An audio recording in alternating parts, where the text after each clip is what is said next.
Ladies and gentlemen, boys and girls, welcome to the biggest content creator tournament ever. We have some of the biggest names in PvP history, in content creation history, competing for a large sum of money. Between all of them, we have some amazing talent, and do I have an amazing panel of shoutcasters with me? Take it away, Choose Master. Let's hear it. Hey, what's up? I'm Choose Master. I don't know what else you want me to say. You introduce yourself, dude. You're good. Yeah, what's going on, everyone? It's Dat Boy, back from the dead. It's been a while, and I'm kind of excited. Hell yeah. Jackson. Hey guys, Jackson, Bo Sox Guy 7, first time on Twitch. Looking forward to it. W. All right. So far, thank you everyone who's tuned in to Twitch chat. I see you all in there. You guys look excited to see the outcome of this tournament. We have some amazing battles up ahead. A lot of people competed are very good friends of mine. I really appreciate everyone coming out, competing in this tournament. I believe we're ready to get right into the battles here. So we're starting out Shmusev versus Sir Maximus. The list, as you guys can see, was running out in the first panel there, but we're gonna get right into this battle here with Jackson and Dat Boy Muck casting. Gentlemen, you ready? Yes, sir. All right, let's get it done.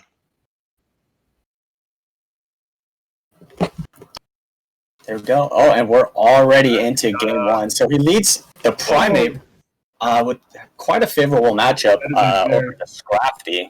So we'll see how he decides to play it. Like an instant switch to the Whiscash, met by the Shadow Shiny Fortress. Dear God. Wow, that's interesting. But I definitely think, unless he lands a straight Earthquake, this is definitely Whiscash's matchup. I mean, yeah, you'd have to think he's just going straight with the Mud Bombs here. I'm not sure what his play is. He's he's not even. He's just gonna... Okay, so he goes for the bait. We'll see if he gets a shield. That's. I think he must have been counting because I don't think he actually made it to an Earthquake. No, he was definitely one or two short. So he's just gonna and this is keep firing mud shots. Win back the switch advantage here. Okay, so Shmusev's in a great spot. We'll see what Sir Maximus decides to come in here with. I imagine he'll come in here with the Drifloon. Yeah. And he's, I'm not sure if he has the Blizzard. Oh, there it is, yeah. Wow, that's a great call, actually. It's a good shield. The Scrafty does have a positive matchup here if he can just go straight foul plays there. Oh, shield and bomb is not advantageous. That is unfortunate. You have to expect that's and the Cresselia, the Confusion Cresselia in the back. So that is unless a miracle happens, triple boost. I think. Yeah. I think this one is in the bag for Shmusev.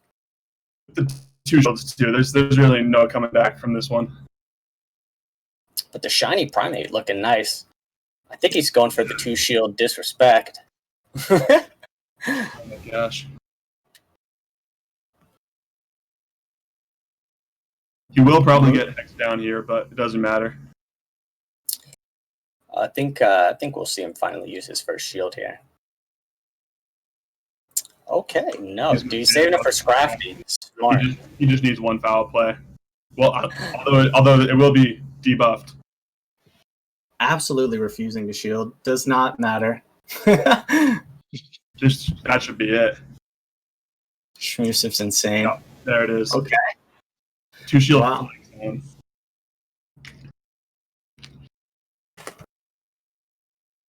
Interesting. All right.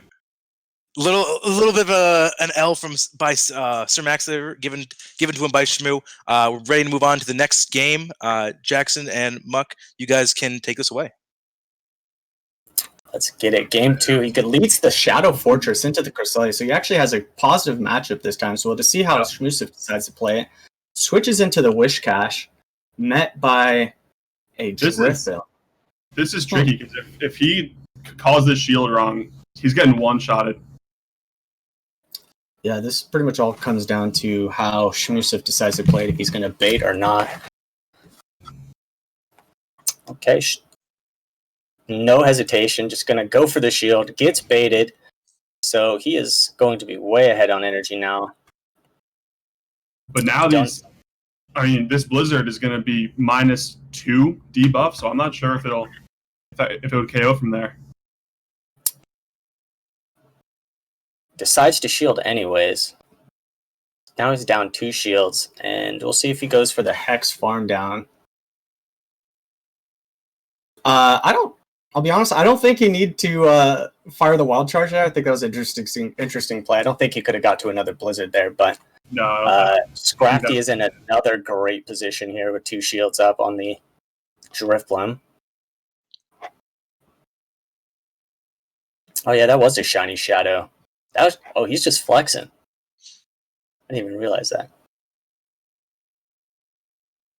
So he's going to have the -2 debuff on the Scrafty, but he can just switch out as soon as he charges up to a...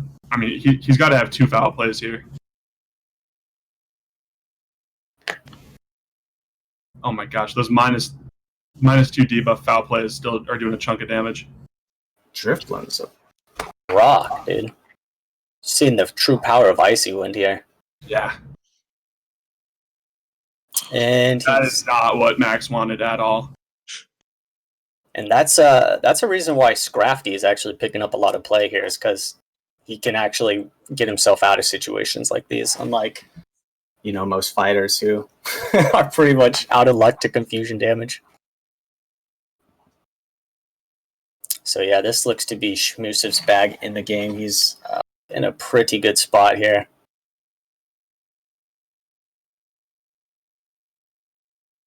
He's going to try and get off an Icy Wind. It's not going to happen. Unfortunate.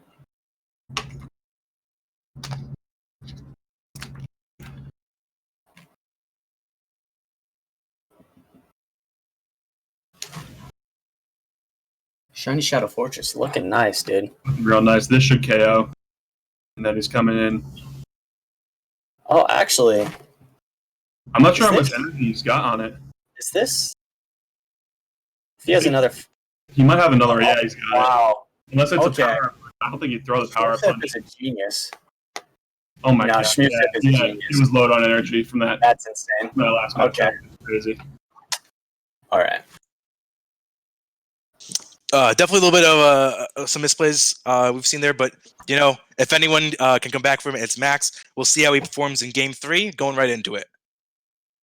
Yeah, let's see what happens. So Shmusev leads the Toxic Rogue, a very favorable matchup. Literally nothing Primeape can do here, but he's going to spam the resisted cross chop.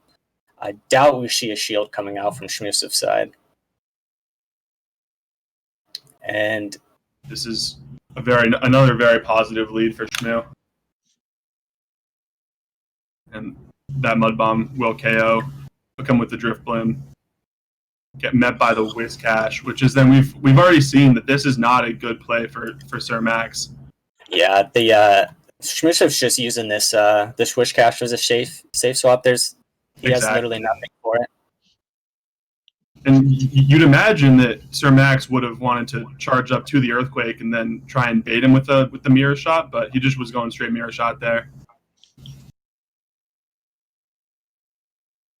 I like that Casey pointed out that he has a Vaporeon on his team. It's a nice observation. Oh, I didn't even see that down there. That is quite small. Hopefully we get to see that later in the tournament, dude. I think it's actually a decent Pokemon. It had a good run in Ferocious, but that's literally the only time we've ever seen that. Vaporeon was a lot of fun in Ferocious, that's for sure. Doubt a Shield comes out. Both of these moves are resisted. Drifblim's going to get a bunch of farm. Yep. Oh, man. This Drifblim's low. But can he pull it off with 2 shields? Honestly, I don't see it happening. I don't see it happening. He's just got to spam these Icy Winds and hope he can get off 3 before I see him getting... It's off a foul play. Almost certain he's about to shield 2 power-up punches, if I'm being honest. We see the Shadow Ball coming out, going for big damage. Here's the power-up punch. Goes for the shield. See if it's the. Oh no! Oh wow. Okay. Honestly, He was trying to call it. Max has a big brain, dude. Bigger than mine. I mean, you pretty much have to shield in that situation. 2 shields up. If you want. I'm wondering if he hadn't gone for that shadow ball, if he'd just gone with the 3 straight icy winds, would this be a little bit of a different outcome? With Wish Cash at the back, I think he was just blowing shield. Yeah, he knew he had the blizzard ready. It was over. Wow. Absolutely well played by Shmusif. Wow. Great calls, everything all around. Huh. Very well played by Shmoo. Max did a great job doing his best there. I believe we're moving on to the next game, which is going to be Mardo versus Jim Korn. I'll pull that one up for you right now, gentlemen. I think Choosty Woosty and I are going to take this one. Alrighty. Let's see it. Choose, sound off when you're ready, brother. Yeah, let's do it. Get into it. I think we just need the... Yep. Oh, beautiful. I think we're ready. All right, let's get right into it. So we see Mardo with that licky mascot. You love to see it. Toxic really need a Drapion here. Not a pretty good situation for Mardo here. You know this. Yeah, he's feeling pretty good with Toxie into pretty much any poison other than Golbat. And this is an Ice Fang Drapion. Let's see if Jim Korn can pull off some magic with it. A quick swap into, I think, nice Victory Bell. Very nice catch there. The thing is, though, if this is... Oh, it's a Venusaur. My bad. It's still doing a good chunk of damage. And, wow, we see the Amok swapping. I'm surprised he didn't swap in Noctowl mainly to avoid that Ice Fang Drapion later. That's a good point, but with this one, he doesn't have to worry about anything. He has to worry about shielding the Sludge Bombs with Noctowl still. That's a good call, Choosty Woosty. That's why I have you here. Dark Pulse coming out for the Amok here. Going to be putting a lot of pressure on this Venusaur. Needs to see a shield, or this Venusaur will go down. We do see the shield come up from Jim Korn's side. All right, another charge move coming in. Even though these are both resisted, they do hit hard. So at a certain point, he's going to start pressuring shields back. Oh my god! Not quite yet, but he is down low. Oh my god! The 1 HP Dark Pulse coming from Mardo here, able to take back Switch advantage and shield advantage. Ooh. Jesus. Oh man! And the Ice Fang Drapion just comes in, taps it down. Probably going to see the Toxicroak come back out here. And this is where that Ice Fang against the Noctowl would have been big. Winning Switch there was huge. Yeah. Very ballsy call to eat that second Frenzy Plant and know that he could get that last Dark Pulse off. Is this a Fel? No, it's Aqua Tail. Man, if that was a Felstinger? Oh, we'll see the instance. Oh no! Ooh, let's see if this guy's carrying Dynamic Punch, because that actually can do quite a bit here. I don't think Mardo This is where it gets interesting, because teams were allowed to TM their Mon between rounds, so you could specialize your players against what you thought you were going to see. So we'll see if that DP comes out, but most likely he's staying with the safe meta set. Looks like Mardo's going to try to undercharge that, but still really didn't do anything for him. He's going to get this. Oh my god, he gets the Sky Attack. This Noctowl is putting in work right now. Is Switch Timer up? No, not yet. But even though this Noctowl is going to go down, I think the Toxicroak's at a Mud Bomb, right? Yeah, GG. Toxicroak's at a Mud Bomb, shield up. This is GG right here. Good lead. Just had to play for Switch advantage there, and he did. In fact, that last that 1 HP Dark Pulse there in the end was sick. Yeah, that's just showing his knowledge of the matchup right there. Showing his comfortableness with his IVs of his Pokemon too, which is pretty sick. All right, moving on to game 2 here. Let's see how Jim Korn responds against that somewhat dominant matchup in the beginning there. See Azu come into Toxie. You know, this is a very well-known match. 50-50 matchup. Yep. All depends if he shields the Sludge Bomb or not. And we are not at 1.25, and at this point, I'm not going to change it because that'd be weird. Ice Beam definitely helps this matchup a little bit more, I believe. Able to pressure this Toxicroak a little bit faster than with Play Rough. Gonna see what he... Oh, wow, we see this... Oh, and he is not... Oh, no. CMP didn't want to play the baiting game, but he's going to have to. Mardo's famous and not allowed swaps in here. We're going to see... Oh, Noctowl will come back in. The Sludge Bomb does land. He's going to see if he can get some farm here. And in comes Amok. Okay, so pretty neutral matchup, back and forth here. We'll see which... the tankiness of Noctowl is pretty strong, but Amok does hit pretty damn hard with those Dark Pulses. Pretty neutral matchup, but Noctowl able to get a little bit of an energy advantage by getting, I think, maybe 2-3 fast moves onto that Toxicroak. We see the first shield of the match coming into another, and let's see if he goes for the big move. No. Okay, so he does get the shield. And it looks like it will be the Dark Pulse. Yes. Man, imagine if that was an acid spray, though. I mean, if there's a time to do it, it's in the poison-centric cup here, right? Yeah, it is, baby. Let's see Sky Tech coming from Mardo here. We're going to see if he grows the last shield, and he doesn't. Man, I think Mardo can shield one. Actually, he doesn't have a shield. He probably just farms down. I mean, the Sludge Wave would hit hard, but it looks like he's just going for the straight Dark Pulses here. Right. But with that, man, Mardo might actually commit to the farm. No, the next one's coming out. Oh, catch it. Looks like he's trying to catch it. Oh, not quite, Mardo! not quite. Niantic being unkind again with that unforgiving switch mechanic lately. Oh, man, Mardo. I think Mardo breaks a... Mardo is going to get separate phones now. Every time we see the quick swap, maybe to catch a charge move. Not able to see it happen. Oh. Even a Mud Bomb might have done it from there. I'm surprised Toxicroak couldn't get to a move there. Oh, this is not where you want to see your Victory Bell against a Noctowl. Although it is quite low, but he has 2 Sky Attacks loaded up, I think. He's going to swap. That's a sick play. Now, let me tell you why. Doesn't come through. Exactly. That was sick, because he has a second Sky Attack. He's going to come in and use it. Yep, oh my god, that was sick. Very smart play right there. Oh, that was beautiful. Mardo really aware of the game mechanics, just denying that Razor Leaf damage. Wow. And this, it doesn't even show the Toxicroak. Jeez. Whew. That is some expert play from the Noctowl right there. Yeah, that swap there to preserve the Noctowl HP so he could get the second Sky Attack off. But even though I think that Toxicroak was still full HP, I think it's still a somewhat winnable matchup, but it would have been a lot tougher. All right, moving on to Game 3, and the preview we're seeing is what we love to see. We see this a lot with our coming out in Game 3. Yes, licky lead into Victory Bell. I feel like Mardo's a positive matchup, but it's close. The 2 shield, I doubt he can win, obviously, but the 1 shield, I think he does come out ahead. Because those licks, they do hit pretty hard against the Shadow Vic. Right.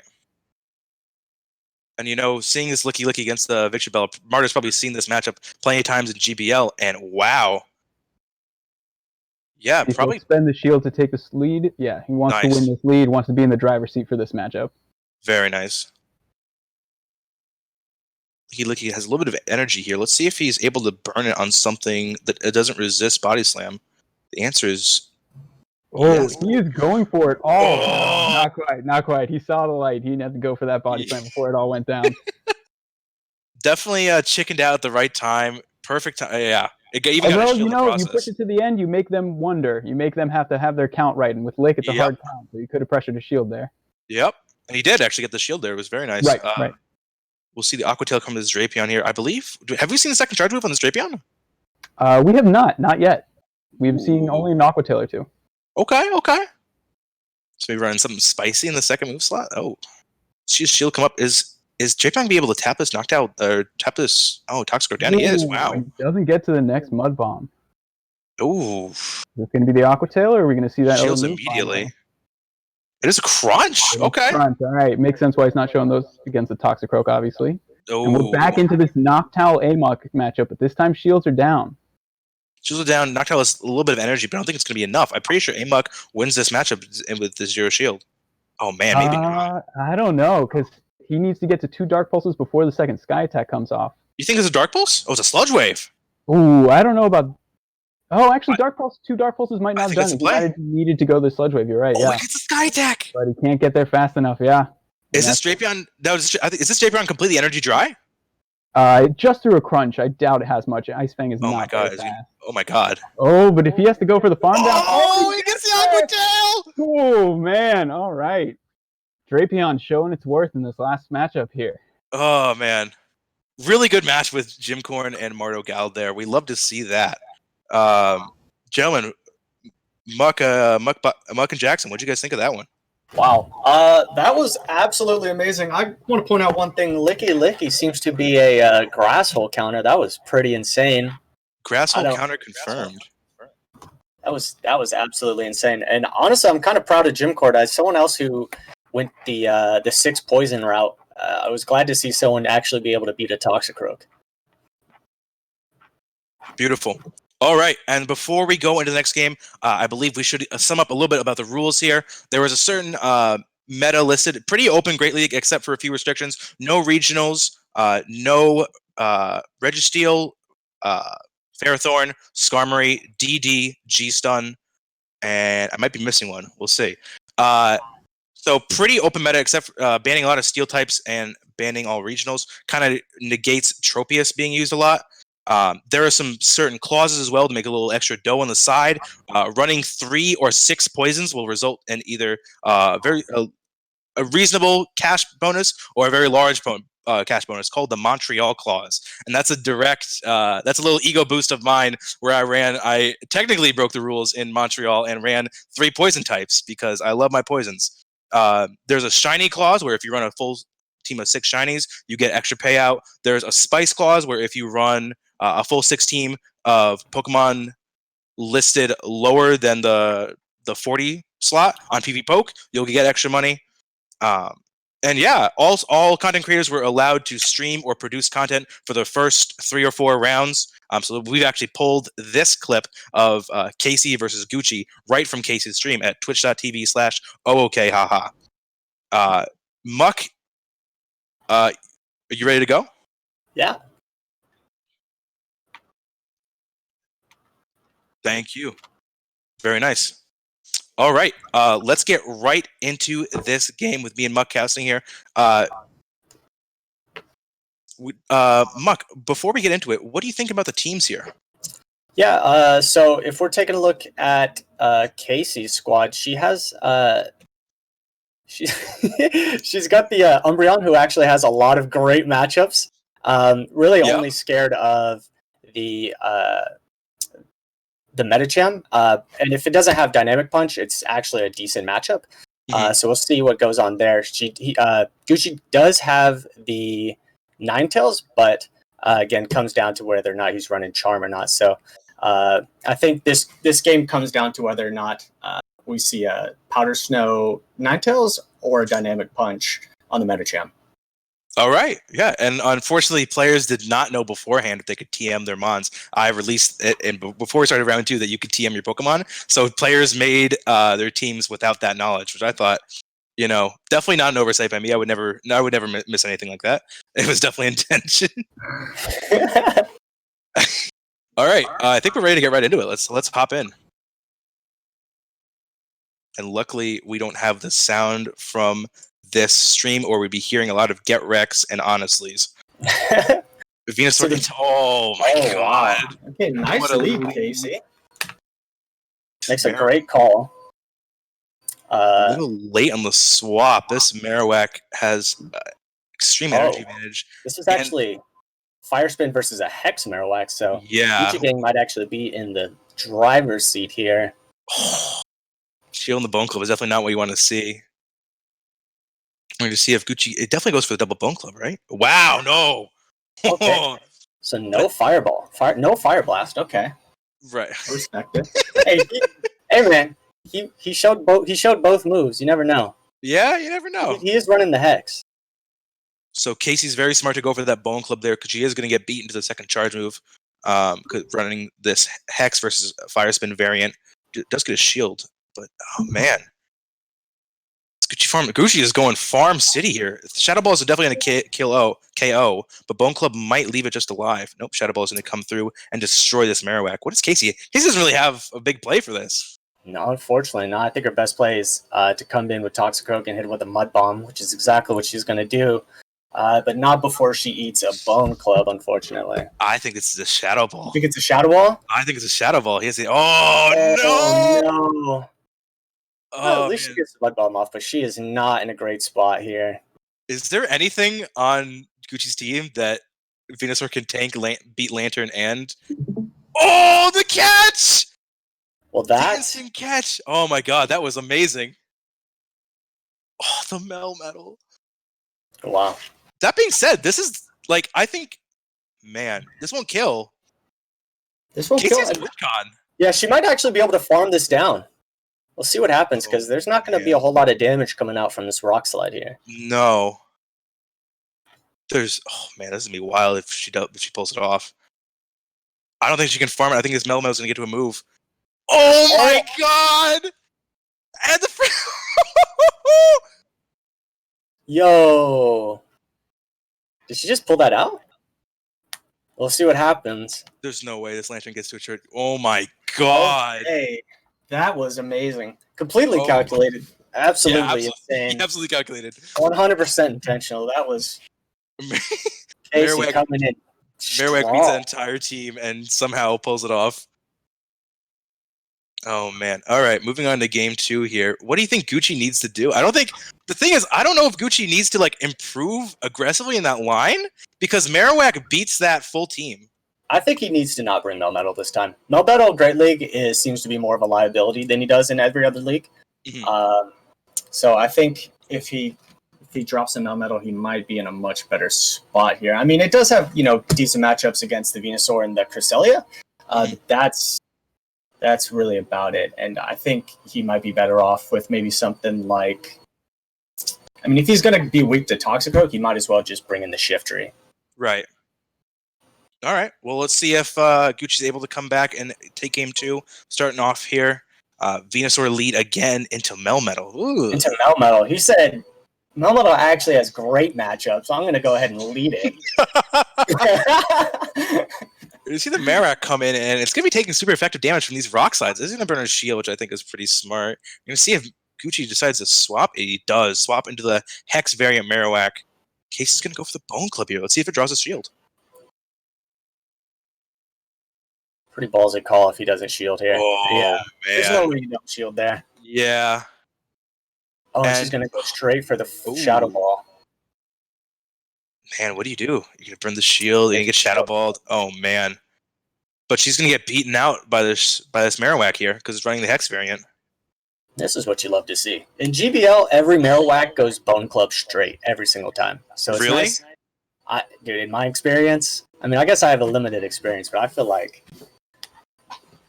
Is this a Shadow Ball? There's no way. Wow, goes for the overkill. Man, what do you do here? Again, doesn't have a great answer from Marowak. Comes in Toxic. Same play. I guess she knows it can eat the Shadow Ball, and she's going to fire off the Mud Bomb. Just barely, yeah. Bone Club comes through. Whoa, interesting. Bone Club this time.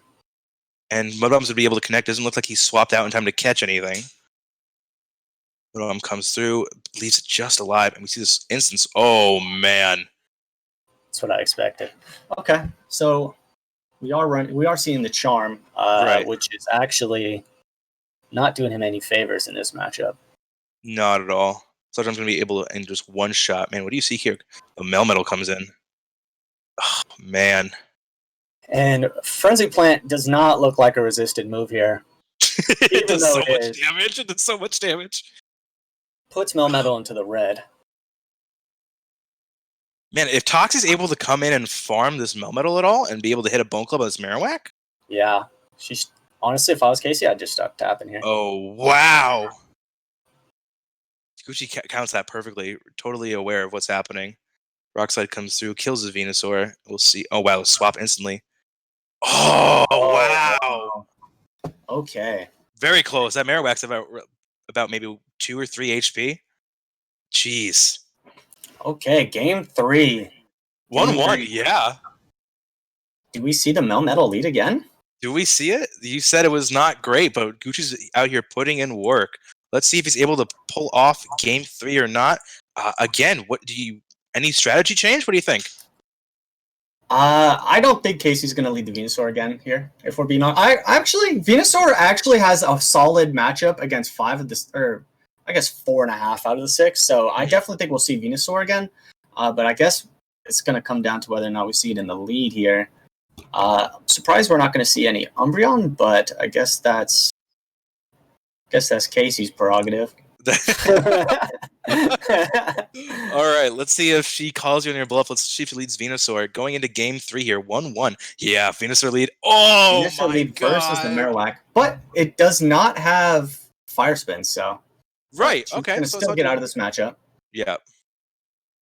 Goes for the Mud Bomb. Really, man, you're right. Umbreon would have been great here if she brought it once. But not at all.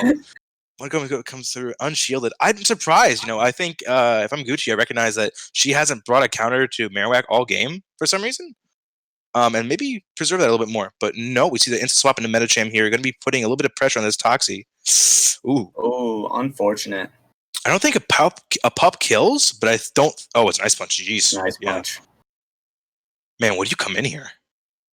That's a tough call. I think you have to come in Venusaur just because of the Marowak in the back. Yeah, you need to keep that Marowak lined up against his Marowak. Fortunately, I guess Casey's Marowak has the disadvantage here, but we'll see how she decides to play it.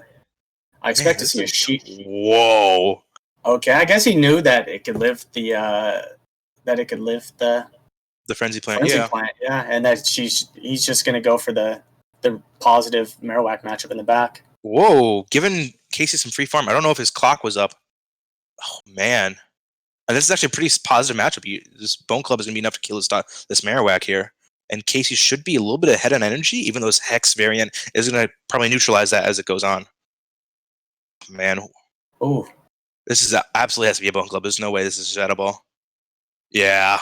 Shadow Ball probably would have been game over. Been a huge waste of energy. Bone Club comes in. Wow. Oh, maybe. So probably Melmetal in the back, actually. We're seeing this protection over here. Maybe a swap? No. Man. And shielding. Okay. All right. She's committing. Both committing to the Marowak matchup. I think they both realize that their Marowak is both of their win cons at this point. Oh, man. What do you see? The Melmetal. I think one Rock Slide's going to be enough. I don't know. Oh, it's going to be close. Oh, and what she a gets catch! the catch. Oh, my God. That was sick. However, does Rex-like kill? Oh, it does. It does. Oh, she's going to go for the Shadow Ball, too. Whoa, man. I do think this kills here. I don't think it kills. I think he's going to live, but I don't think he's going to get to the Rock Slide. Oh, just barely. Oh, 1 HP. Wow, well played, Casey. Very well played. Jeez. Down to the wire. Down. Unfortunately, Melmetal not able to pull through. Who would have guessed? Who would have guessed? You know, in a matchup that Melmetal is really not doing that well, who would have guessed? Oh. All right. Moving on to our next set, I believe we have Azure versus Need for Speedy. I think we're going to have our boys in blue over here, Jackson and Choosemaster, cast this one. Gentlemen, are you ready to go ahead? And before you are, let's get some team analysis. 1 second. Okay. Jackson, how you doing today? Doing well, man. How are you? Doing very good, very good. Happy to be streaming this. You know, these are pretty. Some of these fights have been pretty good so far. Hopefully it keeps up. Yeah, I mean, what made that last one so exciting also just straight nukes. Nothing in there could tank anything from anyone. So every single charge move was just like a butt clenching moment, you know? Definitely. All right, gentlemen, are we good to go? Yeah, let's do it. Yeah. All we right. got Azureg and Need for Speedy over here. Got lots of tanky mons on Need for Speedy's side. Fair bit of some nukers, some glass cannons on Azure's side. So we'll see how this matchup plays out. I think you guys get to analyze these teams for a little bit because I think we're waiting for Need for Speed to lock in for a minute. Okay, yeah. Let's take a look. Azure's that Sableye looks nice for everything, besides the Umbreon. Right. So, Umbreon and Azu are the things it has to watch out for. I wonder if it's return. I don't think we can tell that right now. I think with just the fact that it's a 1466 makes me feel like it's probably a return. Because at this point, I would expect a higher CP from an elite trainer if he's not running return on that Sableye. But you definitely see for sure. It's not always possible to get the maxed out return Sableyes for everybody. I'm still looking for mine. Still waiting for you. I just got mine 2 days ago, so. Ooh, all right, here we go. And we got very positive lead for Azure. You have to expect a switch coming relatively quickly. Looks like it wants to put a little bit of damage out first, because none of these charge moves will hit too hard. It's just the counter damage that really builds up. Looks like no shield here. Going to eat a last resort. He's fine with that. There's the there switch. Comes the switch into the Cristal. Wonder if we're going to see the Psycho Cut or the Confusion variant. I think he got the Sludge Bomb off before. Oh, and we're seeing... It is a confusion, so it's a good thing he got out quick. And it is return, so it does have that less horrible matchup against Azumarill. but it's not going to need to hear. These foul plays are going to come at this Cresselia real quick, especially with this confusion not charging anything real quick. Yeah, I can probably shield one Moonblast here and get to the end here without having to shield another, but we'll see. Confusion's obviously not adding up much against a Dark type here. And honestly, these Shadow Claws are just adding up. He doesn't even need to fully charge this. We don't see the shield here. Willing to let that Cresselia go, and there comes the Umbreon back. A very, very strong matchup. This return, though, does definitely threaten this Sableye, because the Sableye can tank one foul play here, and that return will do just... That actually might be enough to kill from this range, so he might get this. Yeah, about 40% maybe. Let's see if we get this shield, or if the Sableye finally gets to fulfill its dream of killing an Umbreon. We do get the shield. Not today. But this Umbreon putting itself in a dangerous area to get farmed down by this Toxicroak. We'll see if there's another answer for the Toxic, because the Cresselia is gone, and we see the Venusaur. God. Okay. Oh, and the Cresselia, and we're seeing a lot and of the confusion. Cresselias out here. Which GBL, you see a lot more Psycho Cut, but it seems like in these pick 6 matchups, they like the Confusion fast move damage. I think we're 3 for 3 on seeing the Confusion variant so far across these battles. And Cresselia's a thick boy. It could actually tank another one, I think, at this range, and it looks like he's going to. And just get this move off. Oh! Confusion too many. It looks like an overtap there, unless he wanted to.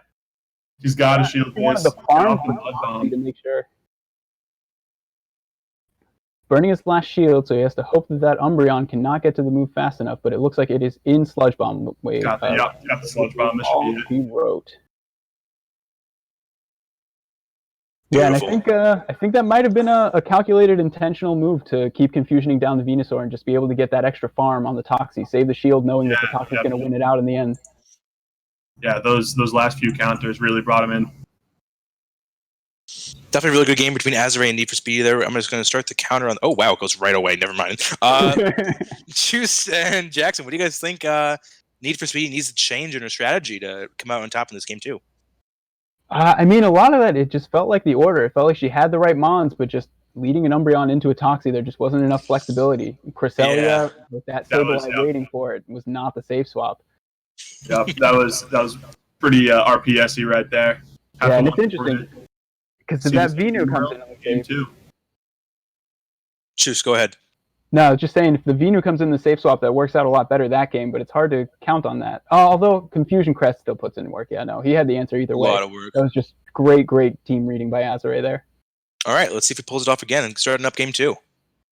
All right, so we got the Toxie again, into the Umbreon again. You hate to see it. Let's see if there's a better safe swap waiting this time, or if they just play it out and accept the sack lead. Toxie just building up again, probably going to eat the last resort and expect to swap out again. It's the same game. Yeah, it's almost like we're watching the same game. We'll see. Nope. No, we do see the charge move come off. No swap this time. W. Thank God. Really get the shield right away. Another last resort will come before, so he's going to force the shield back. See if it's a foul play bait, but I don't think he'll get to another move anyway. It is the foul play. Okay, so if they shield a Sludge Bomb, they could get to another move fast enough. But it looks like he's baiting right back with that Mud Bomb. Let's see if he gets this last shield, or Umbreon is big balling it here. Whoa. Does get that last shield. Oh, he's really going for it. Wow. Going straight into the double shield, and it looks like it's in farm down range for this Toxie now. So Toxie will be frail, but with something to hit the next thing coming in hard. Yeah, and as we saw in game 1, the winning that switch advantage was huge. Oh, wow. All right, we're into the mirror match. Matchup. And this is the polar opposite of what we saw in the Gucci-Casey matchups, where this could take a little while. These charge moves, even with shield down, we're gonna be here a little bit. Grass Knot coming off. Let's see if we're just Grass Knotting back and forth. I don't think we've seen the Grass Knot from Need for Speedies yet. We only have seen the Moonblast so far, if I'm not mistaken. So it might be a future sight knockout at the end, but Moonblast is better in this. Going straight Grass Knots here. Will outpace the Moonblast, but they don't hit as hard, so we'll see how this matchup plays out.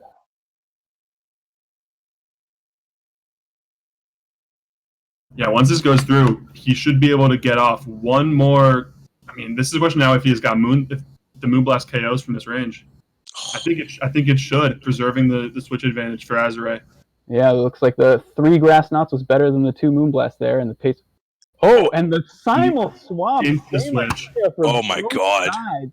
And it looked like it was an undercharge there to intentionally leave it alive, but Need for Speedy was not having any of that farm down for the next Mon. Oh my gosh, and that Frenzy Plant does 90% of that Sableye damage. This foul play, don't think will KO. Oh, yeah, but it does put it in 1 confusion range, so if it doesn't have a move ready to take it out. It's going to get that confusion.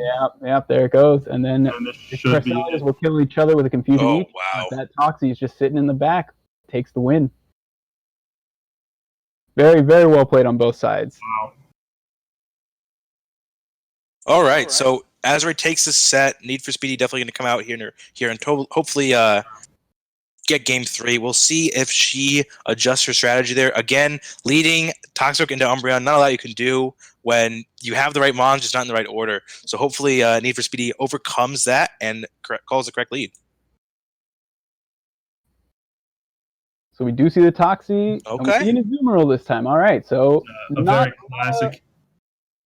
Sorry. No, go ahead. Yeah, classic. I was just going to say, we all know this matchup very well from GBL. Wondering if we're going to see the Sludge Bomb, and it is the Sludge Bomb from Azure. Will the Azumarill shield this? This be a game changer if it goes unshielded. Nope. And we haven't seen the moves yet from this Azumarill, so we don't know if it's packing the Ice Beam or if it has to build up to the Play Rough every time. Yeah, that one bubble does make a difference. And we do see the Ice Beam, so this should be another one. Going to go double down on those shields. And Azure will get off the next Sludge Bomb. And let's see if he goes for it or if he tries to get the bait. No, he's going straight for that Sludge Bomb. Got a little bit of that counter damage first. Might have enough for another Mud Bomb if it gets. Or he might have it. Away. Oh my God, he got it. Gets there Who ahead of the knew? third Ice Beam. Who needs baiting, right? Yeah. You gotta wonder if that Azumarill was trying to overcharge a little bit.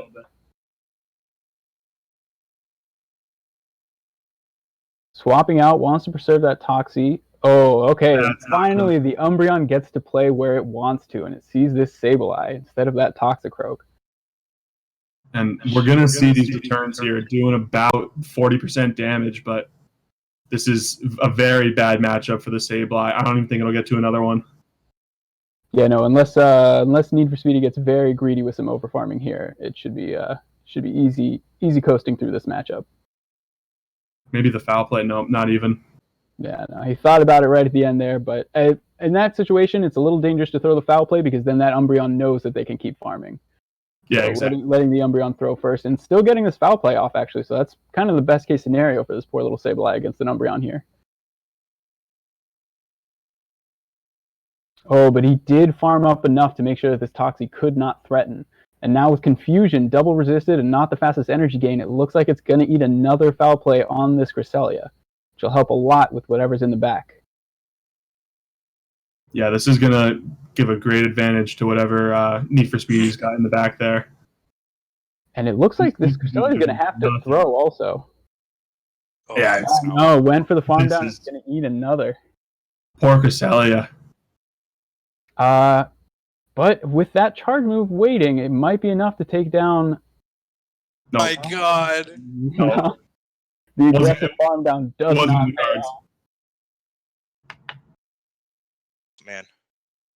You've got to Yeah. wonder if that was the Venusaur in the back there, because I don't think we saw that. So who knows? Without What, Future Sight, there was no one-shot ability there either, though. So even with the aggressive farm down.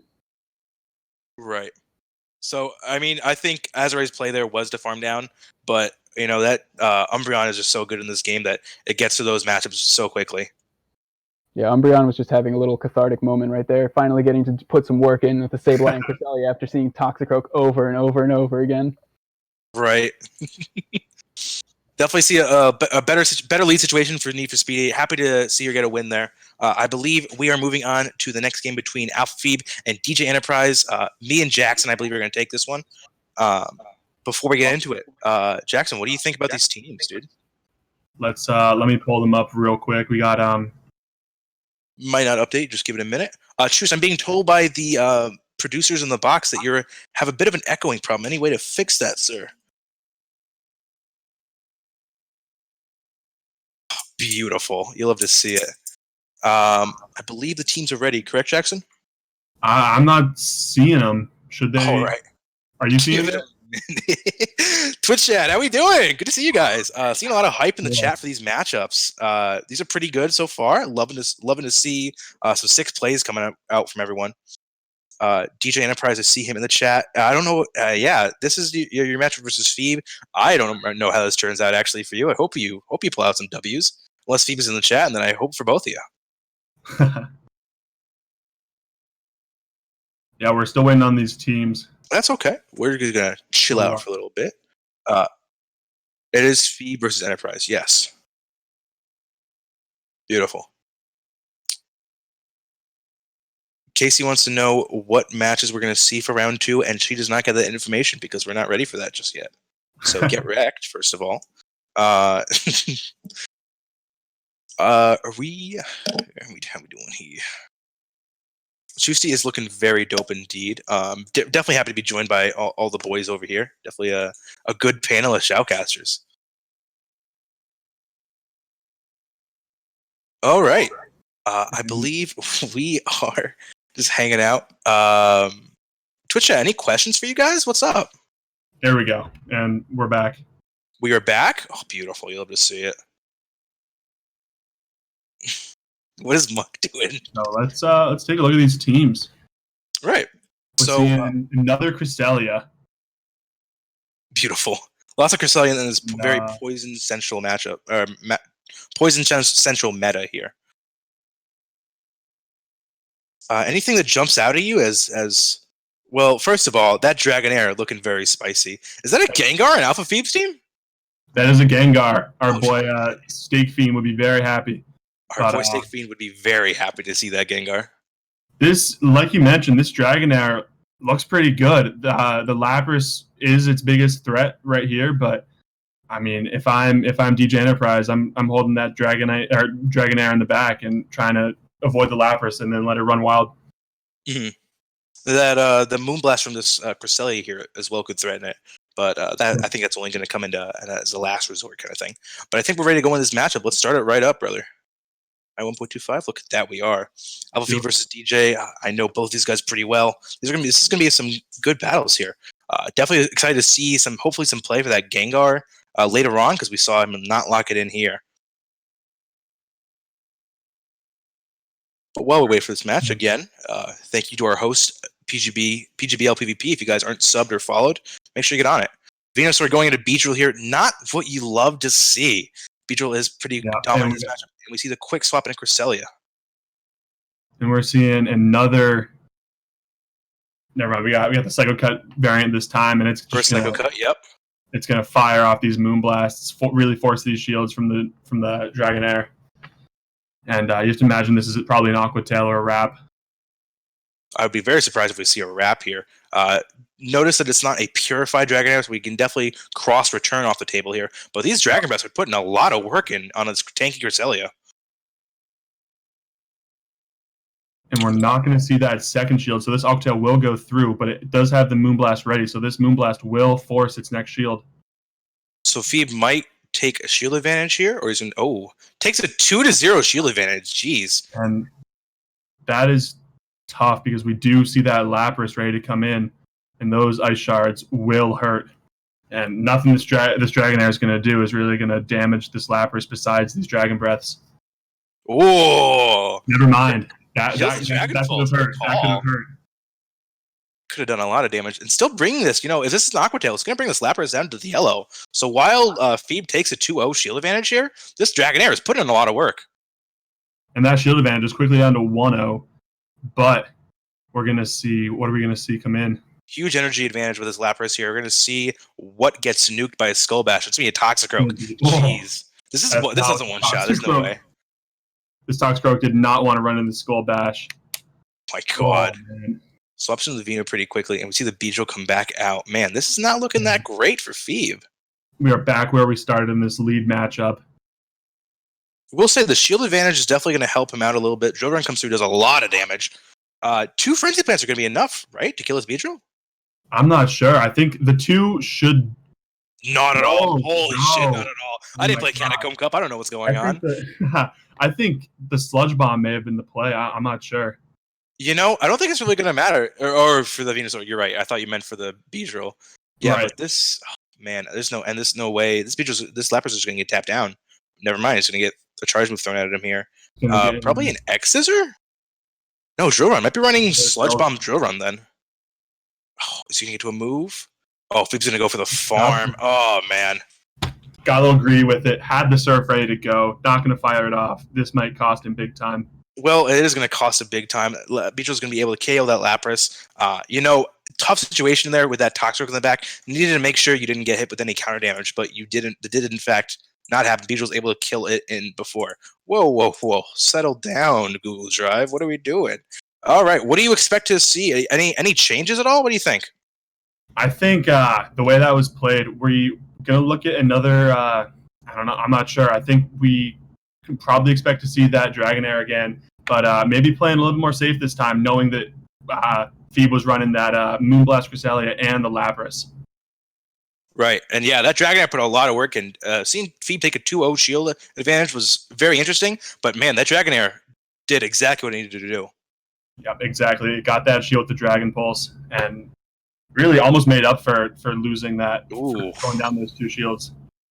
Seeing the Cresselia go into Shiftry here, Psycho Cut's going to make this matchup a little bit better for Cresselia here, but still does not like taking these foul plays.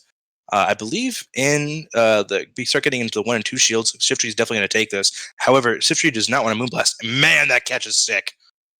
That was, perfect timing, but this Moonblast will still hit. Not that hard. Nope, not that hard at all, because that is a resisted Moonblast, and we're going to get back in this Lapras. You have to imagine we're going to see... And we have not seen a second chargement from this Beedrill here. We're going to see shielding a Drill Run. We're still not going to see it. You got to wonder if it's the Sludge Bomb or the X Scissor. Or it's a Fell Stinger. Wouldn't that be wild? Or wait, I thought we saw was it the X Scissor that killed the Lapras? Was it? You might be right. And Lapras going to go for the farm. Wow. That is a lot of energy on that Lapras. This thing's got 2.5 surfs loaded up. Jeez. But honestly, playing for switch advantage here for Phoebe is huge. This surf is going to be putting a lot of pressure on his Toxicroak. Is he going to get... Oh, very close. He'll get the second, but he's going to lose out on 40 energy, it looks like. Because I don't think this thing... Swap. Ooh, interesting call by Alpha Phoebe here. I'm surprised he didn't want to just keep switch advantage. This Venusaur versus Shiftry, not the best matchup in the world. I'm going to see maybe a Shiftry swap. Oh, wow. Oh, really close. Get to the Moonblast. Barely gets to it. Definitely gonna kill a Toxic unless we see a shield, and we do. So Toxic's gonna kind of double down here, see if he can. Oh man! Oh, almost got it. Was just. Oh jeez, you hate to see it. That's unfortunate. That being said, if are DJ's shields down? Yeah, they are. Oh, so this Sludge Bomb is gonna kill a Shiftry. So this is actually solid. Oh, wow, doesn't even get needed to burn the shield. Jesus. Sludge Bomb going to be out here doing a lot of damage. It should kill a Shiftry. This will KO 3 Shiftries, yep. We'll kill 3 Shiftries, jeez. All right, man. Phoebe playing a lot better in Game 2, able to tie the score up 1-1. Going into Game 3 here, I don't really know what I expect to see from either player. Both players are playing pretty well with the teams they have. Nothing Oh, did you see that lock-in right there? I saw the Lapras in the back, but I didn't catch the lead. We're gonna the Lapras is in the lead. Actually, we're gonna see some fun in this game. Oh, not the lead, Cresselia into. Oh Jesus! Oh boy, the shadow skunk. Man, imagine if this was a bite skunk tank. This would be terrifying. That would be a quick matchup. Seeing skunk tank throw here, probably gonna be a crunch. Shadow skunk tank could be doing a lot of damage to this Cresselia. Moonblast is gonna hurt. Even though these Moonblasts are neutral. It's going to hurt because it's the shadow. Yep, we're going to see that shield. Oh, I see what we're looking at. Yeah, you see what you're looking at. I see what we're looking at here. Man, and as long as this is not a good matchup for Lapras here, I foresee some shields in the future here. DJ's probably going to burn. Oh, man. Is he going to try and go for the farm? Oh, no, he's going to throw. Okay. He's not going to make it. But now you got to wonder if he's gotten another Mud Bomb ready to go. I think he's. I don't think he has it. I think he's pretty close. He's gonna Cresselia and farm this thing down. Yep. Getting hit by a charge move. Yeah. He got to that second charge move, and we'll see what it is. I don't think it's a sludge bomb. No way, it's a sludge. No, it doesn't have the energy. Mud Bomb comes through. We're going to do a little chip damage to Cresselia. We're going to see if the Skunk Team comes back out. Man, though, but this is not the best situation for that Gengar in the back. Getting hit by a Shadow Skunk Tank Crunch is going to absolutely one-shot that thing. That would be very painful for this Gengar. Thankfully, the shield is burnt. The thing is, this Cresselia needs a shield. Yeah, he needs a shield. Exactly. He needs to put this damage on the Skunk Tank because Gengar's not going to be able to get to it at all. Do we see this future sight here? Because I think it'll. No, future sight is going to be resisted. Moonblast is neutral is definitely going to be the way to go. Maybe gets a attack debuff, which is the only. Oh man, jeez. Not seeing that attack debuff. What's in the back for Phoebe to be able to win this game? He's gonna have to come in and get a lot of energy with this Gengar real quick without seeing the switch, and he gets it. Does exactly that. Oh my god, it's going to be a Beedrill. Is this Shadow Ball going to kill? This might kill. If not, it'll be real close. Is that a shiny Gengar too? Or is that neutral? Is that normal? I didn't. Oh my god, it one-shots! And that was a one-shot. Dear lord.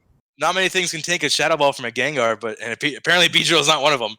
So DJ definitely maybe needed to swap there, get some energy on the Beedrill without taking it from the Gengar there, but it didn't happen. We're moving on. Definitely good games by DJ and Alpha Phoebe there. Round 2, we see some pretty big names going on. We're going to be going into Azure versus Dundidum first. Chus and Muck, how you guys doing? That was amazing. I'm glad we got to see the Shadow Skunk Tank there. He put in some work. Definitely put some work in. I think there's one more player in the tournament that's running Shadow Skunk Tank. It's Shagness. I believe we're seeing her a little bit later in the tournament. I love watching the Shadow Skunk Tank do work. I love PV Poke posted a video, I think, last season about Shadow Skunk Tank and GBL. Beautiful. You'll love to see it. Any poison types, you love to see them. Butters has been big on the Shadow Skunk Tank hype train lately for GBL also. He's been having a lot of fun. So if he's watching, I'm sure he's happy to see it getting some love. Beautiful, beautiful. All right, seeing Azure versus Dundidum here. Love to see both these players in this tournament.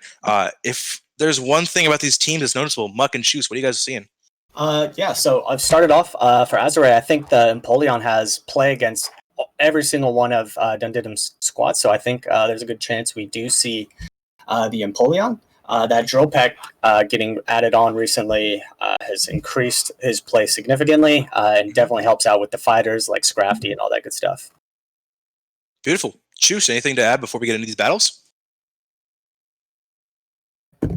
Oh, well, I can't hear Chus at all, which is kind of concerning. So praying for him. I'm back. I'm alive. Oh, beautiful. Anything to throw in before we get in these games?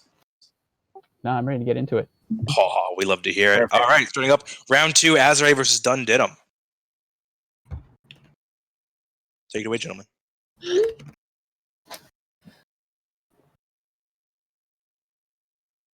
Waiting on the picks.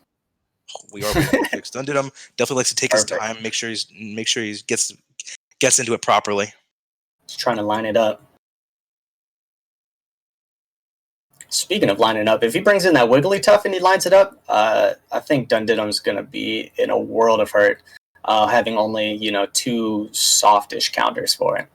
And we do see the Wigglytuff right away. Oh my god! See it right into that Umbreon. Yep, and there's the Wigglytuff. Switches into the Azumarill, knowing that he has really good matchups with Azumarill all across the board. We're just going to see straight Grass Knots here. I think this is a Cresselia weighted matchup for sure. Yeah, with that Grass Knot addition, Cresselia suddenly found a new niche as an Azu counter too.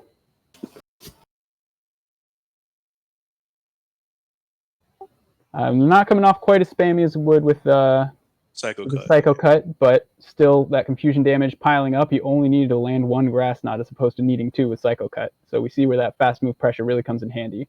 Can tank the moves like always with the Cresselia, and without having to burn a shield, takes that switch advantage.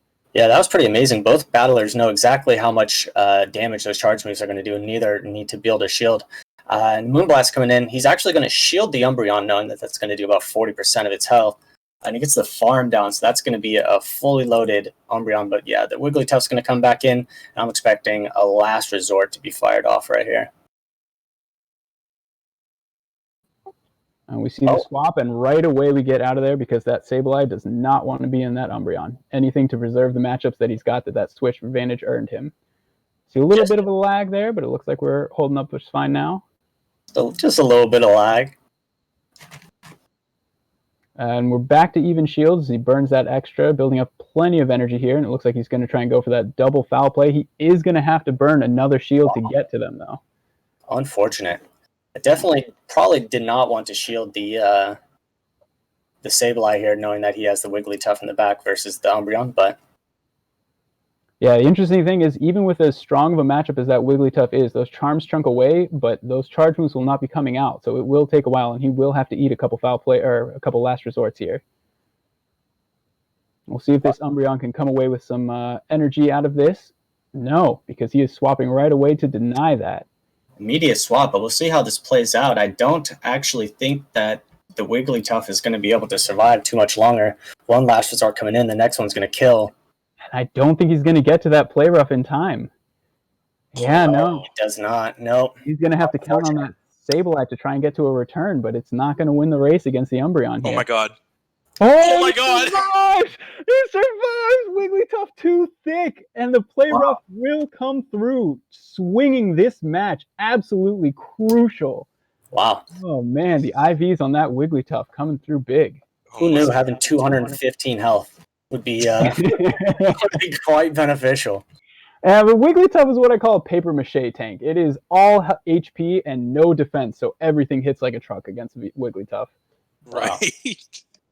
Oh man, really good game there. Seeing that last minute play rough there was sick. All right, we're going right into game 2 here. Just throw you guys right into it. All right, Obama into Umbreon. Fairly neutral matchup, but Umbreon, I believe, comes out ahead just by virtue of its bulk and spam ability here. Okay, and we'll see how many shields he decides to invest on this Abomasnow here. Don't foresee any coming out for the Umbreon. Oh, an aggressive move to swap out, knowing that he does not want to see that Sableye against the Umbreon in the back later. This will be interesting here in a very unfavorable matchup against this Venusaur now with the Wigglytuff. No shield, and he calls the Frenzy Plant. He might actually get to the Ice Beam here. Unfortunate. Just survived last game, just dies too short this time. We'll see if he goes out to the Abomasnow here. Yeah, it looks like he's going to be trying to get plenty of farm here. Does have to shield these Sludge Bombs, though. And I expect an aggressive full farm down here. Hopefully no other move coming through. Very nice there. Still down to shield, though, and that Umbreon is back, which is actually where he wants to see it now because Sableye does not want to see that Umbreon later. And going for the Energy Ball, I think that's the right play. Even though it goes shielded, that's actually a really good shield there. But with 2 shields up, I think it's the right call. And most people don't shield their Umbreon, but... Yeah, no, it was knowing that Umbreon is going to be crucial with the Wigglytuff out of the way. I think he's willing to protect it now. Does survive. Looks like he'll get to one more Weather Ball here. That's big, but I just don't know if the Sableye has it in him to pull it out. Yeah, he's gonna be asking a lot from this Sableye here. Oh wow! Against the Azumarill, no way. I think this is in the bag here. Yeah, no, there's no. It's too much for this little Sableye, even with return. Oh, and this Azu has the play rough. Jesus! Shields the play rough. Ooh. It'll be an uphill battle to even get through this Azumarill here, although I wouldn't be... Oh, well, I was going to say I wouldn't be surprised if they save the shields for the Umbreon to play it safe, but it looks like they just want to end this now with this play rough here. He's making all the right calls with the shields. Jeez. Yeah, and that was just... It's interesting, because with that Abomasnow against the Umbreon, you know you're going to lose the lead, but it's so hard to swap, because you can't swap in the Sableye, obviously, and it's Wigglytuff going to waste there against the Venusaur instead of the Umbreon. Kind of killed any chances of coming out ahead in that game. Yeah, he was definitely in an interesting spot. As soon as he switched in the Wigglytuff and got locked against the Venusaur, the game is almost over at that point. He pretty much has nothing for the Umbreon. So, great news. We actually don't have game 3 of this for some reason. I just realized it now, which is amazing. A little bit unfortunate. I believe we're going to move right on to the next round then, which is going to be in one moment. Ali Lucky versus Gerard Mellis. I really hope I pronounced that right. If not, that's really awkward. Good matchup. Here we go. Jackson and I are going to be taking this one, I believe. Yeah, we are, baby. Yeah. Before we get these teams up, as we get these teams up, what do you, anything that jumps out at you here or what? Oh, can't hear you. That's really unfortunate. You muted in Discord, big man. There we go. Sorry about that. Oh, beautiful. So looks like Lucky's running that triple poison claws. Yeah, she is. We're only seeing the one from Gerard Mellis. Again, I'm sorry if I'm not pronouncing that correctly. So looking like this Hypno from Ali Lucky's got a bit of a play here. It can take anything basically from the Gloom and Dugong and Toxicroak. Hitting two of those pretty hard. Definitely gonna be solid. Seeing the Hypno, if we see the Hypno come out here. Two clauses that I did not mention were the mascot clause, where if you and your content identifies with a singular Pokemon, so say you have a mascot of some sorts. So you look at Jiggly who has a Jigglypuff. You have to use that Pokemon on your team of 6. However, we're not terrible people. You know, we're not gonna make you use a Jigglypuff, so you can't evolve it into a Wigglytuff, which actually comes in. You saw it come in pretty clutch last game for Azure. Yeah. Mascot clause, as well as I'm forgetting one, which is really unfortunate.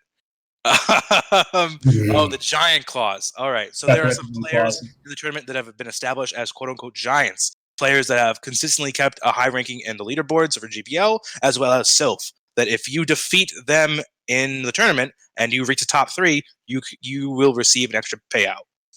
This is not one of them, but I wanted to make sure I included that there. I believe we're ready to start this game. Ali versus Gerard Mellis.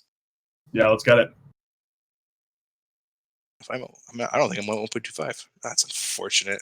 All right, seeing Toxicroak into Zapdos here. Not what you love to see. Counter's still doing a good chunk of damage. You see the instant swap into Hypno, and Dugong enters the arena here as a counter swap. Now, correct me if I'm wrong, but this is round 2, and you had announced that they could TM their moves between rounds before this round, correct? I did, in fact, announce that you could TM moves right before round 2 started. So Ali is able to change her moveset here. We actually have not seen Ali Lucky in this tournament yet, so we didn't know what she was running before. But this Thunder Punch is looking pretty advantageous against this Dugong. Yeah, even against the Zapdos, it's neutral, but Zapdos is so fragile that basically anything from this Hypno, even these confusions are going to be doing a lot of damage. You are correct, sir. This is this Dugong out here debuffing this Hypno to hell. We'll see if it able to take switch advantage here, which I think it's going to be able to. Oh, see the next Thunder Punch come in. Gotta wonder if it's going to be shielded or not. I don't think it's going to kill. Even if it. Oh my God! It just survives. Those 2 icy winds. Oh my God! Wow. So whatever you come in here is going to get debuffed instantly. Comes in Umbreon. All right. So Ali's shown both remaining Pokemon on her team here. Yep. Dugong gets killed with an extra Snarl, gets snuck in between. So let's see what Gerard has. Oh, comes in the Zapdos. Ugh. So whatever, I mean, you have to assume whatever is in the back for Gerard Mellis does not have a good matchup against Toxicroak, because you would have thought that they would have wanted to save this Zapdos for the Toxicroak, although both shields are still up. So. Well, actually, you have to assume that the Toxicroak has a negative matchup against whatever Zapdos, whatever Gerard has in the back, or Gerard just has a really bad matchup against Umbreon, whatever's in the back. Right, I believe. Yeah, absolutely. So he's weighed his chances. He's weighed his options here. Came in Zapdos. This Umbreon is debuffed, but still putting a lot of damage out on Zapdos, since it is so glassy. We'll see if Gerard makes some fantastic play to avoid the Zapdos dying here. I don't know if it's gonna. Wow. This Zapdos has charge moves on deck. Generates energy very quickly. And that went from a 2-0 shield situation to a zeros almost in a matter of seconds. Yeah, very quickly. So the Umbreon kill his Zapdos. We'll see what's in the back. Oh, boy. All right. I like this play a lot. I was going to get that Umbreon out, going to be able to clear those debuffs. Gerard needs to leave this matchup with energy. But I don't know if a Bone Club from Marowak is going to be able to kill that Umbreon in time. This looks like it's a tough spot for Gerard Mellis, because he won't have that energy if he wants to even get rid of this Toxicroak for the Umbreon. Right. Because it is going to be a Shadow Ball. Wow, it's going to burn that energy. Let's see if Allie's going to be able to get there. Has the Wow. power, and it's over. Really close there. I'm pretty sure that Umbreon either had a charge move or was one or two fast moves away. I don't know if Bone Club kills at that range though. It's pretty tanky. Yeah, that's for sure. So luckily we have just a single battle clip here. We're not split into 3, so we have some time to talk about matchups while we wait for these two to lock in. So what do you think? And what do you think Gerard has to change there? I don't think anything major has to change in strategy. I just think he needs to be. Man, honestly, I don't love the Zapdos here for Gerard Mellis. It has the one. Really? Yeah, it's got the one matchup for Azumarill, but other than, I mean, it hits everything hard, but it is such a liability on the shields. Hits everything very hard. Might be a good safe swap as long as you still have shields up. Yeah. I believe it beats Venusaur as well. That actually might be a toss up. Frenzy Plant does a lot of damage, but I'm not a Shadow Zapdos expert, so I'm not sure the exact matchups here. I just Zapdos as is very frail. Add on the Shadow to that, and it's not taking anything very well. All right, let's see if we see anything wild out of Gerard's side. Seeing Allie really consider and take her time in this team selection process. Which Cash is not, unfortunately, on our team, so we're going to see maybe a Azu come in. We're not seeing that with Cash, that's for sure. It looks like the auto rec line wanted to see that Whiscash, but we're not going to see that here.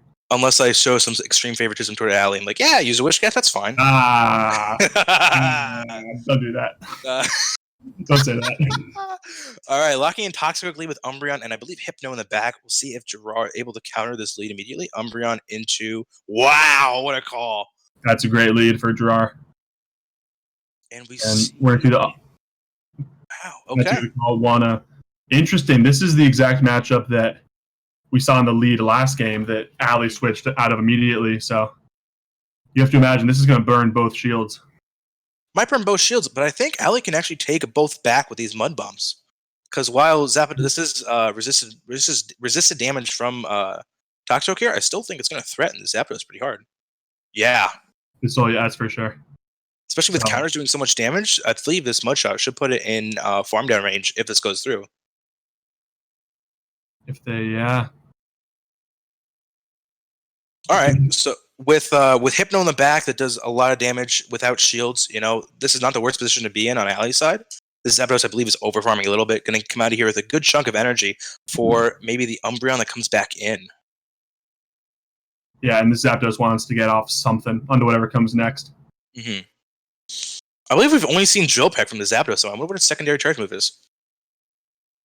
I think you have to assume it's Thunderbolt, but I guess we'll see here maybe. Thunder would be wild. Thunder nuke Thunder? That'd be wild. Last Resort comes through in the Toxicroak. Umbreon coming out of that matchup with a little bit of energy is very nice. Double Last Resort should be able to kill this Toxicroak, but she is going to counter swap into Hypno immediately, and wow. Really nicely done. Very quick swap for Gerard. That was impressive. Really needed that. I do not think he took any confusion damage there. And I don't think so either. Getting off that Thunderbolt, Thunder Punch before the Icy Wind is huge here. Mm-hmm. Right. So, man, Hypno with no shields up for either side. I believe Hypno takes this match. Heads up, King of Commanders was streaming at the time. God bless. Thunder Punch coming through should be enough for this Hypno to then confusion, I believe, once and kill his Dugong. And it really doesn't matter if this Hypno is double debuffed or not. This Toxicroak doesn't have a chance. I might actually eat my words in a second because we're seeing if the Toxicroak can get off a Mud Bomb. A double debuff. Oh, the Thunder Punch comes through. Thunder Punch shouldn't kill his Toxicroak though. The 2 times debuff, I'm not sure. Wow. Yeah. And Toxicroak. We're not seeing no confusion damage taken. Yeah, negates the confusion damage. That was 2 perfect plays from Gerard to avoid getting hit with a lot of damage on just 2 fast moves. A little bit of lag here. Foul play, it's going to be enough. Wow. This should be it. I don't think that lag would have mattered at all, which is nice because you don't love to see that replay. That was a really sick game. Wow. I definitely came down to the wire a little bit with that Toxie versus Umbreon on the end. That's for sure. That was back and forth for the whole matchup. Yeah. Oh, I'd love to see a Celio here. Wouldn't you? That'd be fun. Celio double grass. What a line. What an auto-rec line. We actually have Gerard Mellis in the chat. I hope I'm not butchering your name there. Really good game so far, man. Let's see if is that 1-1 or is that 2-0, Ali? I think that might have been 2-0. I think it might have been 2-0, yeah. So Ali already has us set. We'll see if we see some sick games come out from Gerard for a game 3. Toxie, as the Twitch chat is saying, Toxie is a Hypno counter confirmed. Love to see that Toxie tap down not tap down, get a charge move off against the Hypno. Negated every single confusion that could have slipped in. Gerard perfectly maneuvered around him, made sure his Toxicroak stayed nice and healthy, but at the end of the day, did not stay healthy enough to survive. At least we didn't say General Mills. Oh my god. Oh god. Deceptively not as good of a matchup for the Hypno as we'd expect, because once these Icy Winds, even getting to that first Icy Wind before the Slender Punch will negate a lot of this damage here. Right. And we see the debuff come through. The Thunder Punch is going to be coming out, not going to be doing that much damage. However, if Gerard wants to stay in this match, it is smarter to shield early on. But looks like he's going to be fine taking that damage. Confusion's still doing a good chunk, even though it's debuffed. Oh, gets the second Thunder Punch before the Icy Wind. Maybe he overfarmed a little bit there? Or that's just how that matchup goes. You hopefully want to see no shield there. But we're going to see the next Icy Wind. I don't think we will see a shield here, because we know that the Hypno can tank the Icy Winds. Yep. And will we see that confusion down, or a little bit of lag, it looks like, maybe? Going for that confusion down, yep. Wow. So we've got that, almost a Shadow Ball, I think, right? Right. Now, Crazy there's a play, if she wants to just keep switching in. Oh, wow. Oh my god. Through. But the thing is, this Hypno is like double, triple debuff? Double, right? Yeah, I think that's triple. Yeah, wow. Does nothing. But this this is a wall and a half. That's not good. You don't. Oh, jeez, what do you do here? You just stay in. Yeah. You stay in, and then you just gotta spam those mud bombs on that Zapdos. Or sorry, on the AWAC. The Marowak, yeah. Yeah. This isn't the worst spot in the world, but it is a little delicate. You have to make sure the Umbreon needs to come out of here with energy for the Marowak. But wow, yeah. That's a lot of neutral foul play damage. Right. And there's that Thunderbolt. Nice. So, sorry, guys. It's not Thunder. Bummer. See the shield come out. Yeah, see the shield come out here. Kind of solidifies. Wow, Thunderbolt coming out again. Solidifies the matchup here. Umbreon should be able to just farm the Zapdos down and then double foul play this Marowak. Yeah. Yeesh. Yep. That's for sure. Yeah, Could probably get to like 4 of them at this point. Umbreon out here taking names, killing 2 Pokemon on the team here. And Gerard knows it's over. Doesn't shield because there's nothing you can do to overcome this. It's wild because that Toxicroak was just completely dead weight, so that Umbreon really just came in clutch there. Looks like Gerard didn't really bring a hard counter to Umbreon, which definitely hurts his chances of taking a W there. Yeah, I don't think we even saw that Toxicroak come in. I don't think so either. All right, and I believe we are ready to move on to the next game. We have some sick games ahead. We have Shmusuf versus Jake Does Hurdles. I believe we have the teams up momentarily. Mucky and Choose, how you guys doing? Hey, I'm ready to see Shmusuf battle. He's like the world champion or something. Are you a Shmusuf fanboy, Muck, or what? I don't know about fanboy. Maybe a little bit. A little bit. Okay, we love to see a little 2019 North American champ action here. Pretty sick. Jake Does Hurdles unfortunately dropped out later in the tournament, so you will see that little notification there on his team slot. Definitely played a good tournament. Just some real life stuff came in the way. We still really appreciate Jake being around for the tournament and competing where he did. So before we head into this, anything that pops out to you guys as destroys the other person's team, or what's up? Yeah, dude, this Cresselia goes almost completely unmatched versus Jake Does Hurdles, really only having that Shadow Ball from the Marowak. So I'm definitely expecting this. As long as it's a Grass Knot Cresselia, I'm assuming it's a Grass Knot Cresselia. If it is, he's definitely gonna have a hard time dealing with that. Right. Especially with the ability to TM, you can pretty much bank that he's going to be packing Grass Knot when it's giving him so many favorable matchups. Yeah, but it still costs an elite TM to go through each round if you really want it. That is a very good point. And that's a good point. It's interesting though, Shmoo going with that triple poison that you love so much. I would expect to see that Wish Cash coming also. I do love it. All right. That elite TM comment was very interesting because how much do you value Elite TMs? Do you value it enough for a $500 tournament, or do you just let it sit on the side? All right, gentlemen, Sounds like a get good ready. investment. Yeah, it might be a really good investment. Who knows? That's a lot of boxes you can buy with $500. A lot of community boxes. All right, getting right into this match here: Shmusa versus Jake Does Hurdles. I'm gonna let it roll for y'all. Just as we expected to see, the Cresselia lead versus Machamp. So Shmusa is definitely in the driver's seat for here. Switches into the Marowak, so his only counter to the Cresselia has just been thrown in and thrown away. And he's going to get eaten up by this Scrafty here, who resists the Shadow Ball, and Bone Club's going to do negative damage every time. Doesn't shield the foul play. It's kind of interesting play, if I'm being honest. Yeah, I mean, the thing that's interesting with this matchup is those counters are pretty much never going to kill a Marowak. So he still does need to get another charge move through, most likely. But that foul play coming through right off the bat makes this matchup much, much safer for this Scrafty already. Yeah, I was going to say, I'd like to see the Shadow Ball coming in from Jake Does Hurdles just to at least threaten it, just because Bone Club is just pitiful damage. But having to spam the foul play, he does maintain switch advantage without having to spend a shield. Hypno comes in, gets 2 confusions off. So we're definitely going to see that. This Hypno does have Shadow Ball. That's another positive matchup against that Cresselia. So he does have other options, but couldn't line it up right, and these confusions are just going to tear away at that Machamp. That's a good point. Yeah, and this Cresselia is just still in a great spot. Shielding the Rock Slide, not even necessary, to be honest, but I think he knows that this Cresselia is his biggest asset versus him right now. Yeah, and unless there's Focus Blast on that Hypno, there's nothing to threaten the Amok in the back. So he just knows he has to get through this Machamp, and he's coasting through to the end. Yeah, and I'm surprised we actually didn't see a Wish Cache from Jake Does Hurdles.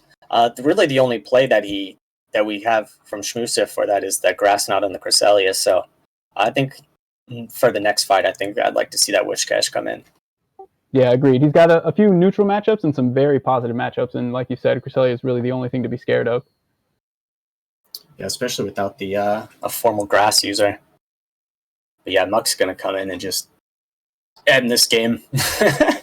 Doesn't even matter what he's got. Doesn't have to shield anything. I am curious. I'm not sure how much a neutral Focus Blast would do, but it doesn't look like he has it anyway. It would be a very, very ballsy play to bring a Focus Blast into this match. Yeah, very ballsy. I do think it would kill, but I don't think he would have time to get to it. Yeah, we can see not even shielding there because he knows it's over. Save everybody a little bit of time, move on to the next round. Or next game, excuse me. Next game, yeah. Between definitely the team comp there in the lead. One of the worst leads you could probably see in this with his teams here. Yeah, just another great team comp by Shmoo there, where he had the lead exactly where it needed to be. 2 answers in the back, but he had it in the lead and kept switch advantage there. And we actually are very happy to see Jake Does Hurdles actually in Twitch chat, able to watch his battles with Shmusif here. We're going to see how this game 2 goes about. He says, wait for game 3. Oh boy. I'm looking forward to it, Jake.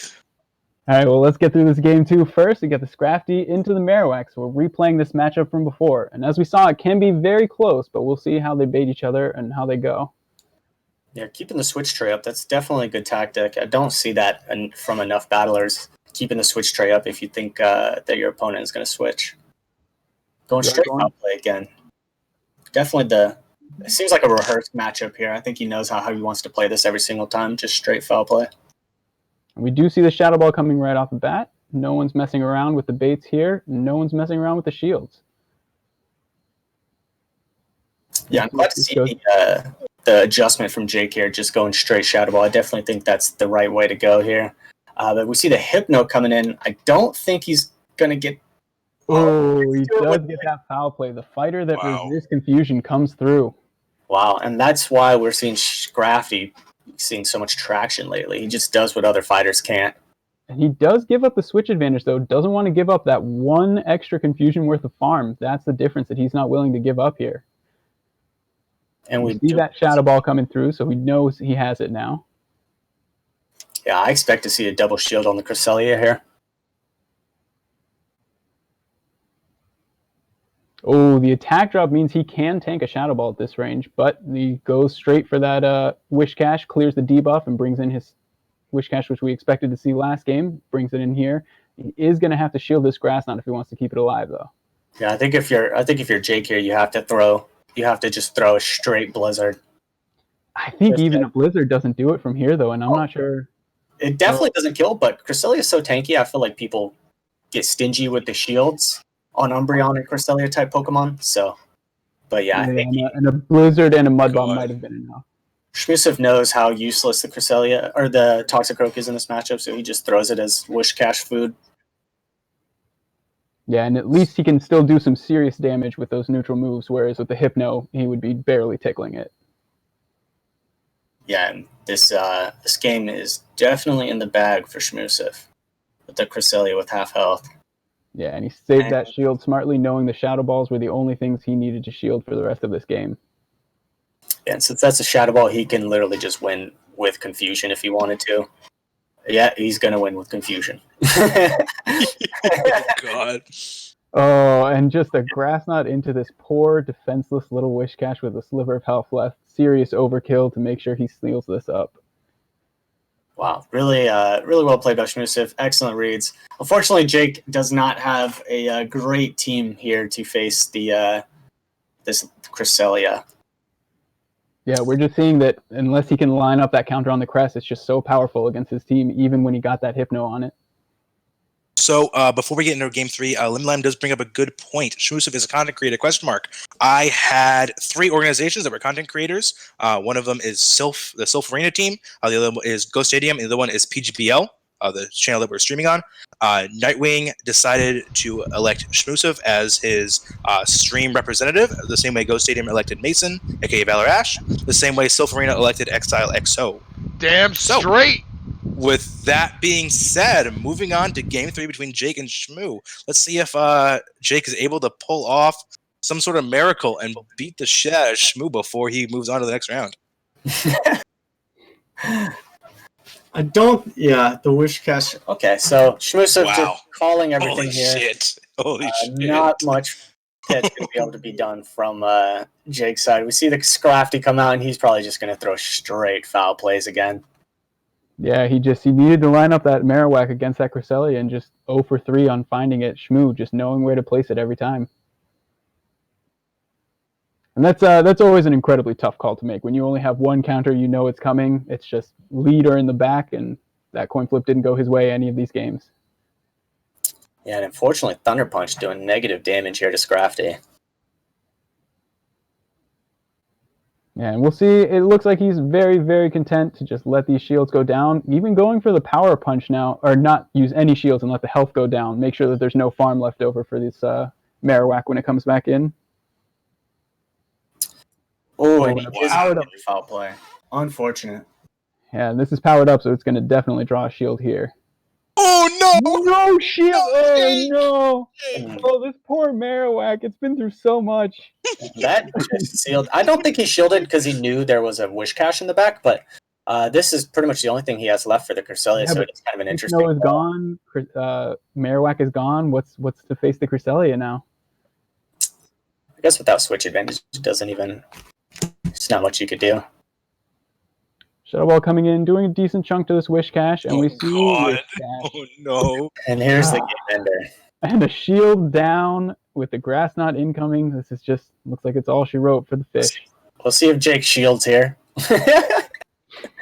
If he doesn't shield, game's over, dude.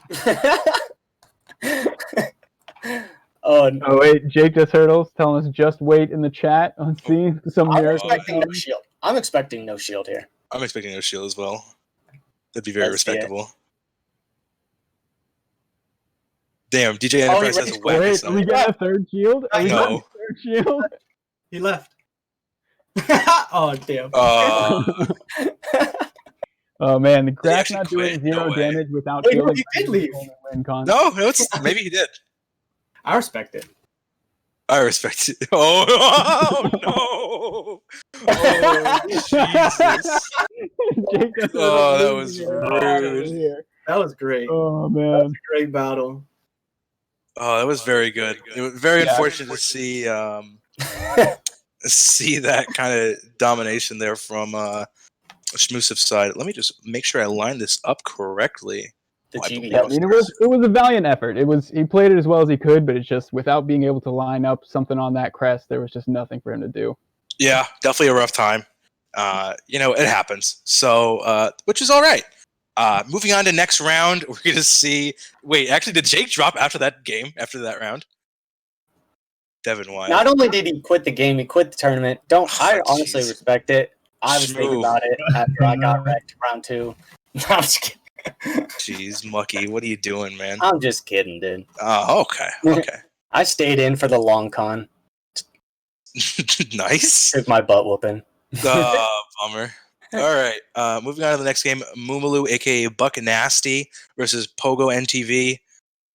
Definitely the teams look up here, I believe. We're gonna have Jackson, aka Bosox, Shoutcast with that boy Muck. Are the teams up? Looks like they are, because I'm seeing that orange rival on Buck Nasty's side. That's what I can tell. Yeah, looks like we're good to go. Trey, Whoa. anything that jumps out at you team wise, or Is the Butterfree the mascot? the Butterfree did he is the put- mascot? Yes, and that was actually a really fun that's conversation so to have unfortunate. because Butterfree he Beedrill. That's pretty pog. Wow. he was trying to convince me like, oh, Butterfree's not really a mascot. I'm like, it's absolutely your mascot. What are you talking about? Run the Butterfree. You griefed him. I didn't. Whoa. I'm just kidding. But the confusion, honestly, it has one good matchup. I think it beats the Beedrill, but other than that, I think Butterfree might be dead weight here. I would be very surprised if we saw this Butterfree get any screen time right now. Oh, Maybe don't game worry. three. Don't worry. You'll see some screen time with it later on. I hope. Maybe it's now, maybe it's later, but we'll see. All right. I think we're ready to go right into this. We'll start it up for you guys. Oh yeah,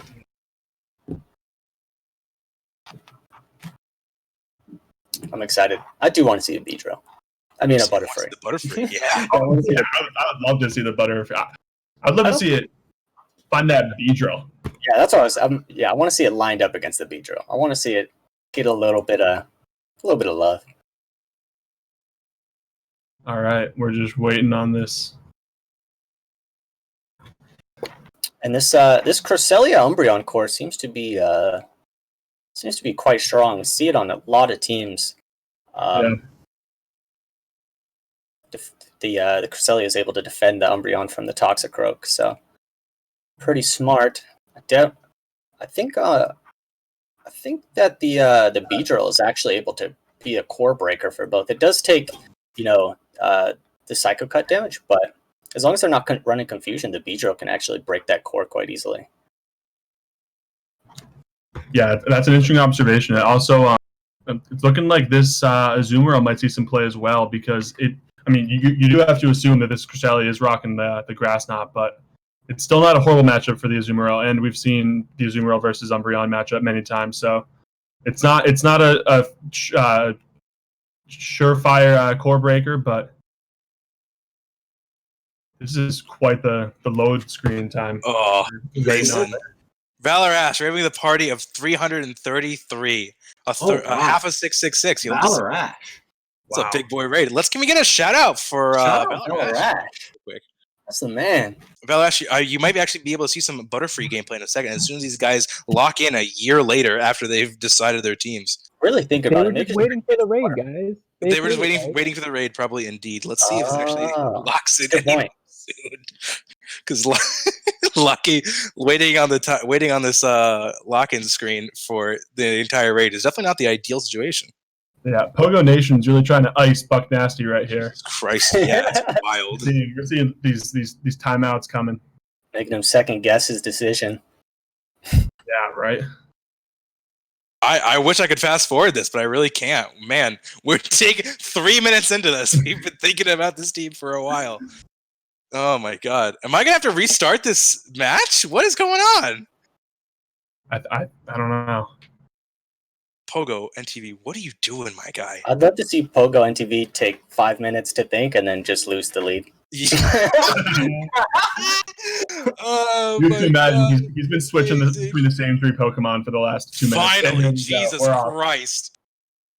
All right, Yeah. Oh, well, god. All right. It's a neutral matchup. We'll see how they that's decide to play it out. I think we see most Toxicroaks going straight Sludge Bomb, not even wanting to mess around with dealing no damage with Mud Bomb.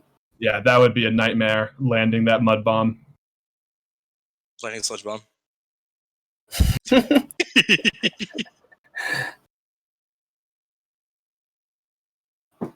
Oh my god. That lands the sludge bomb. But he might actually get bubbled down here. Yep. And he does. So I expect to see the Umbreon. Neither of those are positive matchups against the Azumarill. Thankfully, it's only got about 10 HP left. Yeah, kind of an interesting choice between 3 Pokemon that loses to Azumarill. I think we're definitely going to see a bit of a switch up in the next round. You'd have to imagine. But hey, once the Azumarill's out of the way. Yeah. Azumarill's out of the way, though, for sure. So we'll see what happens. He does have a half HP. We'll see that. Oh, it's a Shadow Beedrill. That's exciting. Yeah, and I actually had to face this Shadow Beedrill in round 6. The thing is a monster. Oh, man. Eats the last resort like nothing. X's are coming in. Or do we see the Fell Stinger? I'm expecting X's are though. Imagine. There we go. Yeah, that would be pretty poking. I think Marowak's going to come in and farm it down. Not before having to shield a drill run. This will be, some interesting shield usage here from Buck Nasty, but Oh my god. that's not ideal. Cresselia with He's 2 gonna have to get- shields. I'll go straight for the Shadow Ball. we'll see if Pokemon goes ahead and shields this. I'm expecting probably. Oh! Oh Tries my to make gosh, a call. man. Doesn't work out. Might actually throw the game because of it. Wow. Wow. I think he What just threw a- the game right there. All he had to do was shield. He's going to get fire spin down. That's why you always nuke with 2 shields up. Oh my god, are you kidding me? Oh, Unless he has another. Oh my god. Oh my god. Wow. Unfortunate. We'll see how Pogo Nation cannot be feeling good. just after coming that into game. round 2. I assume he'll shield this time. Probably is a decent adjustment. Maybe Well, he I'm just assuming wanted- the way the rules work is he comes in with 4 shields for this game. So Oh, Yeah. shit. Now he's got a big advantage. in the game too. Guys, I want to point out that we took 5 minutes to lock in the team just to go lose with 2 shields. I'm really That impressed. is. If only he had enough time to decide if he wanted to shield or not. Oh my god. I doubt we'll see the Stoutland. Oh, imagine that'd be amazing. I would. That'd be awesome. One of the best mascots, I think, is the Arcanine that House Stark was forced to run. Butterfree's up there as one of the best, but the Arcanine is also like, holy shit, that's fucking hilarious. And Buck Nasty's halfway to that full team of 6 shiny claws. Yeah, it would have been Would've- nice to see that. Would have been cool, but We'll That's see okay. how he decides to play this. Oh my god, are we gonna take a year to lock in again? Jeez. Oh, thank God. Okay. Nice. and we've got that Umbreon into Azumarill. Azumarill again. Hard negative matchup here for Buck Nasty. 3 Pokemon that do not want to switch into Azumarill. We'll see how he decides to play this one again. Not the best adjustment, But we'll see what happens. Yeah. Hey, I mean, after game 1, winning with his opponent having 2 shields, maybe he was like, hey, maybe bring 3 Pokemon weak to Azumarill is the play. But Yeah, if he does a shield Azumarill, you're good to go. See what happens here, though. a little bit of lag there. We're just going to keep seeing these last resorts here. You have to imagine Pogo knows that he's really weak to Azumarill in the back, assuming he's not switching out of quite a negative matchup, right. so. It's kind of surprising. Yeah, it's surprising he's not even going to shield one of these last resorts. I think. Yeah, to your point, he could have maybe stood to shield a last resort and then have a little bit more of a play against whatever comes in next. It's going to be the Toxicroak. Get a little more pressure, I guess. Yeah, I see. Now we'll see if Toxicroak goes for the farm down. I assume, going for the player farm, I assume he's going to be able to go for it. Got the farm down. Wow, that was a clean farm down. He's almost he is at his level. Yeah, he was at one more. Oh, the Confusion Cresselia. He's going to need to get out of there ASAP. He just took a whole chunk of damage. We'll see if the Beedrill is the one in the back still. If it is, he... Yeah, if it's the Beedrill, Pogo Nation does not really want to throw it into this. Oh no. Oh man, Yeah, Pogo Nation Yeah. probably wishing they shielded the Azumarill. it does give the leeway for the Beedrill to come in with the drill run here. Oh, Oh, gets baited though. Shadow Ball is going to come in. It's either going to knock it out or leave it with 1 health. Speaking of the Beedrill, did he have to elite TM that to have drill run, or was the shadow available? It was available. It depends when you TM'd it.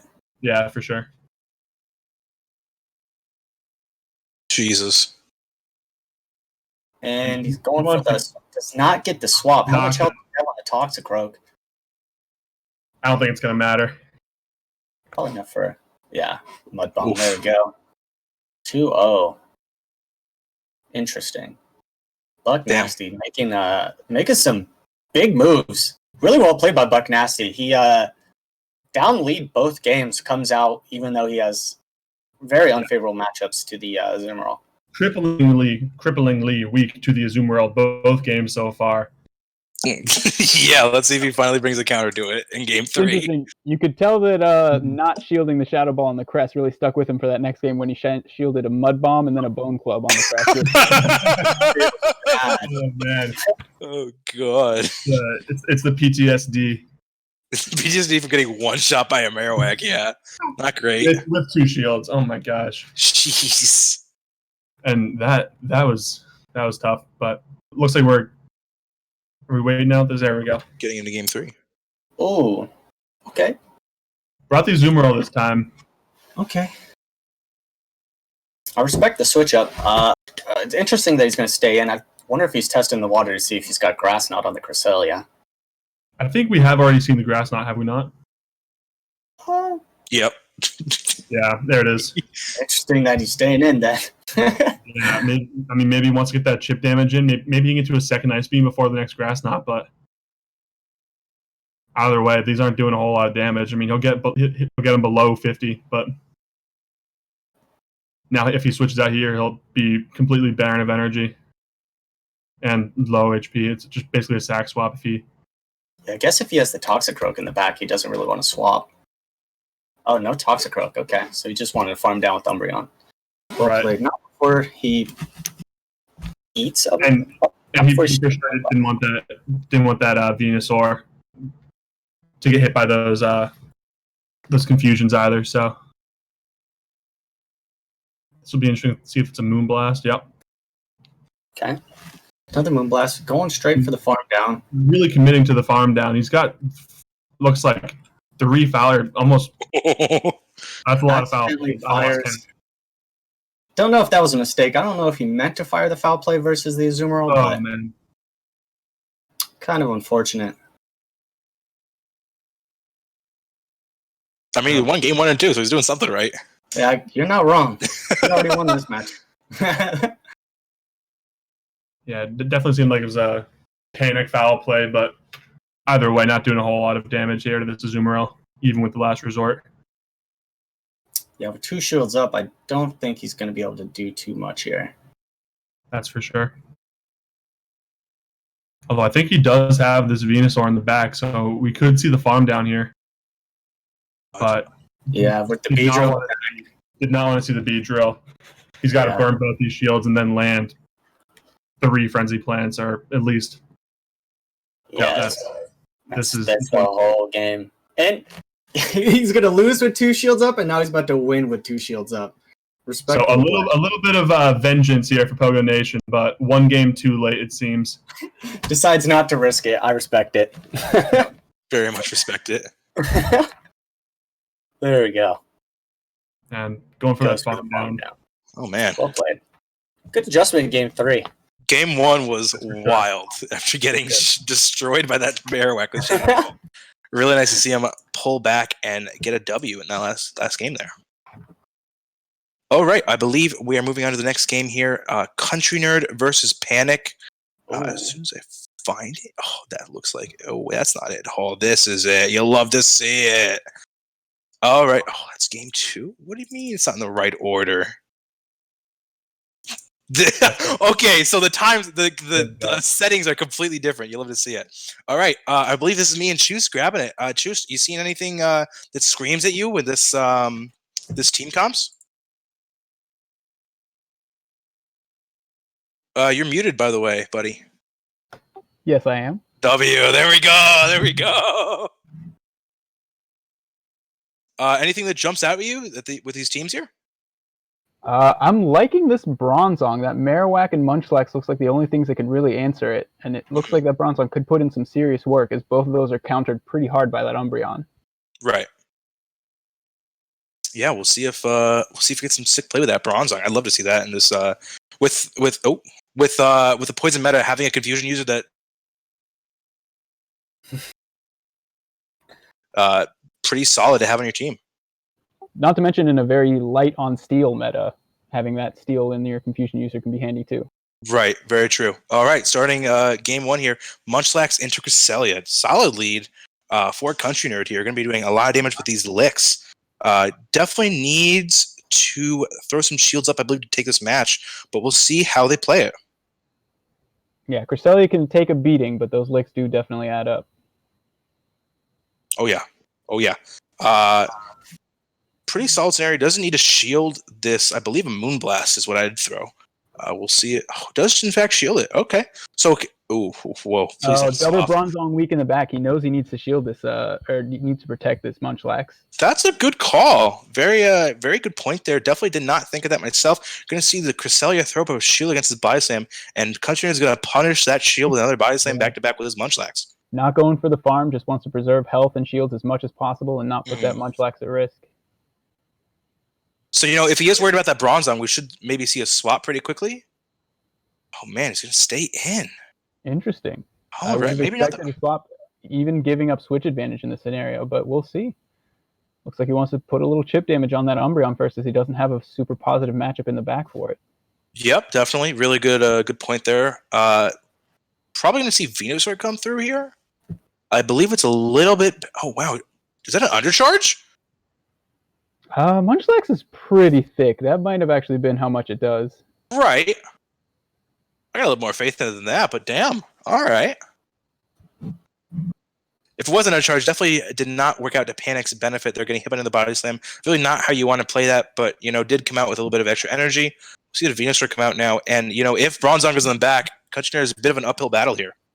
He literally only has Nightshade left to deal to deal non-resisted damage to a Bronzong at this point.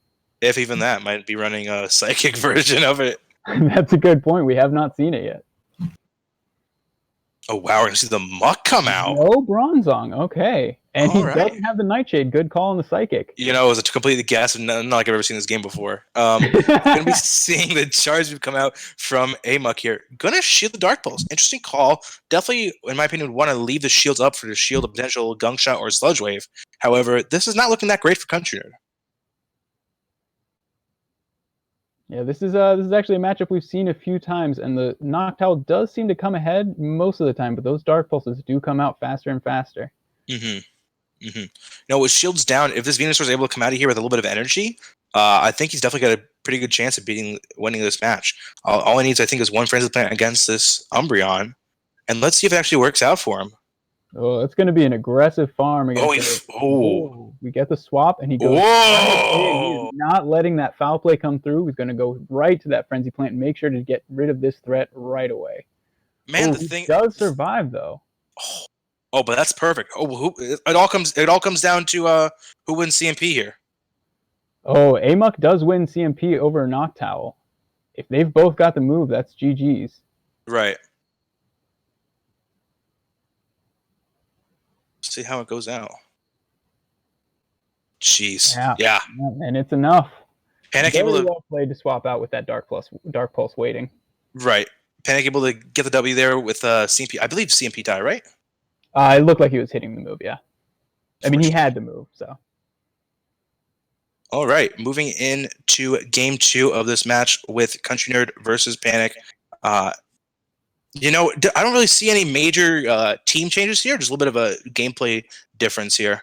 I'm still surprised to not see the Bronzong. I was surprised to see double weak to Bronzong in the back, and I was surprised to not see Bronzong on the other side. Right. Is Munchlax his only counter to Bronzong, though? He does have the AWAC also, so the AWAC can put in work. It's not like Bronzong is super overwhelming, but... All right, let's see how he plays it out. Venusaur versus Umbreon. This is a pretty neutral matchup. Shields up, I believe Umbreon takes it. Might be wrong. It does come out faster. I think you might be right. Yeah. Right. So we'll see what Panic decides to do. Definitely needs to consider shielding his Frenzy Plant if he wants to win switch. If he wants to somehow take switch advantage, does not shield it. Wow. So I think he can get two foul plays off here before the next Frenzy Plant or getting farmed down though. So he will probably pressure a shield back. I don't think so. I think Country Nerd can no shield us and then farm this Umbreon all the way down. It's gonna be pretty close. There it is. There it is. Yeah, he's gonna get that right. one shield. That looked like it might have been IV dependent though. That's a nice thick Umbreon right there. Mm-hmm. And it looks like he does want that switch. He's willing to give the shield and make sure he can hit something with this hard-hitting Frenzy Plant right now. Mm-hmm.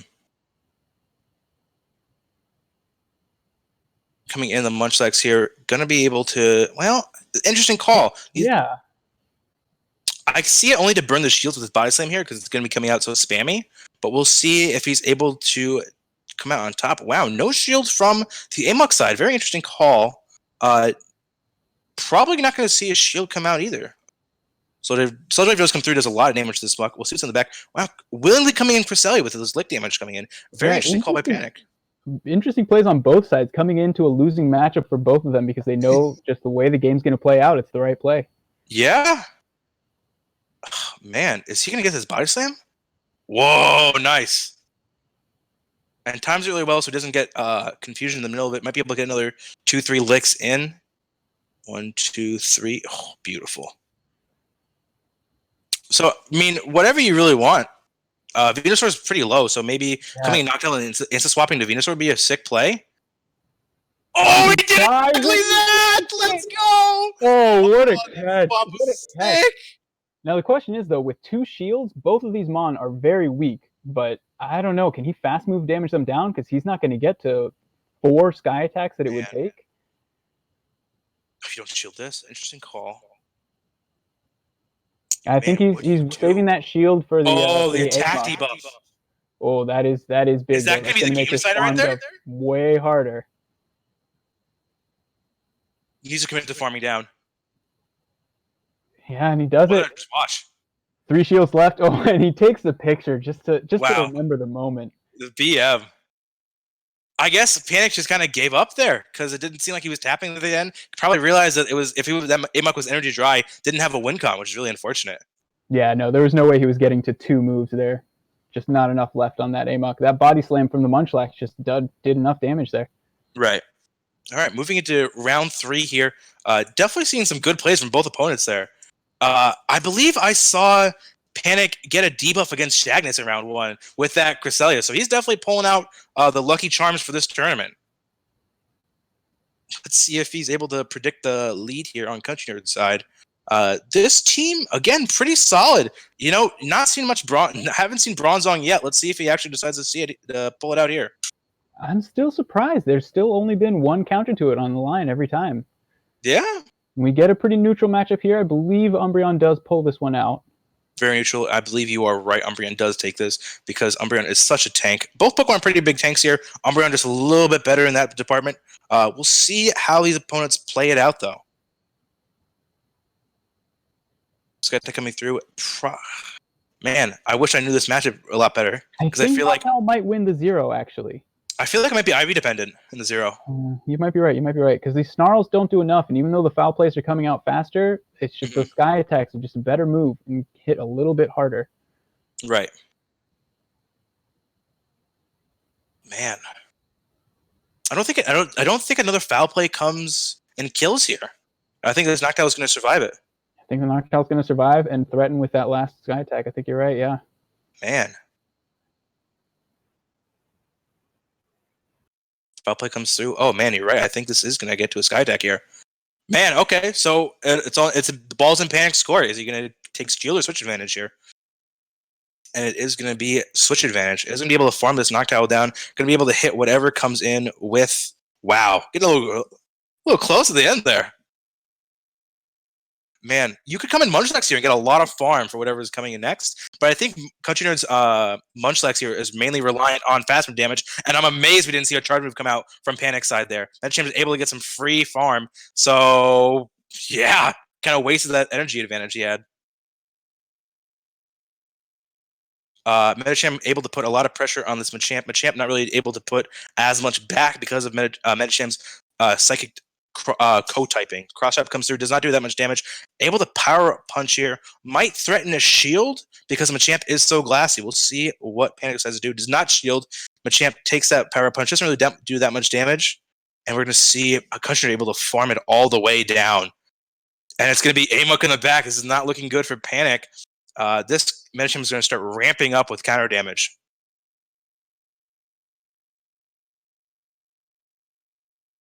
And again, putting a lot of pressure. 2 shields here. Can definitely just 2-shield this match and just tap this Amok down. Probably going to throw another power punch in the meantime to make this go a little bit quicker. But again, yeah, looking really positive for Country Nerd against Panic here. Choose, I think I might have lost you, or I'm just overbearing. I don't know which. No, I'm still here. I'm with you. Just let me know. Oh, beautiful. Power up, able to kill there. Panic knows the game's over. Doesn't even, and takes another screenshot. Man, Country Nerd out here really testing his ability to beat these players. Just really tossing out the BM over here. All right, with that match, we are finished with our showcase for round 2. Moving on to round 3. First match we're seeing is, in fact, Ali Lucky versus Ali Lucky versus Azure. And I don't know what what's popping up on my screen there. It's interesting. That's the wrong fucking folder, isn't it? Twitch chat, how we doing? Checking in, making sure you guys are all good. All right, Chust and Mucky, you guys are ready to take this one out? Yes, sir. Let's get it. Beautiful. Just give Before me we go one into second it, to pull up his- right, good call, Chusty Woosty. Before we go into it, I want to again thank everyone in Twitch chat who's hanging out. Love to see your support in the stream. Love to see your support in the tournament. Ali and Azure and Shmoo both doing pretty well in this tournament. Let's see who comes out on top. We have the teams up, gentlemen. Yeah, a little bit. It sounded pretty meek, Mucky. Yeah, I got it up. Oh, beautiful. All right, so if you have it up, what anything jumping out at you really for this line? Yeah, I think Ali is going to have a lot of luck with something like a Toxicroak and Hypnocore. Toxicroak's able to take out like literally half of this guy's team, and then whatever he can't take out, the Hypno is able to clean it right up with the Fire Punch. So I think we'll see. Yeah, I think that Fire Punch, Thunder Punch Hypno is going to come in clutch right here. Definitely heard from Azure at the end of this tournament that if he saw a Toxicroak on the enemy's team, it was just really bad news bears for him. So we'll hopefully see some amazing gameplay by him overcoming this negative team matchup here. Let's start it right up. And let's see, yeah. Umbreon, super safe, not really surprised, but it's going to be met with the Toxicroak, so we're going to see what Ali switches into. She goes right into the B-Drill. It's met by a Confusion. Yeah, unfortunately, a Confusion Cresselia, so we'll see how they decide to play this. This is going to be shield dependent from Cresselia's side. If they want to invest the shield to win the matchup. And I do expect them to take the switch advantage and invest 1 shield. Or actually, I think she might get farmed down right here. Yeah, no shields needed. Keeps that switch. Impressive. Definitely expecting Umbreon to come in and farm this bad boy up. Yeah, in some way that is, obviously you'd rather see the Umbreon on it, but better to see it against the Beedrill there than against the Venusaur, and at least be able to chip it back with those X-Scissors. Now she's got a full foul play loaded up, but I expect to see the switch into Venusaur immediately. And there it is. Let's see what they have in the back. No, they're going to stay in, and they're going to throw a move right at this Venusaur here. Both dealing neutral damage. Sludge Bomb obviously will hurt harder. Goes for the Mud Bomb bait. Respect it. Goes right to the Sableye. And actually, Sableye is going to have to invest some shields here. He's going to get put down really quickly. Yeah, it was interesting coming in with that Toxicroak, putting a little bit of chip damage. Maybe he wants to go for the farm, but he's getting a lot of energy on that Venusaur that he has to handle now. Yeah, and Venusaur's... Honestly, I almost expect Venusaur to just try and farm it down here, because I think that's her best play. Yep. Fortunately, Toxicroak's got 2 shields now. It's not going to be a great spot for this Umbreon. Yeah, these last resorts will threaten, but not fast enough. Yeah, and you can't even bait in this matchup, unfortunately, either. It's just not worth it. I'm actually not sure if I wouldn't have gone straight foul play, because 2 foul plays might have been just enough. And it's going to take 2 charge moves no matter what, because the last resort doesn't do it from here. Yeah, it would have been close. I think no matter what, there's no win con, though, because these counters just add up too quickly. Yeah, I think the safe swap in the Beedrill, unfortunately, was just not the play. I mean, it was rough. There was nothing to answer the Cresselia except for the Umbreon, and when the Toxie caught it in the lead, that was a tough hole to climb out of. Which almost brings it back, actually. That's a lot closer match than it should have been. Very close. Asri tells a little GG's there. Oh, man. Really good games. Good start by Ali and Azure. Going to be going on to games 2 and 3 here. Anything that you'd say either should change in their... Whoa. Anything that you guys would recommend? Their gameplay change up or team comps change up? I want to see Ali drop the Beedrill, personally. I think the other stuff on our team can take care of what Beedrill is going to do. Like, Hypno, honestly, is going to be able to do a way better job. And like you said earlier, Azure said, Toxicroak just eliminates his team, so I'm really surprised to not see the Toxicroak with 2 Cresselia guards, honestly. All right. Moving on to game 2 here. Take it away, gentlemen. Oh, and then, unfortunately, another bad spot for Ali here with the Venusaur lead. See how she decides to play it. Goes right to the Umbreon. Using Umbreon as the safe swap, definitely a better idea, but met with the Wigglytuff. Now she's in a... Fast move damage coming in hard and fast on both of these matchups. Yeah, that's now she's in quite an interesting spot. But we'll see how they decide to play this if he wants to shield any of these last resorts. I think she'll be able to get to 1 more before this Umbreon goes down. And that 3rd one should be enough to KO, so we will draw a shield if she gets to it. Wow. And there we go. So, play, which I don't know if it'll be enough, but should draw a shield here at least. Oh, what a call! Wow. Wow, that's a very high level call. That's some great counting is what that is, really. Yeah. Or phenomenal instinct. Either way, absolutely amazing play. Beedrill coming back in. We'll see how... Yeah, I expect the Cresselia to come back in, so she's just going to fire off an X-Scissor. And I would be surprised to see these go unshielded, as confusion damage can basically just wipe the floor with this team at this point. Yeah, unfortunately, both of these Pokemon do not have a great time versus this Cresselia. Yeah, if shields were down, it could do a little bit more work, as those charge moves can do some damage, but 2 shields left for this Cresselia. It's a very, very steep hill to climb. Very smart play by Ali to not shield the Moonblast, knowing that it's going to be resisted, and that she can just barely get to 1 more, but... Oh, and a very smart combo play here, putting the pressure on by launching this Frenzy Plant that was almost ready. And he lets the Cresselia go. That's actually insane. That is a very surprising play right there. I'm not sure it matters, but... Yeah, that was very... I think there might be a win con here now, and I don't think there was one if he shields there. I agree 100%, but I think the Beedrill just might be too low. Wow. Oh, wow. Maybe not anymore. Yeah, burning that last shield now only needs to get to an X-Scissor this low, even though it's resisted. Double resisted, actually, but it won't matter. I doubt it's going to be able to take out the Beedrill with counters. Yeah. Wow. Yeah. Wow, yeah. Oof. That no shield on the Cresselia, already knowing that both Mon that were left were super confusion weak. That was a... Yeah, that was a big misplay. I definitely think that game was over if the Cresselia gets shielded there.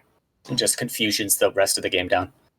I don't think the Cresselia gets all the way through it, which does beg the question, would 1 charge move be enough to kill the Toxicroak in the back if they just get through the Cresselia after burning the last shield? But I think it was the safer play. Yeah, for sure. We'll see how they make some adjustments here. 1-1 going into game 3. Beedrill has only thrown X-Scissor so far, so Azure still doesn't know if it has Drill Run also, which may be what he's worried about in the back.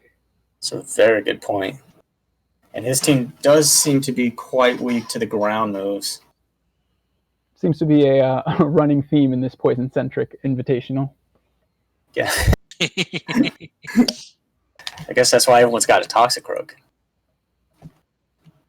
Yeah, Azure saying in the chat he's surprised that Poison Jab KO'd the Toxie. The Toxie was quite low, but yeah, that I didn't expect it to be 1 fast move either.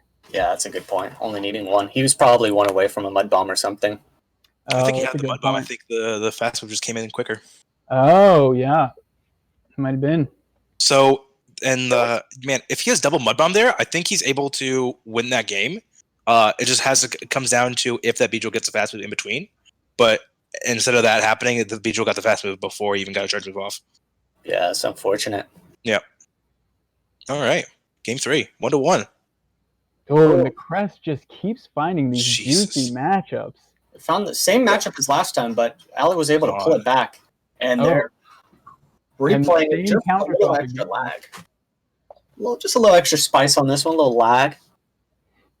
But we'll see if how they decide to play it, if the Azure will not shield the foul play at the end again, because that was clutch.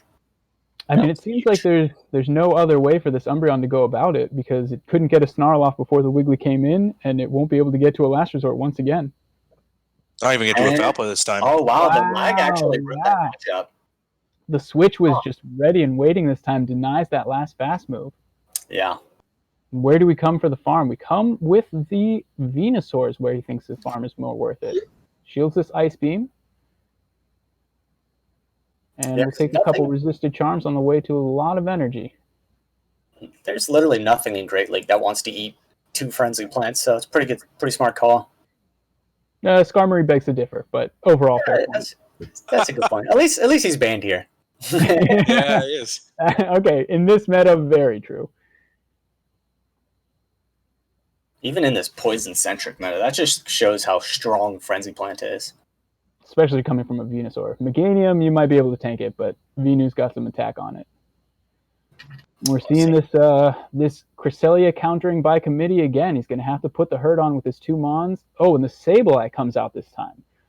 Neutral X Scissors will still hurt on a frail Sableye, but better than taking them on the Cresselia when he knows the Cresselia is so valuable.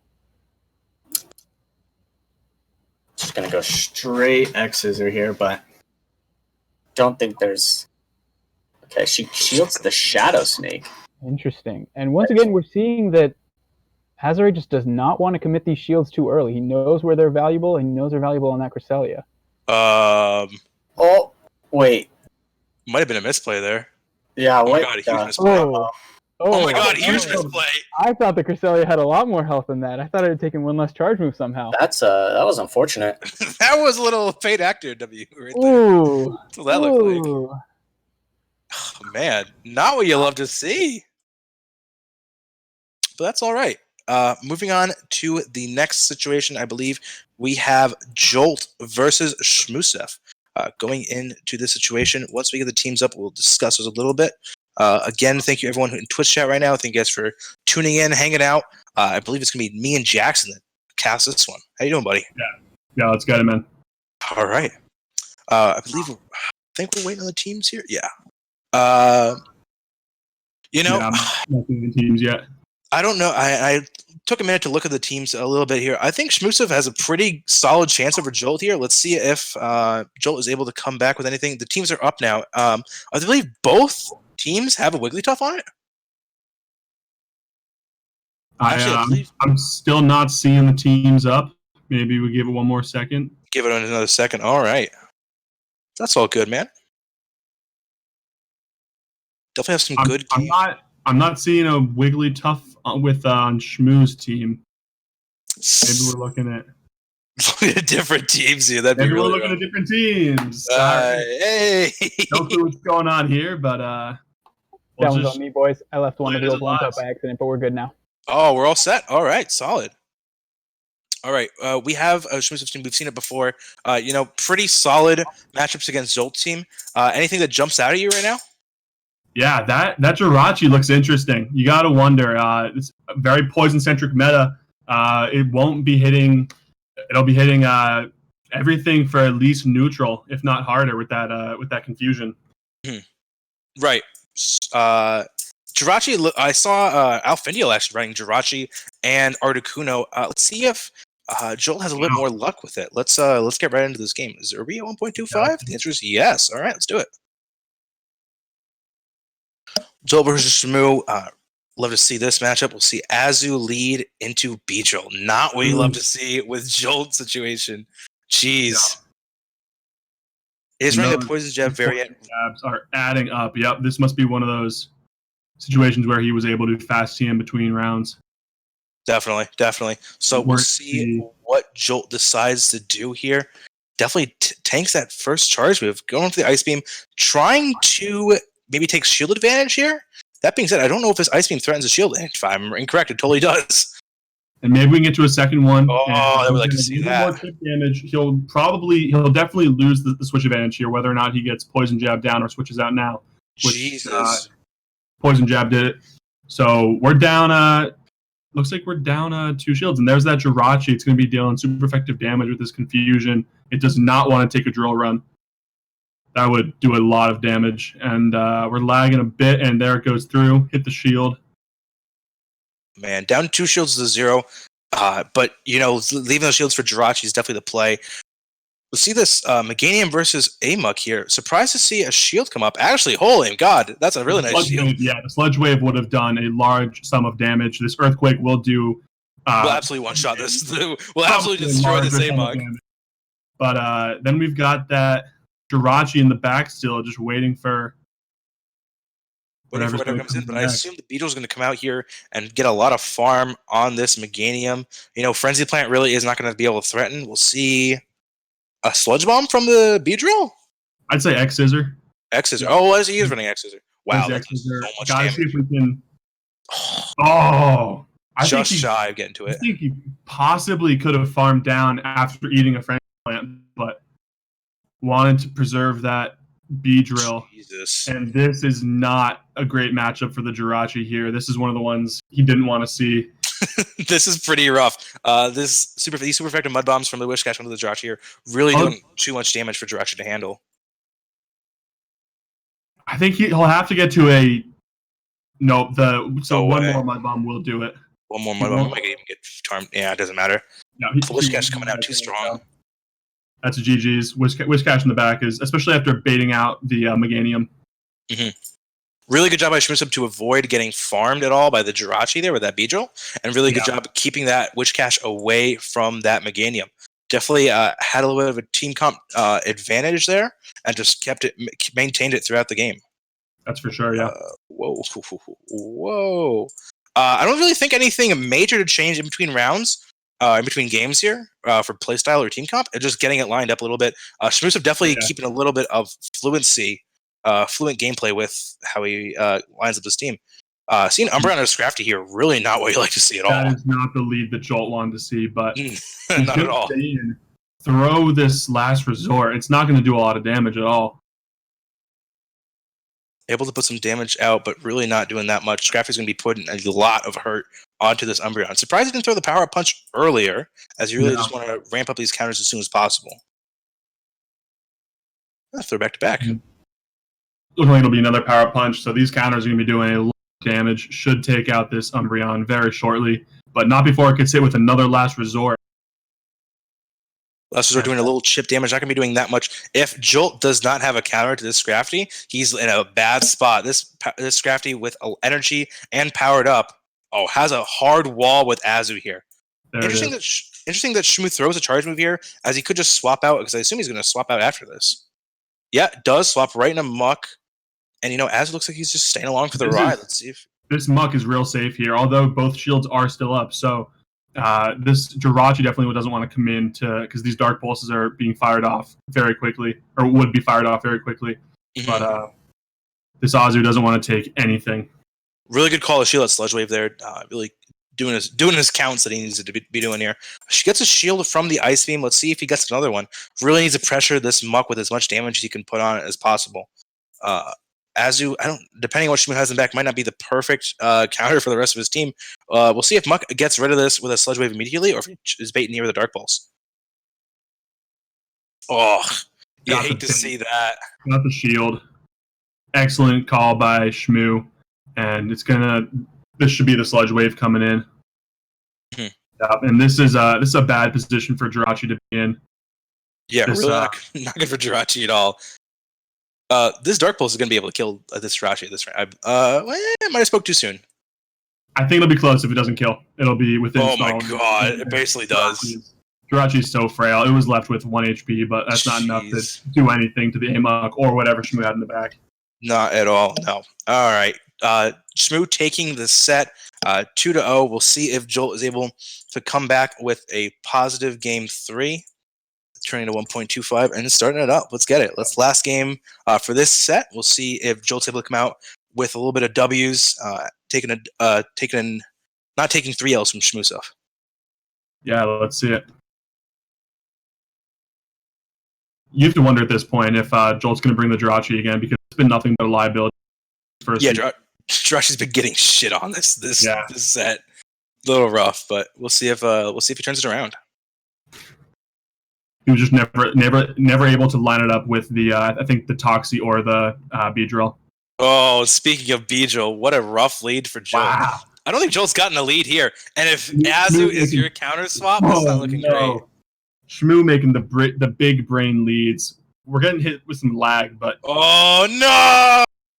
Jolt was in that. Listen, guys, this is a lesson for you GBL players. If you don't, it might be visual. It might just be visual lag. Nope, that wasn't visual. He definitely got screwed out of at least. Yeah, definitely got some damage there, which is unfortunate. Jolt being the nice guy, Shmoo just tapping away, which is obviously what you're supposed to be doing here. We'll see if this Muck decides to throw up a shield for this Ice Beam. Nope, is not going to. Going to throw a Dark Pulse. I don't think Dark Pulse is going to kill this Amok, though. Even if it doesn't, it's going to be... just shy.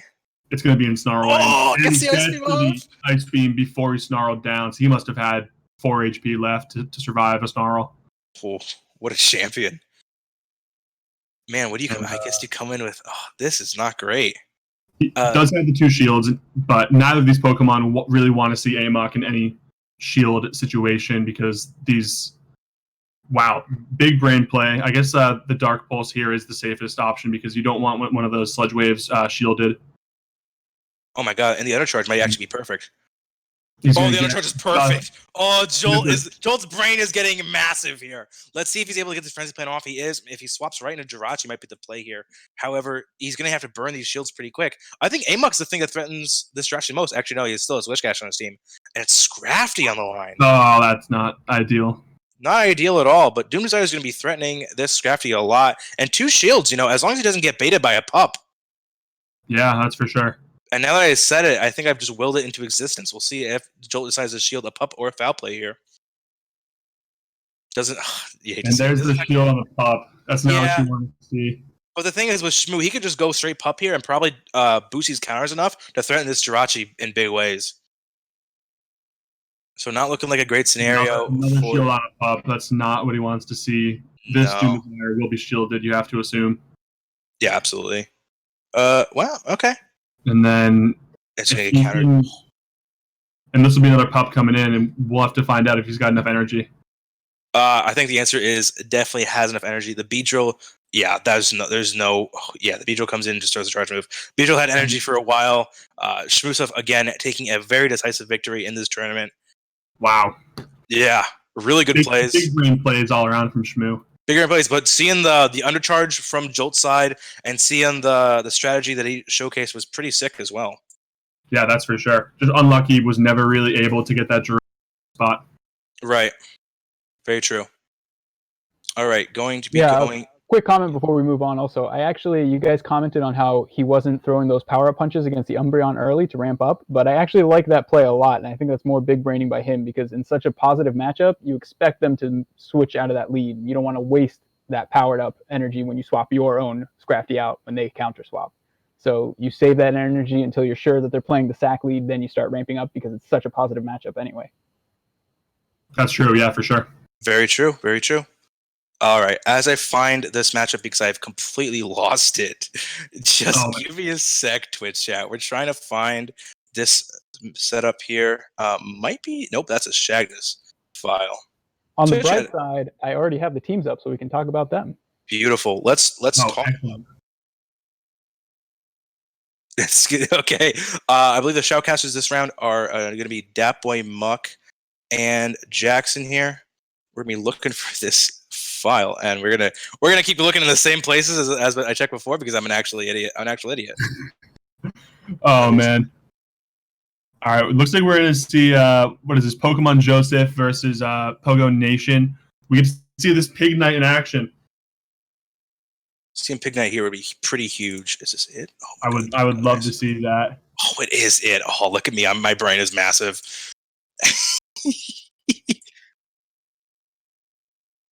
All right.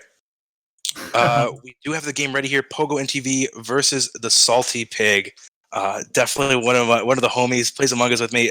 Running this Pig Knight, being constricted to this mascot clause, we'll see if he's able to pull off a W with it, or if he's just going to leave it on the sidelines. Yeah, honestly, it doesn't look like this Pig Knight really has any positive matchup here, as far as I can tell. I can't get a great view of these teams. Is that what's that fourth Pokemon for Pogo Nation? Azumarill. Azumarill. Definitely. Is that the fourth? No, the fourth one is a Beedrill. Oh, Beedrill. Shadow Beedrill. Shadow Beedrill. Right next to him. So beautiful. There is some play there for Pig Knight, but that's really it. Right. All right, let's see if he brings it out. I doubt it, but let's get ready to this game. I doubt it, but it'd be cool to see.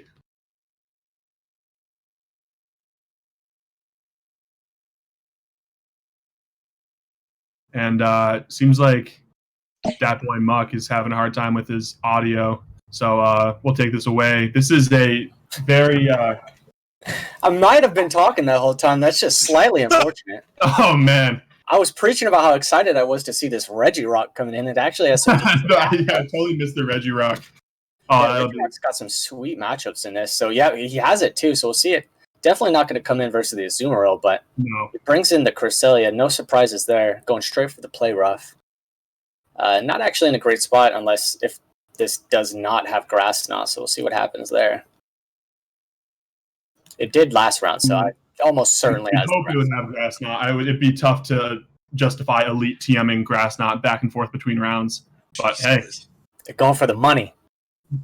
For the $500, I might be tempted as well. But give you the better matchup versus the Beedrill. Oh yeah, the very specific. The very specific Beedrill matchup.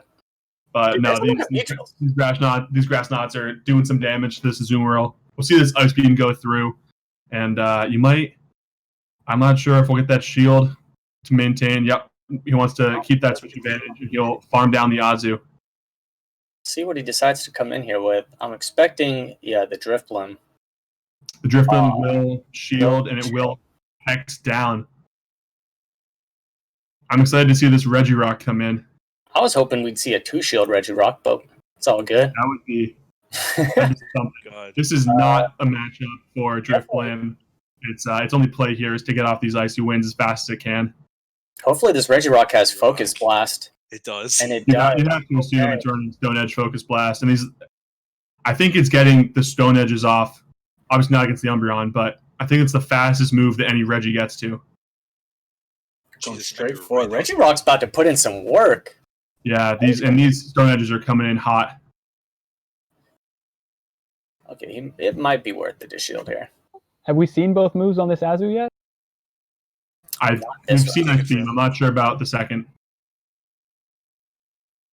See if this KOs. Just barely. Oh, just no. Barely. So he's going to have a shield. He'll burn that shield, but he'll have a little bit of leeway to... Unfortunately, one Focus Blast is not going to be enough to kill the Umbreon. No, not from about 80% where it is right now. If he wants to win, he's going to have to sack swap. And it's not going to happen for him this battle. It doesn't look like this foul play should be enough. If not, almost. Yeah, he's just going to get snarled down after this. Actually, the Regirock was looking pretty strong there. Oh my god, there's so much damage. Unfortunate. Yeah, this Umbreon's got a clear path to victory. It can probably even get off a... No, it doesn't even need to. It's just going to snarl down. Wait a second. Oh my god. Oh my god. Oh my god. Oh my goodness. We almost was got close. a little bit too soon there. Yeah. That almost had that Stone Edge ready to go. That would have been wild. All right, moving on to the next game here. Salty Pig versus Pogo NTV. Regirock making a debut. We love to see it. Really looking forward to hopefully some more Regirock gameplay. Would love to see the Regirock.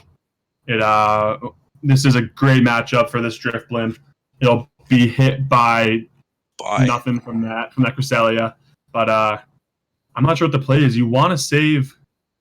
Yeah, I think he's going to go straight Shadow Ball into a Azumarill here. Definitely does not want to go into the Regirock. No, definitely not. But he might want to save the Drifblim. Yeah, that's what I was thinking. Save the Drifblim for the Cresselia later on in the matchup and go into the mirror.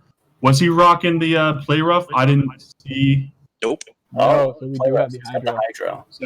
Hydro. The Salty Pig is definitely has the advantage here with the Play Rough Azu. And that might be within bubble range after this next Hydro Pump. He's definitely going to farm him down after this Hydro. Yeah, that's for sure. Putting Pogo in a tough spot. See how they decide to answer back. They show us their third Pokemon. It's going to be, this is a loaded Azumarill. Probably see the Cresselia come back out with those Grass Knots. But wow. This Azumarill's got so much energy. I think it'll get to even rough before Cresselia gets to a Grass Knot.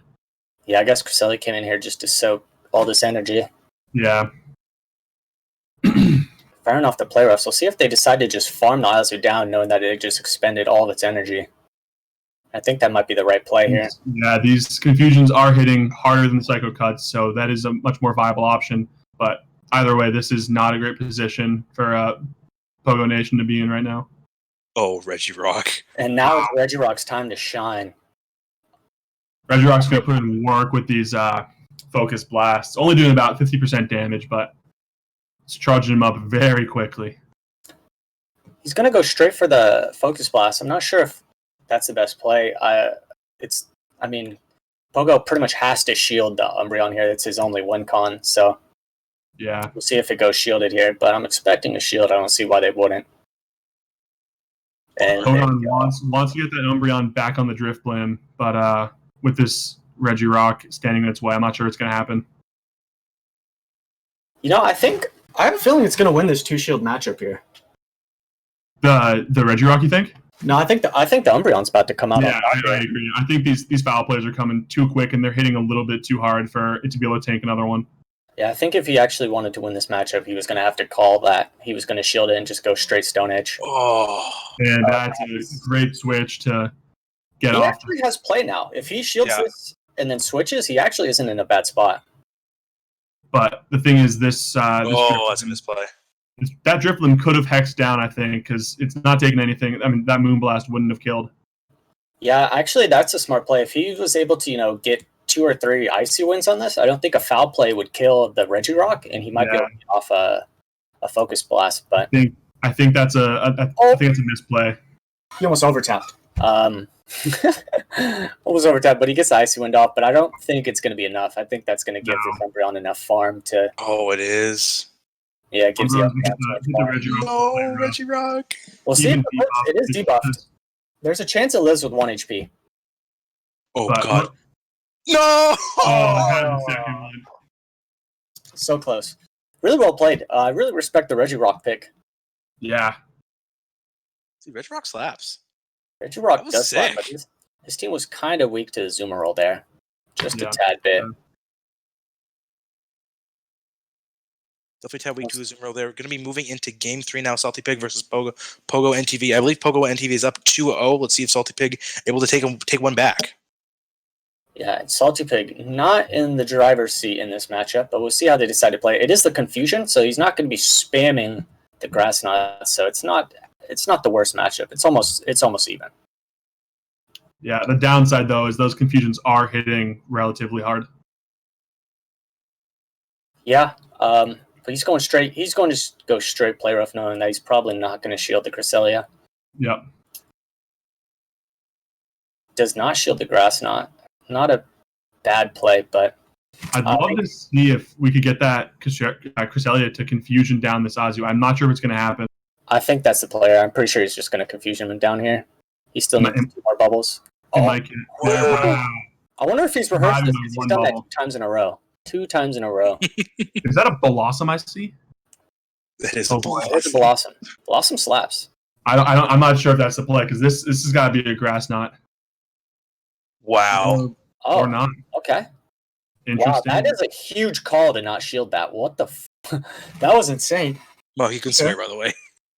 Oh, yeah. Like, what the oh, man. What the heck? Oh, that's what happened? Someone died. Who?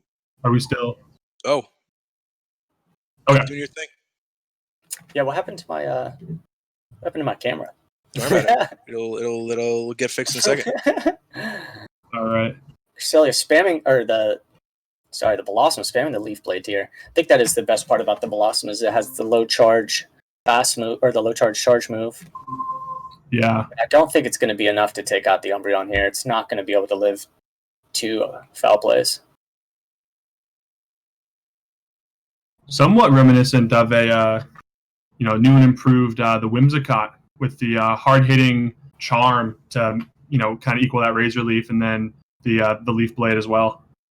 Yeah, speaking of those new Pokemon, I've been actually looking at the Leavanny recently. It's in a similar spot as this, where it's got the Razor Leaf and Leaf Blade, but Yeah. this Umbreon here is just loaded on energy, just running through Joseph's team. Yeah, this Umbreon is really taking some names, and this is a bad matchup for this Regirock. He'll get off that Stone Edge, but after this, he's going to get bubbled down. Yeah, it's not going to kill, unfortunately. And that's just going to be... He'll leave with a little bit of energy left over. Yeah. That's a strong 3-0 from Pogo Nation. Yeah, really good performance by Pogo Nation there against Salty Pig. The team comps just didn't line up a little bit, which is unfortunate, but it happens.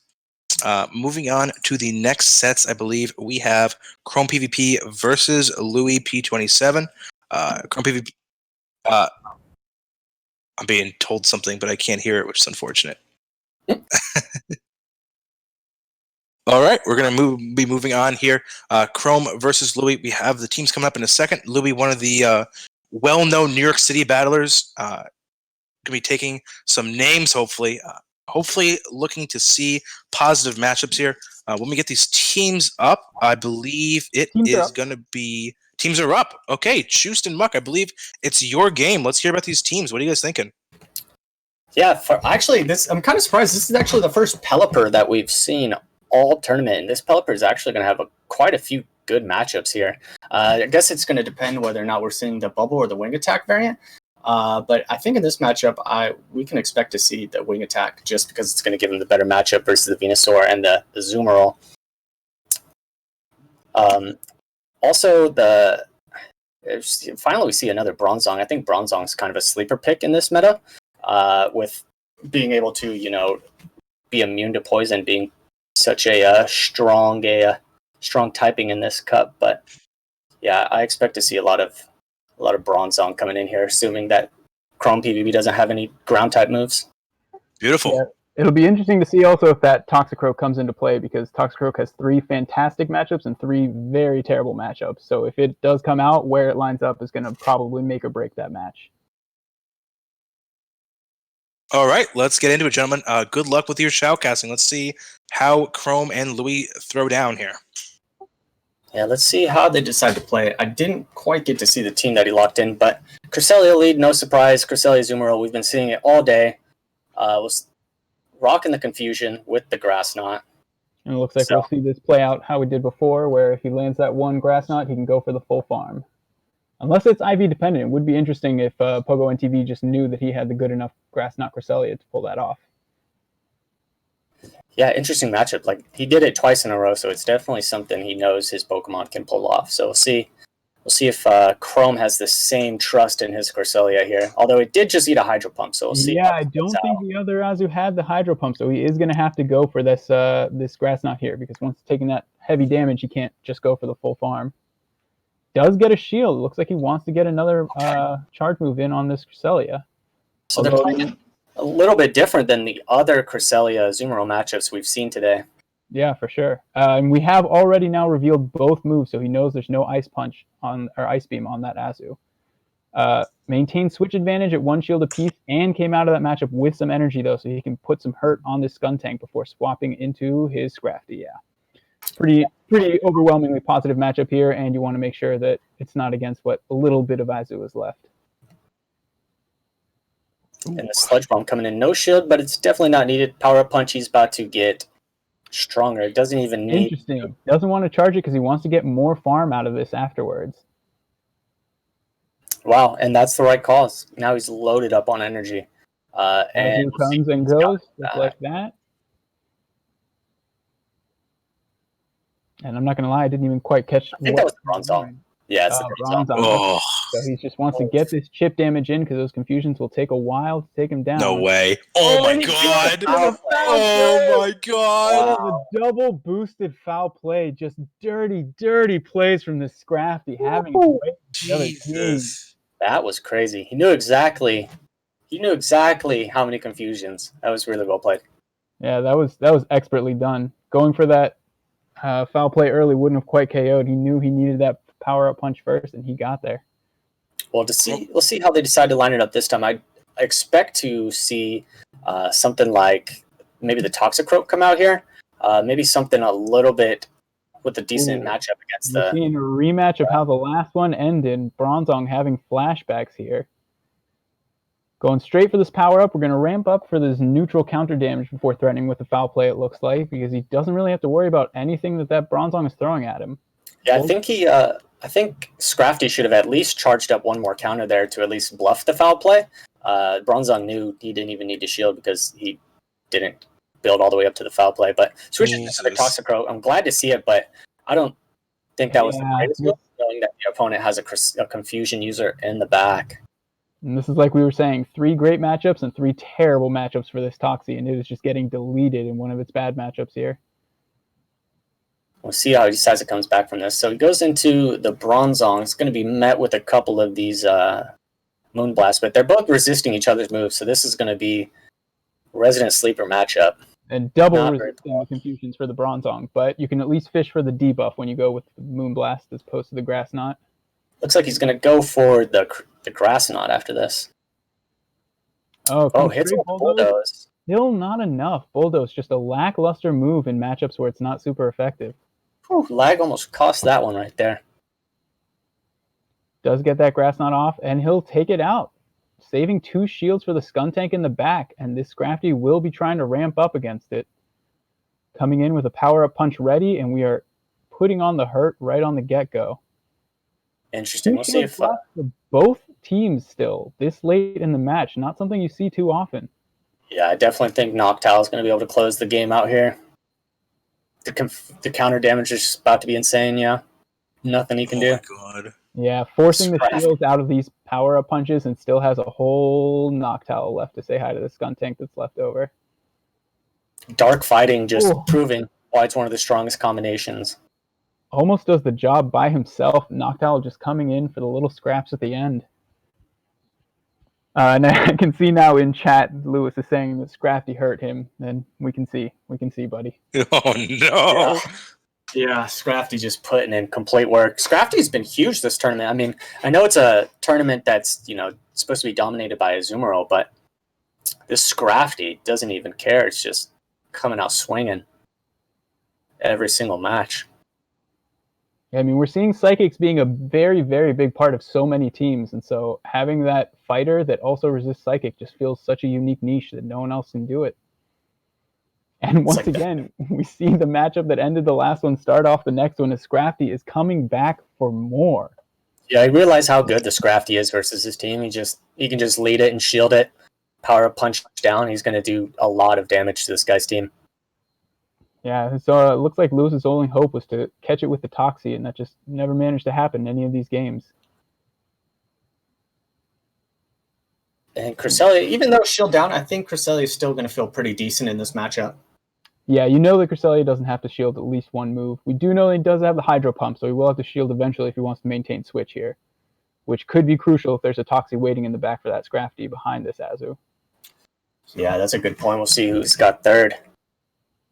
Honestly, with what happened to Toxicroak last round, I don't think we'll see another Toxicroak in the back. But it was a rough day for that Toxie, but I mean, he has to answer the Scrafty somehow. The Scrafty just keeps putting in work. That could be his play to sack swap the Azumarill to bring out the Cresselia so he can sweep with Toxicroak in the back. So we'll see how he plays it out. Although Zero Shield Toxicroak, not the biggest threat. Can't live any he does charge. not want to give up this shield advantage, so he will give up Switch. Noctowl looks like it's going to be coming in to finish off this Azu, and we'll see what's in the back for Lewis. And we'll see if it's that Toxicroak. If it's that Toxicroak in the back, he's going to be not in a great position.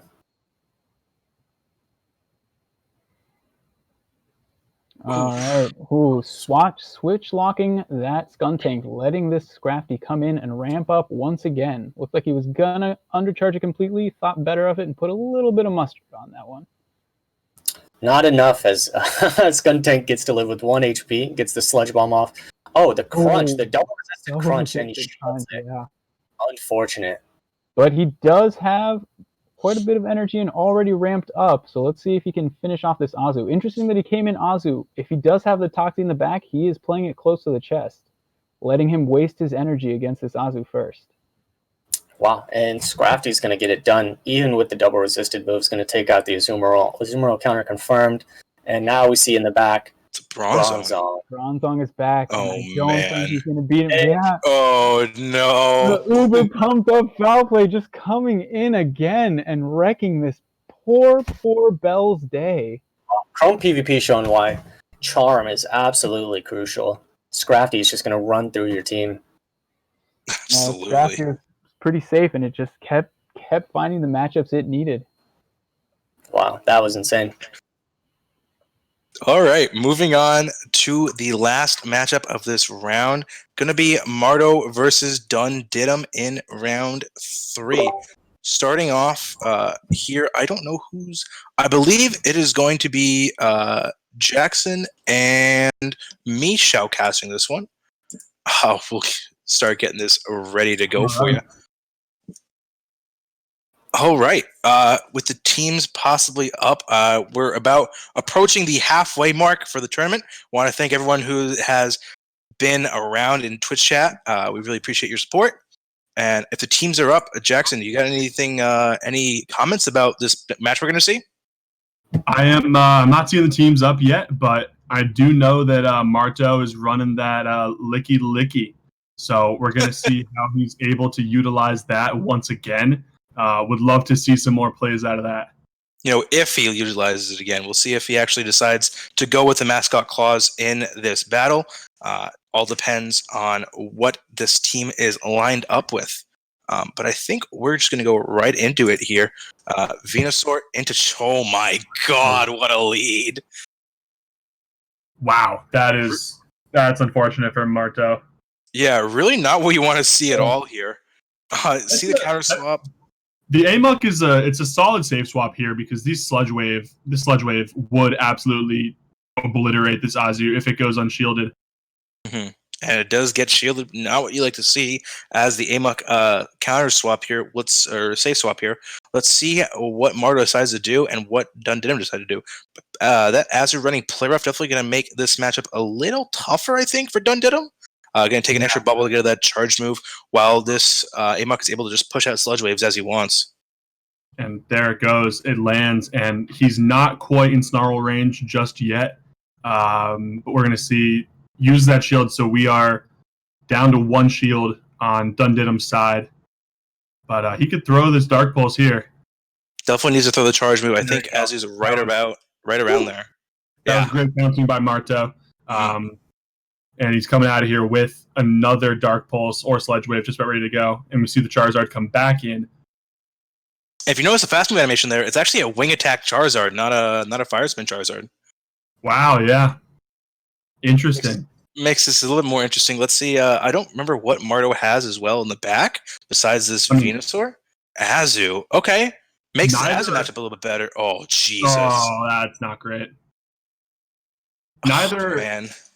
Wing Attack nor Fire Spin are good for Venusaur, but the Frostlass is worse. Yeah, Frostlass is a lot worse. That's especially with no shield. Yeah, let's see if Mar's able to come back here at all. We'll still have an Azu versus a Charizard later, so he's got to land 2 Hydro Pumps to win this game. And I don't know if he's going to be able to do that. He's going to overcharge. It looks like he's just about at 100 energy, maybe 95 or something like that, but he does have about really a third of a Hydro Pump ready to go. He's got to get there. A fire, a Blast Burn. Dead? Oh, I don't think that's it. I don't think it's gonna come. I don't think it's gonna. Oh man, it's gonna be really close though. Needs a blast burn? Oh, if he has a blast burn, He's one bubble down. I think the blast burn should definitely KO from here. Oh my god, it's an overheat! Oh my. All right, sweet. So at least we die with the knowledge that Charizard is not double legacy and not brought into this. Going into game 2 here, really interested to see how Overheat Charizard is going to play against Marto's team. With Overheat being the second move there, Marto definitely has a bit more knowledge for these matchups, hopefully. So we'll see how it goes. I'm questioning the decision to show the Overheat there, although he was only one bubble away from being bubbled down by that Azu. Right. He could have potentially gotten off the 2 Dragon Claws there and preserved the ambiguity on that second move, which we all assumed it was the Blast Burn. Right, and so going into game 2, we have this Noctowl versus Azu, very linear line matchup here. Marto able to pull out an amazing swap. Hopefully catches an Ice Beam with his own Azu here. It is unfortunately a player off. We'll see the counter swap into Venusaur here. Not great, but Azu with 2 shields can definitely threaten Dundidum a little bit. And actually going to completely forego shielding this, even though he's 1 bubble away from Ice Beam. That's interesting, but you have to assume he's going to come back in with this Noctowl here, get out some wing attack damage, and then go for the Sky Attack. You know, I don't even know. Yeah, definitely going to need to throw a charge move where he gets threatened by a Sludge Bomb, apparently. Counting perfectly here. Going to throw a Sky Attack against his Venusaur. Will threaten a KO at this range. It does, in fact, kill. Venusaur's not able to get a charge move off. Perfect counting by... Oh, man. And this Umbreon definitely puts a little bit of a wrench in Marto's day here. We'll see if he's able to somehow overcome it. This Amok is not going to be loving this matchup against his Umbreon later, but Umbreon doesn't love it either. And Marto's going to forego the shield here, letting Foul Play get thrown onto this Noctowl. We'll see what his plan is here. Maybe going to be saving both shields for this Amok, or knows that he can get to another Sky Attack if he shields the next Foul Play here.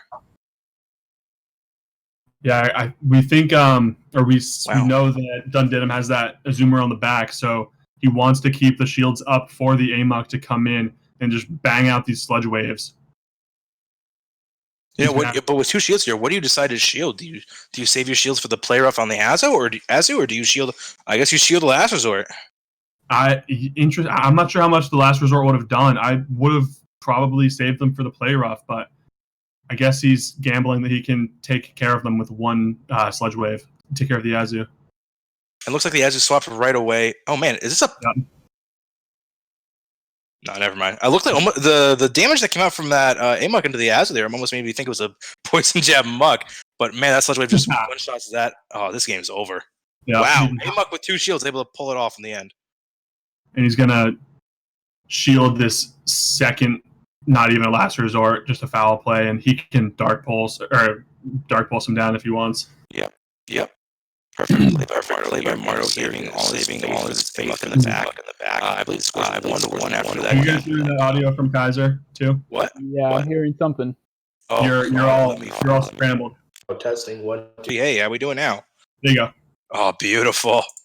That was yeah, I heard. I bet that did not sound good for a hot sec right there. I know the issue you're talking about, and I know it's something good. All right, speed running this matchup with Marto should be a 1-1 score here between Marto and Dundidum. Going into Game 3, the tiebreaker.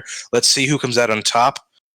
Leaving all his faith there with that Amok in the back was amazing play, and man, this is a great lead for Marto. Fantastic lead. Although there is no play rough to one-shot, but either way, that's a very positive matchup for that Azumarill on the lead. We see the 2 switches out. We know this matchup pretty well. We're just going to see the Sky Attacks here. Sky Attack's coming in from Noctowl here. I don't believe this Azu is running Ice Beam, so I think this matchup favors Noctowl a little bit more. I agree. Taking that 1 extra bubble to get to that play rough is not ideal. Wow. You don't like seeing that, though, so that might have flipped this matchup up for Dundidum here. Should be able to take switch advantage, honestly. Now it's a question of, is he going to throw the play rough and not risk getting that second Sky Attack, or will he farms down, bubble down? But Marto, what a champion! Got the Sky Attack. That's the worst case scenario for Dundidum. Sky Attack shouldn't be able to kill from that. Oh, would have left it in the very low red, but wants to preserve his HP on this Azu here. He can come in with anything. I think you go in with, I don't know. You want to save that Azumarill for the Scrafty. Yeah, definitely true. But we'll hopefully Dundidum has a still somewhat losing matchup in the back against Azumarill. Man, this Azumarill has a stack of energy though. We're gonna see what Dundidum brought to play with as a third. Azur's gonna be able to get a lot of energy out. Oh man, jeez, this is actually huge. I don't know why Dun swapped there. Having the Scrafty locked against the Amok would have been really rough for Mardo, but being able to switch it out here is pretty huge.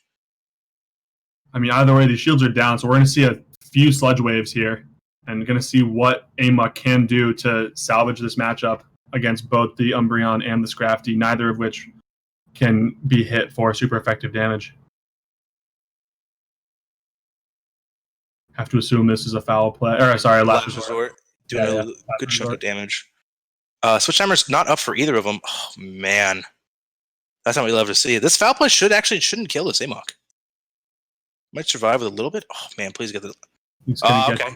Dark Pulse. Yep, that's safe. Pulls the trigger. Definitely was in range of getting farmed down. Gonna swap into Azu to prevent any extra farm from this Umbreon here, or maybe for a sack swap later. Energy, but he's got to get to another Hydro Pump at least after this, because this Scrafty still's got. You know, this Scrafty, I don't think so. I think Mar's in a really good spot here. This Scrafty does nothing is going to be able to throw at this Azu here. I think we're going to see some really sexy swaps from Mardo over here. Wow.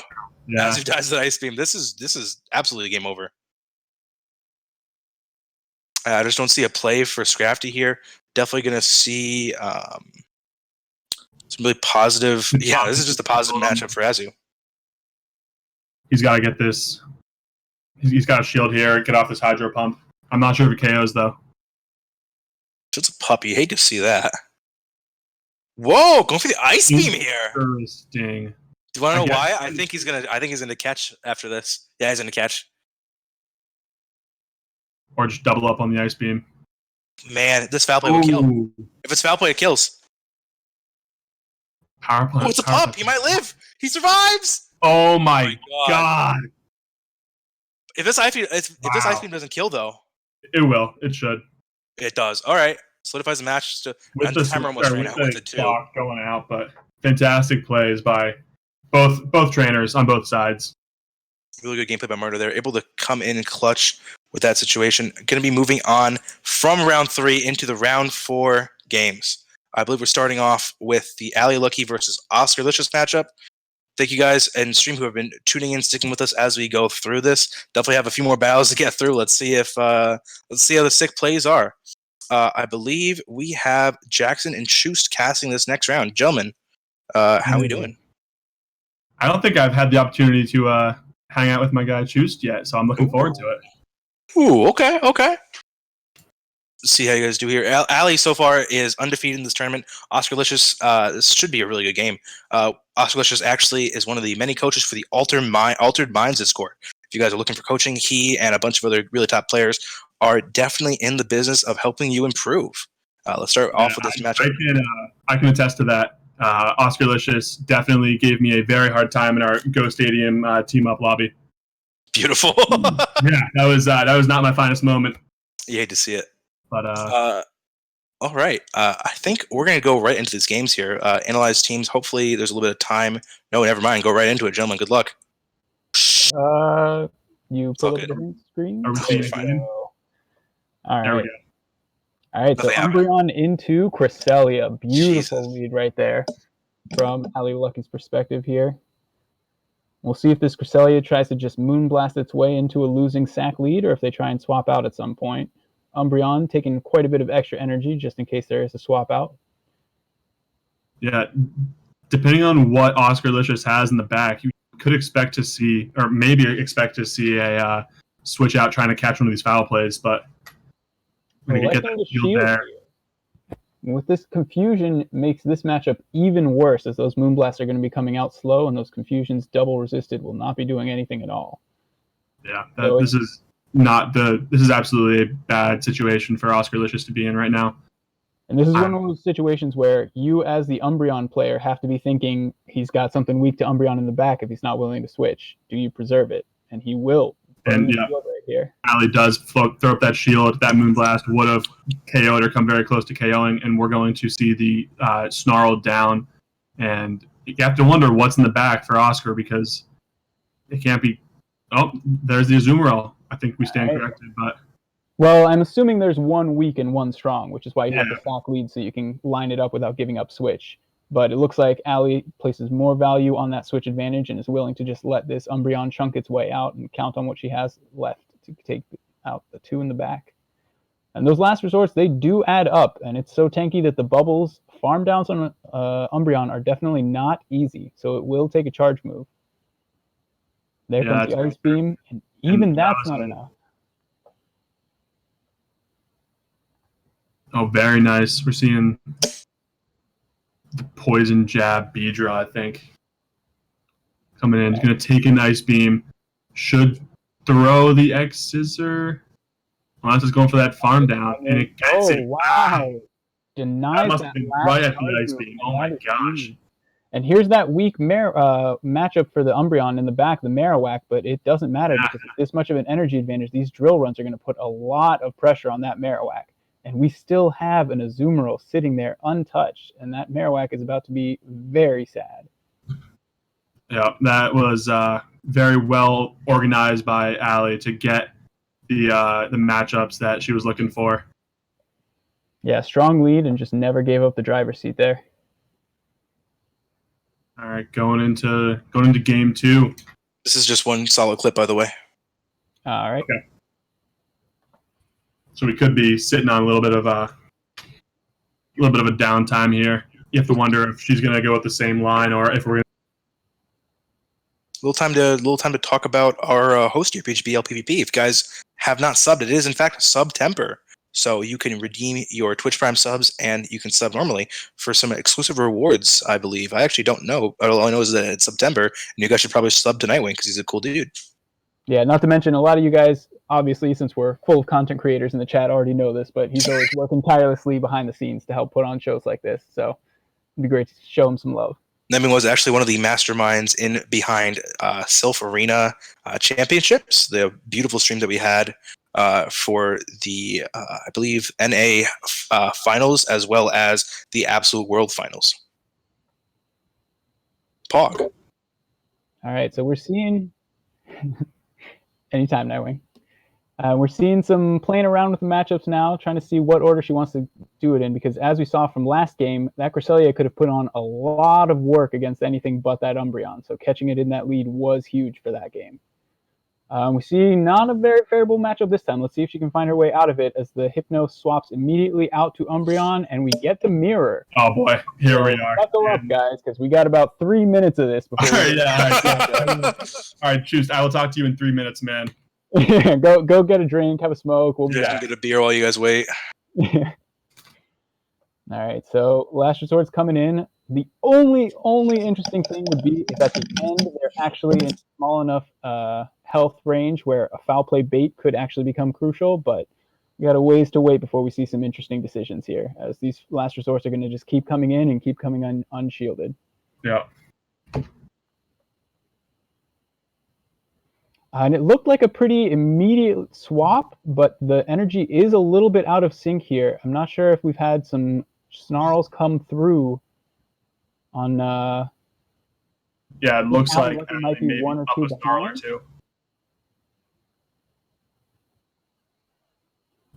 No, she's ahead. Sorry, my mistake.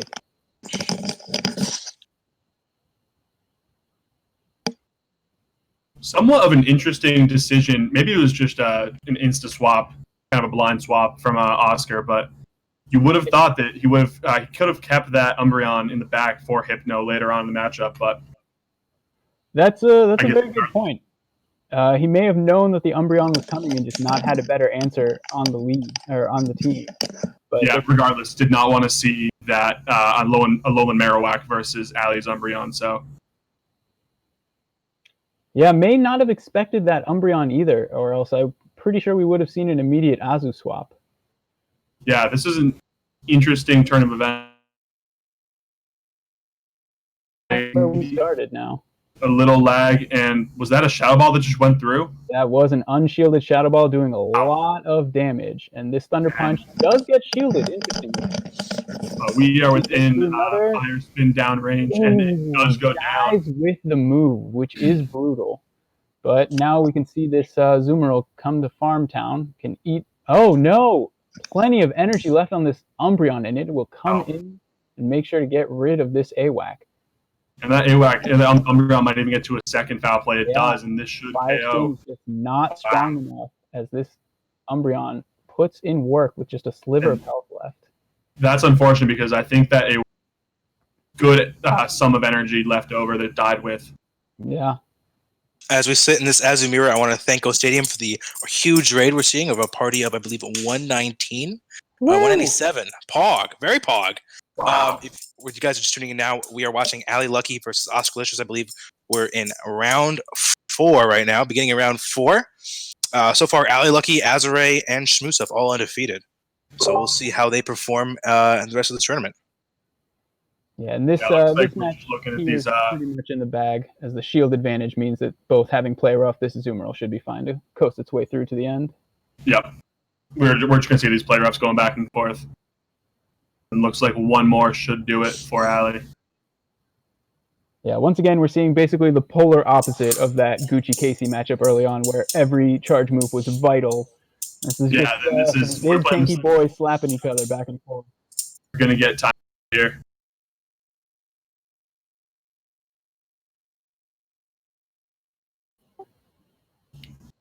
Oh, and the timeout also. So AWAC holds on to the very end, but not enough.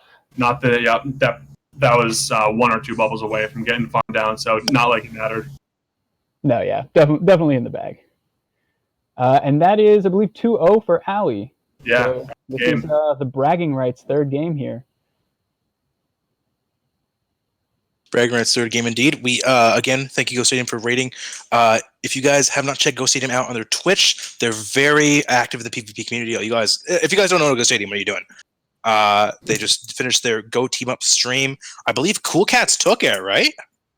Oh, very hype, yeah. If someone in Twitch chat can verify that for me, I would love to know if Heather beat some ass.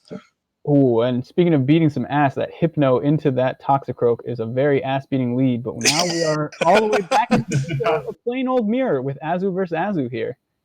So from the very rough lead, we get right back to even ground, which is very fortunate for Oscar in this third game. Yeah, you have to imagine Oscar will do everything in his power to win switch advantage back because he does not want to have that Toxicroak lined up with that Hypno once again. And with both of them having play rough, it will come down to who is willing to burn the shields. Or who can get the bubbles, honestly. We see the shield from Ali. I wonder if one of these ice beams play here to knock it down one bubble sooner. Yeah, that looks like it's very much in ice beam range at this point. Yeah, exactly. Although we haven't seen the ice beam from Oscar's Azumarill yet, I believe. We've only seen the play rough so far, if I'm not mistaken. So he may not have a faster option. I think Ali is got it. If Oscar wants to burn the shield here, if I were him, I might. Where she can choose to match shields, getting that charge move off first. Although she did have to burn an extra shield to get there, so we do at least have a shield advantage for Oscar. But having that on the back to counter literally anything. And she anticipates that. Oh God! Ooh, and we're in another thrilling mirror, guys. Just back-to-back excitement in these matchups here. This is quite the polar opposite of that match that had the Melmetal in it with all those charge moves hitting real hard. Round 1 is what you're talking about. Yeah. Although this is interesting, though, because with the shield advantage for Oscar, if he can come out of here with a bit of an energy advantage, those foul plays will come very hard on that Hypno. So maybe Toxie won't have to do too much work. Yeah, but you have to imagine he needed at least 2 foul plays to take care of that Hypno, and that Toxicroak really isn't going to be doing a whole lot because I don't think it even has any energy. It might have 2 counters worth. I think it had a little bit more, but I think it wasn't quite at the Mud Bomb even yet. Yeah. The question is, can he use it as a third shield potentially? Because maybe eating that last resort from the Umbreon could make the difference. Get just 1 or 2 counters in before the Hypno comes in, deal a little bit of chip damage there, and then he's locked that Hypno he can get a little farm in with that Umbreon also and try and, yep, there it is. The Hypno counter swap right back. No shield here. He did have the charge move ready. We did underestimate the energy he had, but that Mud Bomb won't be doing too much. It's not going to matter. It's over. Because now it can just throw whatever it wants. The foul play, I don't think will KO from here, so Ali can throw 2 Thunder Punches, if not. Yeah. Even with these Thunder Punches, though, the extra farm for the other Umbreon might make more of a difference. It'll be interesting to see. Because those Thunder Punches barely tickle, and those last resorts don't hit too hard either. Although that goes both ways, obviously. Yeah, for sure. I think it all depends on how much energy. And we're seeing the timer come up once again. Ooh, okay. Well, if that Wait a second here. Punch... This could be interesting with this timer running out. Oh, she swaps. If this is I don't think the health advantage may not have been in her favor. That swap out was an enormously big brain play right there. Make sure she has 2 mana. And she takes it. Doesn't matter what the health on the Umbreons is. Wow, just an incredibly heads-up play right there at the end to take that one. Definitely very impressive from Ali. Able to get that W over Oscar. I believe a 3-0, right? A 3-0, and Oscar was playing his heart out. There were some great plays there, making the moves he had to make, but there was just no answers after those leads. Damn. Oscar really doing his best there. Ali out here with a dominant matchup there at the end. Huge brain to swap in and take that there. I believe we're moving on to the next game with Azure Geo versus OOK Ha. I believe we're going right into this one. Oh, beautiful. Alrighty then. I believe our shout crashes for this one are going to be Jackson and Datboy Muck. Gentlemen, I wish you the best of luck in this. Don't do Casey dirty here. I believe she tries her hardest, and we'll see if it comes out. What am I looking there, Nightwing? What am I seeing over the Kaiser name there? Nothing. No, I don't know what you're talking about. All right, of course. Kaiser's been taken over. Apparently, actually, the issue is that we are the same person. So it really doesn't matter what goes on that invitational there. So moving on, Jackson and Muck, take it away, gentlemen. All right, Trey, what's going on, man? Devil Muck, you muted. There you go. I did it again. My bad. It's about that. Whoops. Hey, it's all about that powerhouse comp, though. The Cresselia plus the Toxicroak covering each other perfectly. It's all about whose Toxicroak does not get lined up with the Cresselia. So definitely Azure looks like he's in an all right spot here with the Wigglytuff in. Yeah, Cresselia's just going to go for the Moonblast, hope for the attack fall. He gets the 10% attack fall. That's actually pretty huge. Yeah, and you've got to wonder. It looks like this Cresselia from Casey is running the the Psycho Cat. Have to wonder what Azure is running on his Cresselia. The double attack fall, that's actually pretty insane. That's like a 1% chance. So Wow. I assume the Sableye coming back out here to spam some foul plays. Yeah, did not want to see that Toxicroak back in, even against the Psycho Cat Cresselia. So should have the second. Ooh, and we should see the shield here to avoid getting moon blasted. Sableye is actually going to be put in a pretty good spot here. Yeah. See how okay, he's not going to go for the farm now. I don't think he would have got it, so definitely a smart play to throw the foul play. And got a little bit of extra energy, and now has that switch advantage. Probably won't see the Marowak coming back in, but the Venusaur. Interesting. It's another matchup we've seen quite a few times today, the Venusaur versus the Sableye. Yeah. Really comes down to who's got that energy advantage. So, and goes for the sack swap, doesn't quite get it, but now we're just going to see these straight Bone Clubs versus Mud Bombs here. Unless we see the Shadow Ball. Nope. Straight Bone Club. Yeah, absolutely. This Mud Bomb. See if he gets a shield here. Definitely probably doesn't shield, if we're being honest. Okay, wow, that's impressive. There it is. But, and knowing that this thing is going to go down to the Sableye, it's kind of interesting. This Sableye is in a really good position right here. It can farm a little bit farther. It doesn't want to take any charge move right now, so it's going to throw the foul play, but then it's going to be in a great spot for I think it's that Cresselia that comes in next. Or sorry, the Venusaur. He's going to shield this, and he should be able to get off the game-winning foul play. Yep.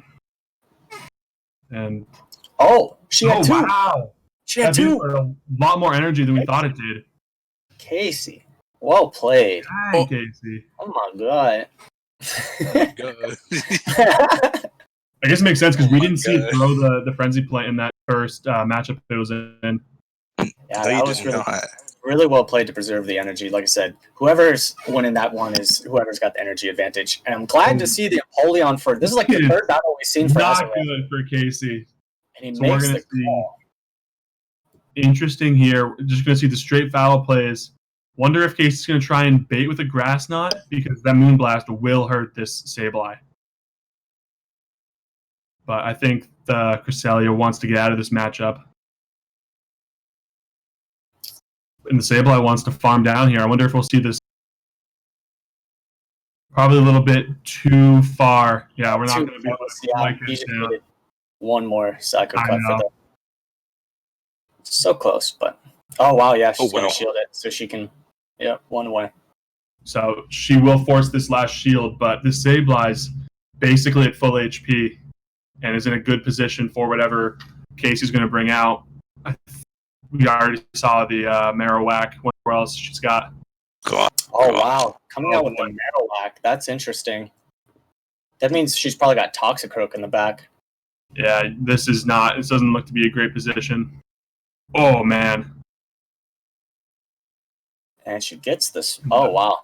That waterfall. Waterfall crushing. Oh, it's actually the Venusaur. Okay. Yeah, so this is why... Sorry, go ahead. No, I was just saying, this is why I like to see the Empoleon. I've been wanting to see the Empoleon from Azure for a while now. Because it has played against most of the things in the meta with the water steel typing and drill peck. Yeah, with the new buff on the drill peck, it's very dangerous. I ran one in Sinister. It's a lot of fun. Unfortunately, not tanky enough to live a frenzy plant, but I still think Sableye's in a good spot to end it right here. Would not have any. Sableye cannot take a frenzy plant, so. Gonna get. Okay, well, Toxicroak's just gonna punch him in the head. Toxicroak's got to put down.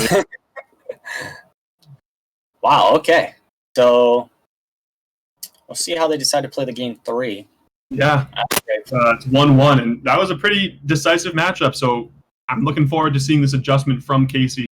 Game 3 is played on both sides.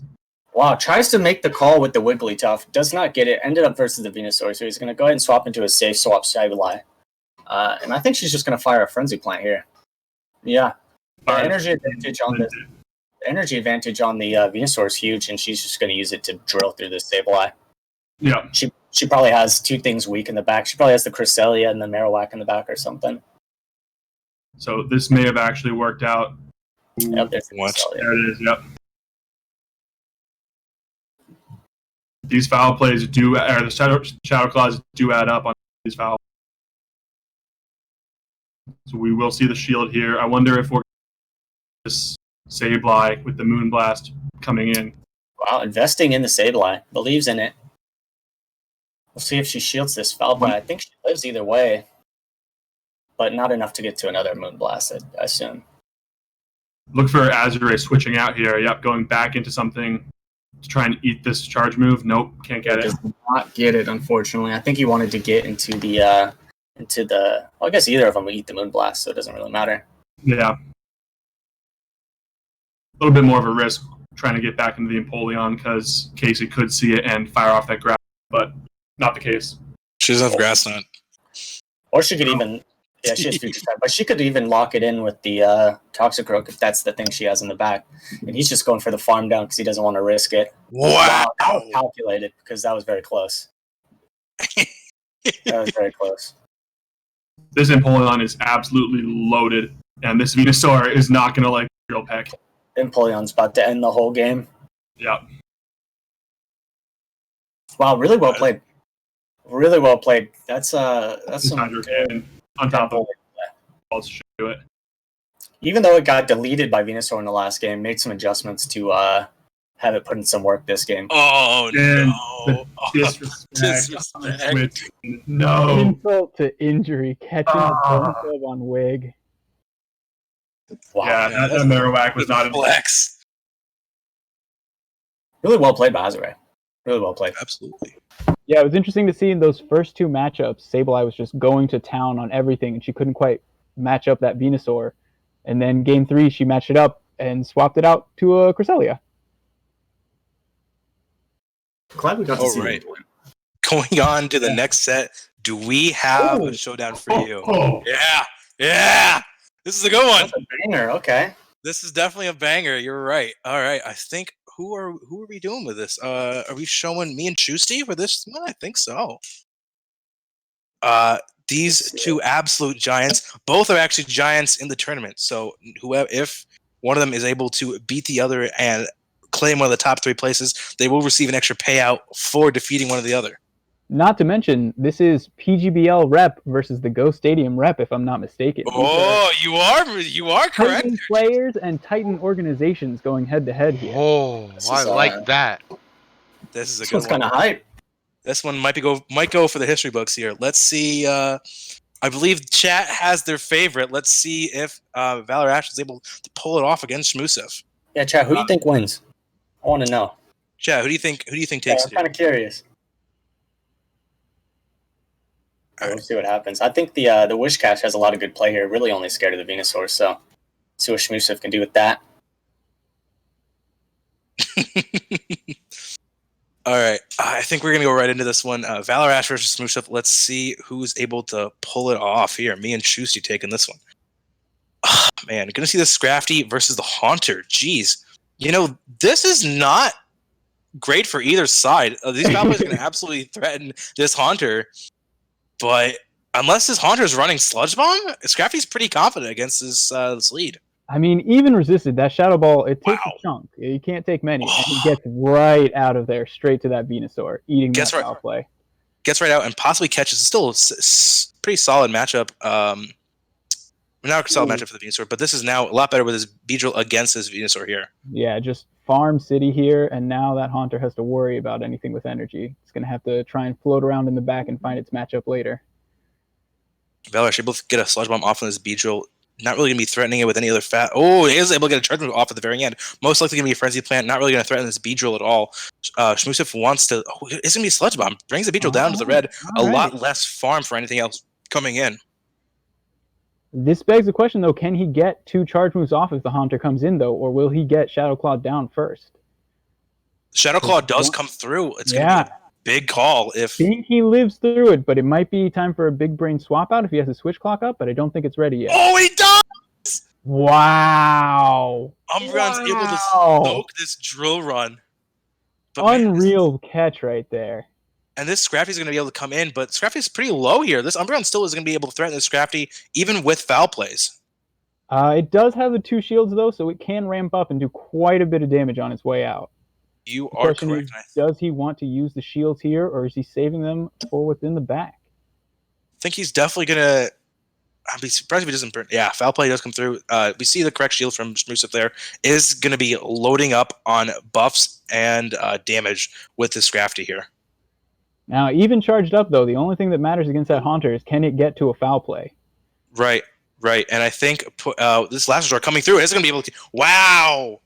Now, I like that play, though. He's saving the shield for the Cresselia because he knows if this is confusion, he can take down that Haunter without having to land a move. And it is a confusion. Oh, it is a confusion. Yeah. And that is going to be an absolute wrap. Oh. Try to flex. I got overexcited. Yeah, imagine. If he catches that, that's going in the history books. That's a clip right there. But that's why he saved that shield. With even a punch coming through, he can take it down before the claw can come in. And are we going to see a confusion farm down of an Umbreon here? I think the answer is definitely yes, because doesn't matter if foul play coming through. But it won't be enough. And that Beedrill still has enough health to kill it with one fast move if necessary. Beedrill's dead. Yes, it is, which is why I was kidding. Obviously. Good joke. It went right over my head. I apologize. Forgot he tried to catch it.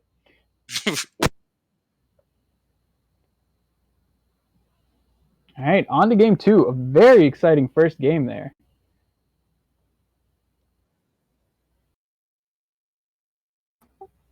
shit. Nope. Testing 1, 2, 3. My mic is back. Nice. You are back in business. Beautiful. All right. Yeah. Very hyped game 1. Let's see if they're able to recreate that hype in game 2. You know, these guys are such talented trainers. Yeah, I expect amazing battles from them here. Sir Maximus saying not respecting the mascot clause with the camera up, but if you'll check his Twitch stream, he does now have a Haunter on there. The Haunter was always a mascot for him, and Yeah, we I know, see this for Haunter sure. lined up against a Scrafty here. Hey, rematching this first one again. Let's see what they decide to do. Are we Most likely gonna give me a see Shadow bait? Ball. Oh no, I think it's. Oh wow. Oh my God, he does, and he shields. That's wild. And he returned the favor with a back. power-up punch bait. No, he's going for it. He wants that hit or he wants that shield, but he is Basically, not. the shield this is Power huge. Oh, he does. Okay, word. Foul play comes through. Oh, Does get the Jesus. second one off already. Interesting. Yeah, really nice. Able Gets to the shield two it. shields down right off the bat. Are we going to see another bait? And if he baits, can he get to another Shadow Ball? Able to bait again. I don't. Is Oh, another man. bait, but he did save the shield, so he can get through this matchup by burning a shield here. No, he wants to save this shield. Wow. And the Shadow Ball too. Jeez. Yeah, it looks like he's going to come in for a little bit of farm. Farm City with Cresselia here. This confusion. Oh, gets a Shadow Punch off. A little parting gift for this Haunter here. Not enough to force the shield though, so he will take that damage and just be okay with having a little bit of extra energy and that shield advantage to carry into this last matchup. Umbreon comes in and he does have the Beedrill with super effective X Scissors to throw at it. Although these foul plays do hurt because Beedrill is not a chunky boy. Foul play is definitely threatened, and I'm kind of surprised to see Umbreon not swapping out here. Must have a pretty negative matchup with whatever's in the back. We think that Venusaur's in the back again, but that Venusaur doesn't want to see the Cresselia either. No, it does not. And we see the Venusaur swap in. Oh, this is not looking great for Mason here. This is going to be rough here.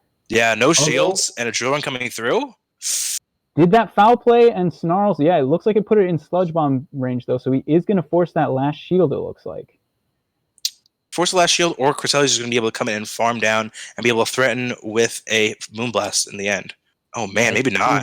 Was that X Scissor close enough though? Oh, wow! I'm surprised he was still attacking.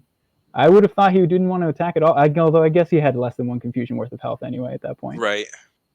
Pressure the fast move or the charge move. Make sure he doesn't have one waiting for Cresselia. Man, this Moonblast isn't going to be able to kill. Mason actually might be able to take this game. Yeah, needs to bait the Grass Knot. Oh, he doesn't. Well, there's no shield left. He only has a shield on his end. Oh, my bad. I saw the Shmoo but shield. He's going to need 2 charge moves no matter what, and confusion down is not going to work. I think Valor Ash is going to come away with this game. It's going to be really close. Should come off before the Grass Knot can come off. Only Shmoo needs a Grass Knot. Oh my God! What a champ! So close. Now I'm curious. Do you think 2 Grass Knots would have done it? I don't think so. I think no shot. No shot. Grass Knot. Yeah, no way 2 Grass Knots pull it off. Yeah, has to go for the Moonblast there. Needed to happen. And, almost worked out in his favor. Jesus. All right. Started with the same matchup and went drastically different despite the same teams on both ends. So let's see how this third game plays out. Both players play that lead incredibly differently. We'll see if we see the same lead again or we see them swap it up here. Going right into game 3, a 1-1 score. This match, this is a pretty sick match. I'm pretty happy with this outcome here. No, yeah, this is the hype that we wanted and the hype that we deserved. Right. All right, moving into game 3 here. Mason and Shmoo both taking a lot of time to figure out what they want to use. Man, if we see the same lead and we see him play it completely differently, I don't really know if there's many more combos you can do with that lead situation. I'm just waiting for the power-up punch bait. The power-up punch God. bait shield can actually put Scrafty way ahead, and that's what that's not good. He has faith in his Scrafty, but Valor Ash changes it up, and it looks like he's going to want to get out of this matchup pretty quickly. Very quick. It looks like they might just be seesawing with the attack stat, where 1 boosts and 1 debuffs back and forth. Right, but I think Mason might actually builds up the Icy Wind there and swaps out just to preserve that HP. We see this Cresselia come in and probably just commit to the farm here. I think so. It can eat a Frenzy Plant. It doesn't want to eat 2, so it may have to burn a shield, but it will come out loaded with energy. That being, and I think it might... Yeah, you're right. Will not be able to eat 2, and he does get the second one off. Should threaten his shield, and he does. Cresselia will have a lot of energy for whatever comes back in. Yeah, so that's one of the things about Frenzy Plant on that Venusaur. It doesn't come across as the safest of swaps because it can be hard countered in so many ways, but it just puts so much pressure out with those charge moves and that high attack stat that it will often at least get a shield on its way out. Ooh, and it does lose. Looks like he was going for the charge move, but loses CMP. The tankier of the two does. Wow.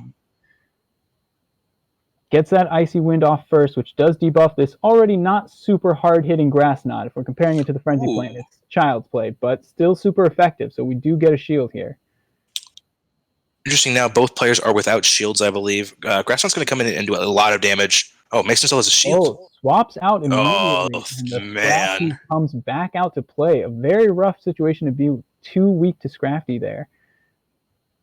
We're going to see some ramping up here. Seeing Scrafty in games 1 and 2 and then bringing double weak to it is definitely an interesting play. I think Mason was definitely banking on the fact that Shmoo would change up his lead after a somewhat negative match, it's a seesawing matchup, like you said before. We do still have a shield left on Valorash's side, though, so we could see him try to pull something here. Chip damage and combo between the two of them can take out this Scrafty, and then it's just coming down to can he wipe that third.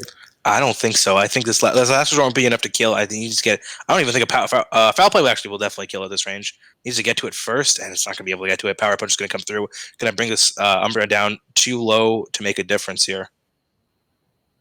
Yeah. Coming in, and he looks like he's going to try and. Nope. The Dugong gets one shot by the counter. So Mason over here takes the L. Shmoosif goes forward with this W here. Keeps going undefeated in this game. And I believe we are moving for the next round here. Gonna be Caleb Pang versus Dr. Trotter. Yo, and this is about to be a good matchup too. We've seen a bunch of Pokemon we haven't seen this whole tournament. Lugia and Magnezone from Caleb Pang, and a regular Stunfisk from Dr. Trotter. I'm excited to see some variety. Gentlemen, I am going to set this at 1.5 because I believe Dr. Trotter spends a little time looking at the teams here. Once we're doing that here, I believe we have Jackson and Datboy Muck shotcasting this one. If we have the teams up, gentlemen, what are we thinking for plays here? I think Dr. Trotter's trying to figure out how he's going to deal with this Lapras here. I feel like this Lapras has a lot of good matchups, but actually, I guess the Stunfisk and the Medicham can put it in its place. But I don't know. I think having this Scrafty without a Charm user is just like we've seen every single round. The Scrafties are just going to put in work if you don't have a Charm user, right? Or at least some sort of fairy type to resist both moves.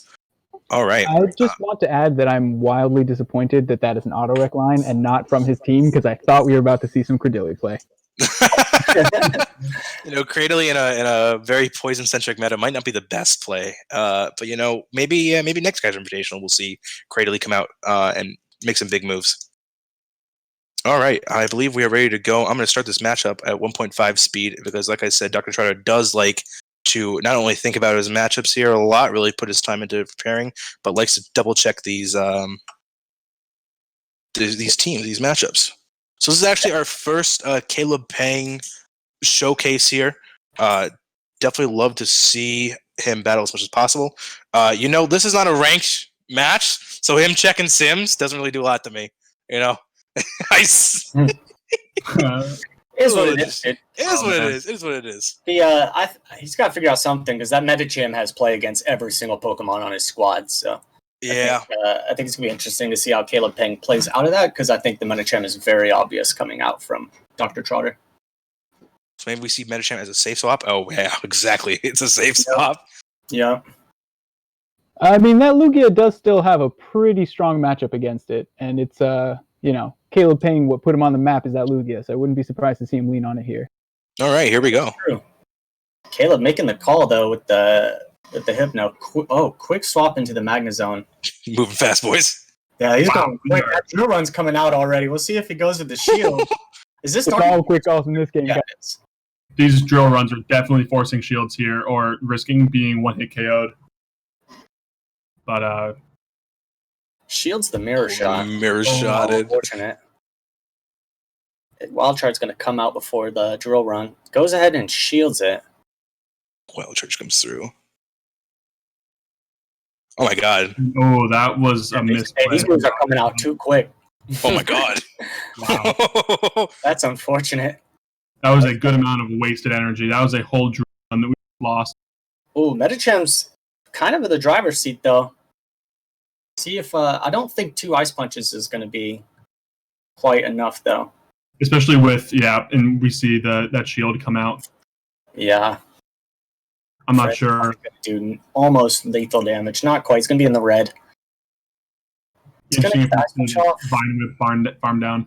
Yeah, this is going to leave Venusaur with yellow HP, so.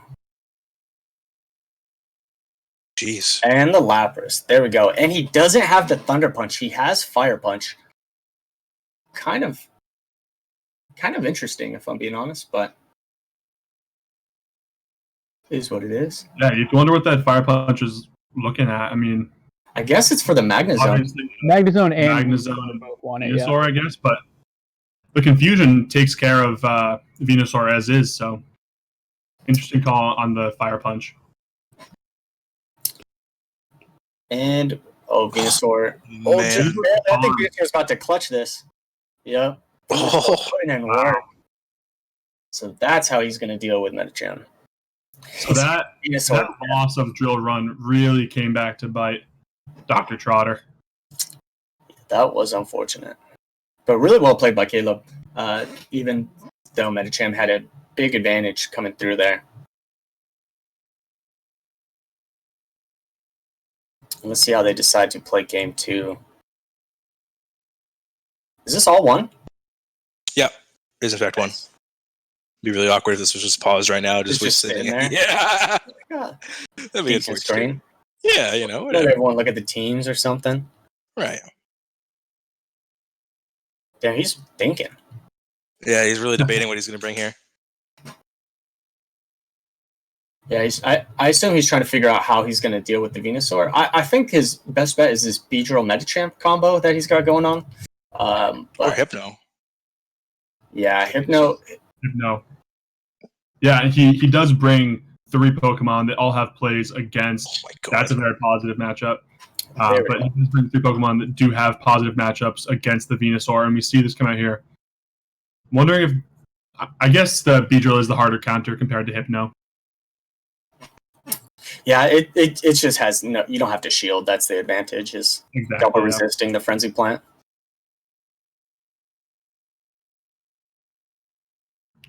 And he's just gonna. I assume he's just gonna hit him with the Poison Jab down after this.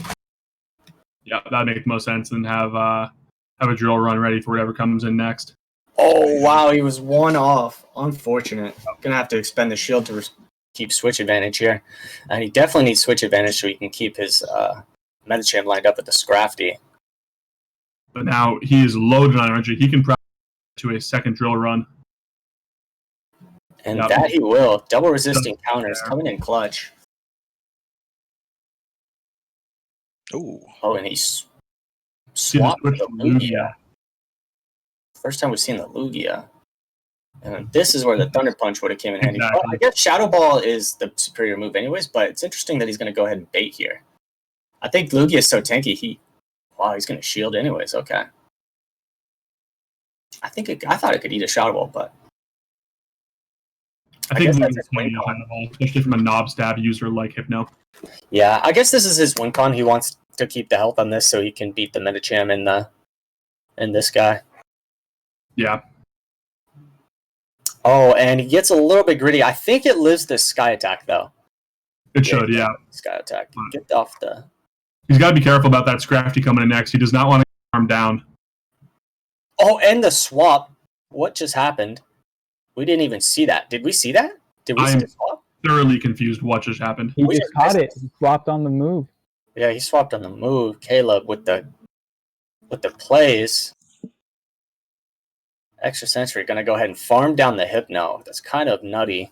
This Sky Attack will hit Medicham pretty hard. He's going to need to get to another one, and I believe he lives. Oh, my God. Oh, wow. It doesn't even matter that he lives the Ice Punch. Just going to take it out.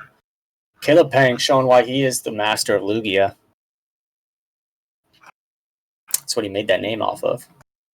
Really nice. It's really nice mascot class coming in clutch there. Let's. I think he's simming this match just to make sure what the hell happened there. He's like, yeah, was that lag? He's very confused. Yeah, I was a little confused too. It was unfortunate having to shield in that matchup that he did not want to shield in. definitely maybe got a Vine Whip in between that saved him the game there. We'll see. Yeah. If he was going to have to shield, he might as well have went into Hypno. So he could have Shadow Ball energy. What are you saying? Honestly, how the fuck? Okay, we maybe should have checked what was between these battles, boys. It's like, yo, No, I Caleb, saw it, and I that mean, was like, BS, bro. let me just, hope that didn't ruin anything. I think we're going forward. And another not great lead for Caleb, but Caleb showing Wow. double fighter strat here after the game is already in the bag with the 2-0 lead. just Caleb things. That Rock Slide does a huge chunk of damage. He's just going to go for the confusion down now. Those confusions are hitting so hard. Scrafty comes back out. We'll see how he decides to play this, if he wants to farm it or if he wants to foul play. I'd imagine it's going to try and farm, have a plethora of energy for whatever comes in next. Yeah, These power punches aren't doing a whole lot. yeah, he just expended a whole bunch of energy, so he's going to go for the farm now. Oh, wow. Wow. Did he die? Does he get the farm? Power up punch. I feel like he does get the farm down there, but he didn't want to risk it. I think that Hypno is very close to throwing off that fire punch. Lugia coming back in. Oh, man. Gonna eat some ice punches. This is only going to do about a quarter of its health.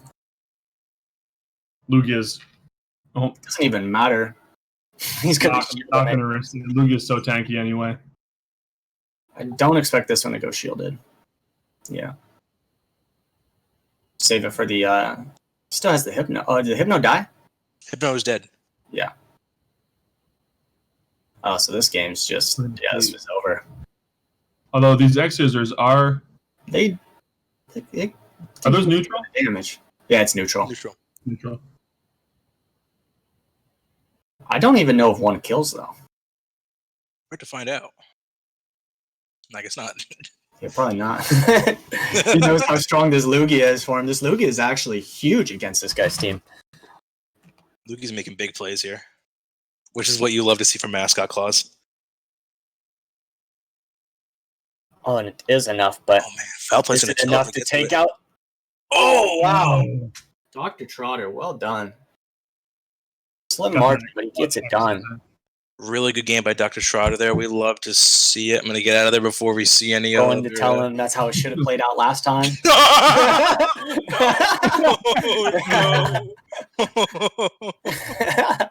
Oh man, oh man. All right.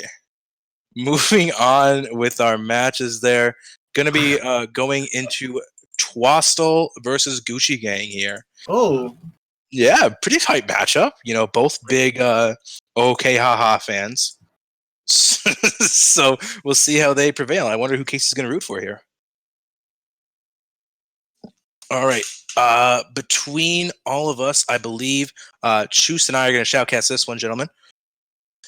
Let's see what we got here. Teams probably coming up. Teams are up. They look like they're up. Chusty Woosty, what are you thinking here? What do you think Twastel brings to beat Gucci Gang here? Well, it's very sad to say, but I don't think we're going to see that Regirock. There's a couple good matchups, but far too many poor ones, and it's just going to be too rough. So everyone hoping for the memes out there, have to wait till next time. Damn. I do. Before we start getting into this, I do definitely want to hear Casey. Who you rooting for here? You know, Twastel versus Gucci Gang. He expects them to both be rooting for her. Even Juice is not wrong. She's rooting for herself. Yeah, you were correct, Juice. Good call.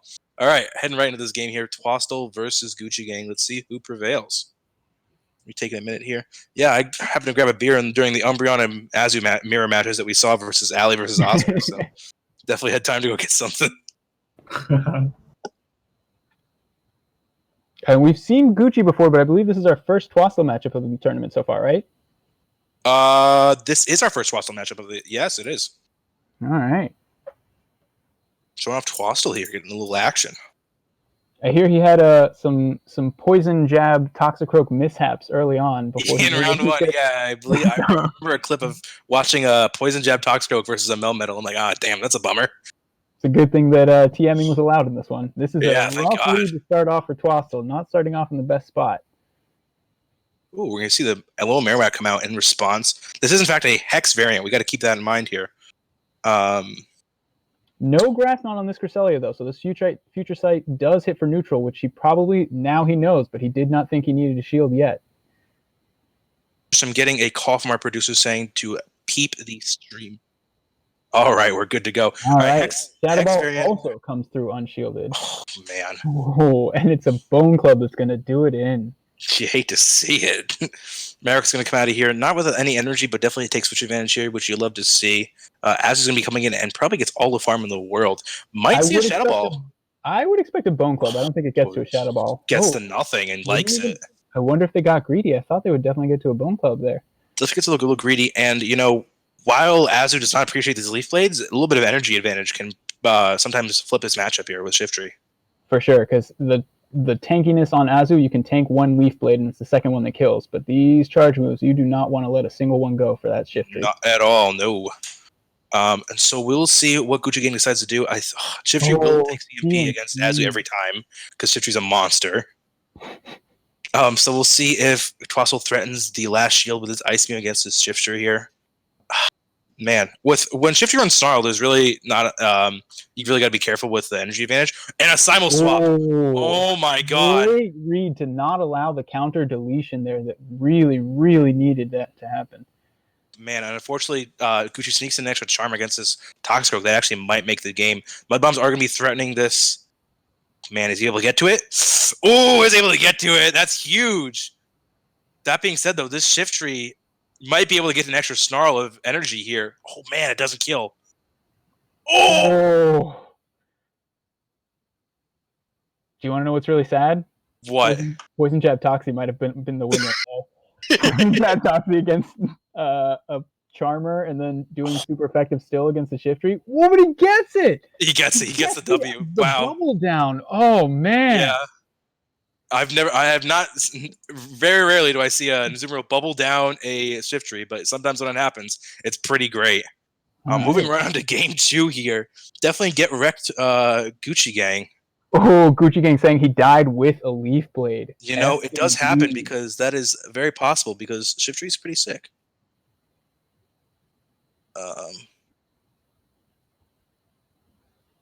We'll see what Gucci Gang hopefully changes to come out on top against Twassel in game 2. Make it a little bit interesting for game 3. Not to say these players aren't very interesting. We love having them a part of the tournament, and we love seeing their matches. These guys are very. I gotta say, I think they're pretty similarly skilled, and so which makes matches like this pretty entertaining to watch. Yeah, no, all of these matches so far have been is at the same skill as Gucci. Don't diss Gucci like that. Come on. And we're seeing why all of these content creators are so valued by the community. They're putting out some great shows for us here today. We do love to see it. All right, hopefully Twassel and Gucci Gang locks in against Twassel sometime this year, and we do see it. Toxicroak into Ninetales. Ugh. This is not a great situation for Twassel, and he knows it, so he gets out of there pretty quick. Comes into Cresselia, and we will see the Melmetal as a response. Melmetal is not as tanky as he is in Ultra and Masters, so Cresselia can sometimes take this matchup, especially against debuff on this blue blast. For only the Rock Slide, which will hurt a bit, but Cresselia is tanky enough to take quite a few, and eventually this Melmetal might have to start shielding. And we see Twassel going for that Future Sight against this Melmetal here. Let's try to sneak that better DPE charge move in. Future Sight goes and gets unshielded. Puts that Melmetal in a bit of a tough spot. See this Rock Slide come through. Man. And I think 2 Rock Slides should come through before another charge move comes through for the Cresselia. So it looks like he will skirt through this without having to burn a shield. I think you're right. And, if Twassel lets us go, we should be able to see this Toxicroak get 1 or 2 counters in of farm, which might put it a little bit ahead of this Ninetales matchup. Not that much. Actually, we don't see it at all. See... Whoa! Interesting call by Gucci Gang. So the Charmer does come right in to prevent that farm, but he has what he wanted against the Charmer here over the Toxie. So Gucci Gang has to have something like the Marowak, I think, again for this Toxicroak in the back. Or he really expected the Toxie to come in, but it wouldn't have been switch lock. So yeah, he must be feeling comfortable with something in the back. Yeah, so I assume Marowak will see what Twassel does to get an advantage here. Goes for the Ice Beam, which I like this play a lot, because with Gucci King swapping in the Ninetales here, he has to feel pretty confident. Doesn't get a shield, though. You hate to see that. Big risk, not a big reward. Does he shield this Psyshock, or does he go all in? No, he is ready for this Toxie, going for the aggressive farm, going to take some charm damage, but won't have to worry about a Psyshock coming in. And we'll see. Hex can do a lot less damage. Oh, man, it's a Lantern in the back. Oh, interesting. This is not an overwhelming win for Lantern here by any means, but this Toxie is low already, so it will come down to can he burn out these Mud Bombs fast enough? Toxie is pretty low, but this energy advantage actually might flip this match. I think Twassel's biggest fear right now is Melmetal coming in and catching a Mud Bomb. Yes, for sure, for sure. But I think is actually what's about to happen here in a second. Man. Has to shield this. I think I'm betting this Melmetal comes in. I don't know if you can not throw a charge with those. Toxic Croak is so low. Who gets it though? This is gonna be really close. This is gonna be very close. I don't think it can get to a move, and I think the counters are gonna farm it down first though. Yeah. Twassel running away. Toxie carrying late. Jesus. So Twassel able to take game 2 and thus takes the set against Gucci Gang. You know, and we get to see yeah, I was wrong and I've never been so happy. Oh, man, I am looking forward to this matchup here. See this Regirock and the as a safe swap potential. You know, I'd love to see Regirock just nuke something. Maybe we nuke a Melmetal. Ooh, Toxie and the Lantern. This is a very all right. Pretty positive matchup for Toxrogue here. These Mud Bombs are going to be doing a lot of damage to this Lantern, and these counters are doing a lot more than these Sparks are doing to Toxie. Yeah, it seems like Toxie really has been Twassel's hero in the set so far. You know, Twassel takes after Heather and loves his Toxicroak. We'll see. He definitely wants to keep it alive. Shields his Thunderbolt coming through. I don't think he can farm down at this rate, you know? Oh, man. He might go for it. I think he can tank one Thunderbolt, so I think he can go for it. Oh, no, there's no way he takes his Thunderbolt. There's no way. No shot. Oh, he's not going to find out. All right. Not going to find out. Going to come out of here with a lot of energy, but no shields. Takes Switch and oh, man. Throws the Mud Bomb. I like this play a lot. Get that shield, yeah. And then he'll see if he can needs to get a shield here. With that. Yeah. Oh, not going for the Sludge Bomb. Willing to switch out of it. Here comes the shift. This is not great. And this will take another shield because, oh, wow. Okay. Well, he does beat him to the Leaf Blade. Looks like he might be trying to double up, but even one wouldn't be enough. So he will eat it, though. And he is willing to save that shield for what's in the bag. Probably wants to save the shield to... I mean, he knows that Toxie is loaded with energy, so he knows that Sludge Bomb can come in and one-shot his Ninetales at any moment. Right. He does get the double. That Regirock's still alive. Oh, man. Regirock farm would be huge. Not gonna happen. He's going to come in, he's going to burn the shield. This is huge, actually. Twassel's in such a good spot here.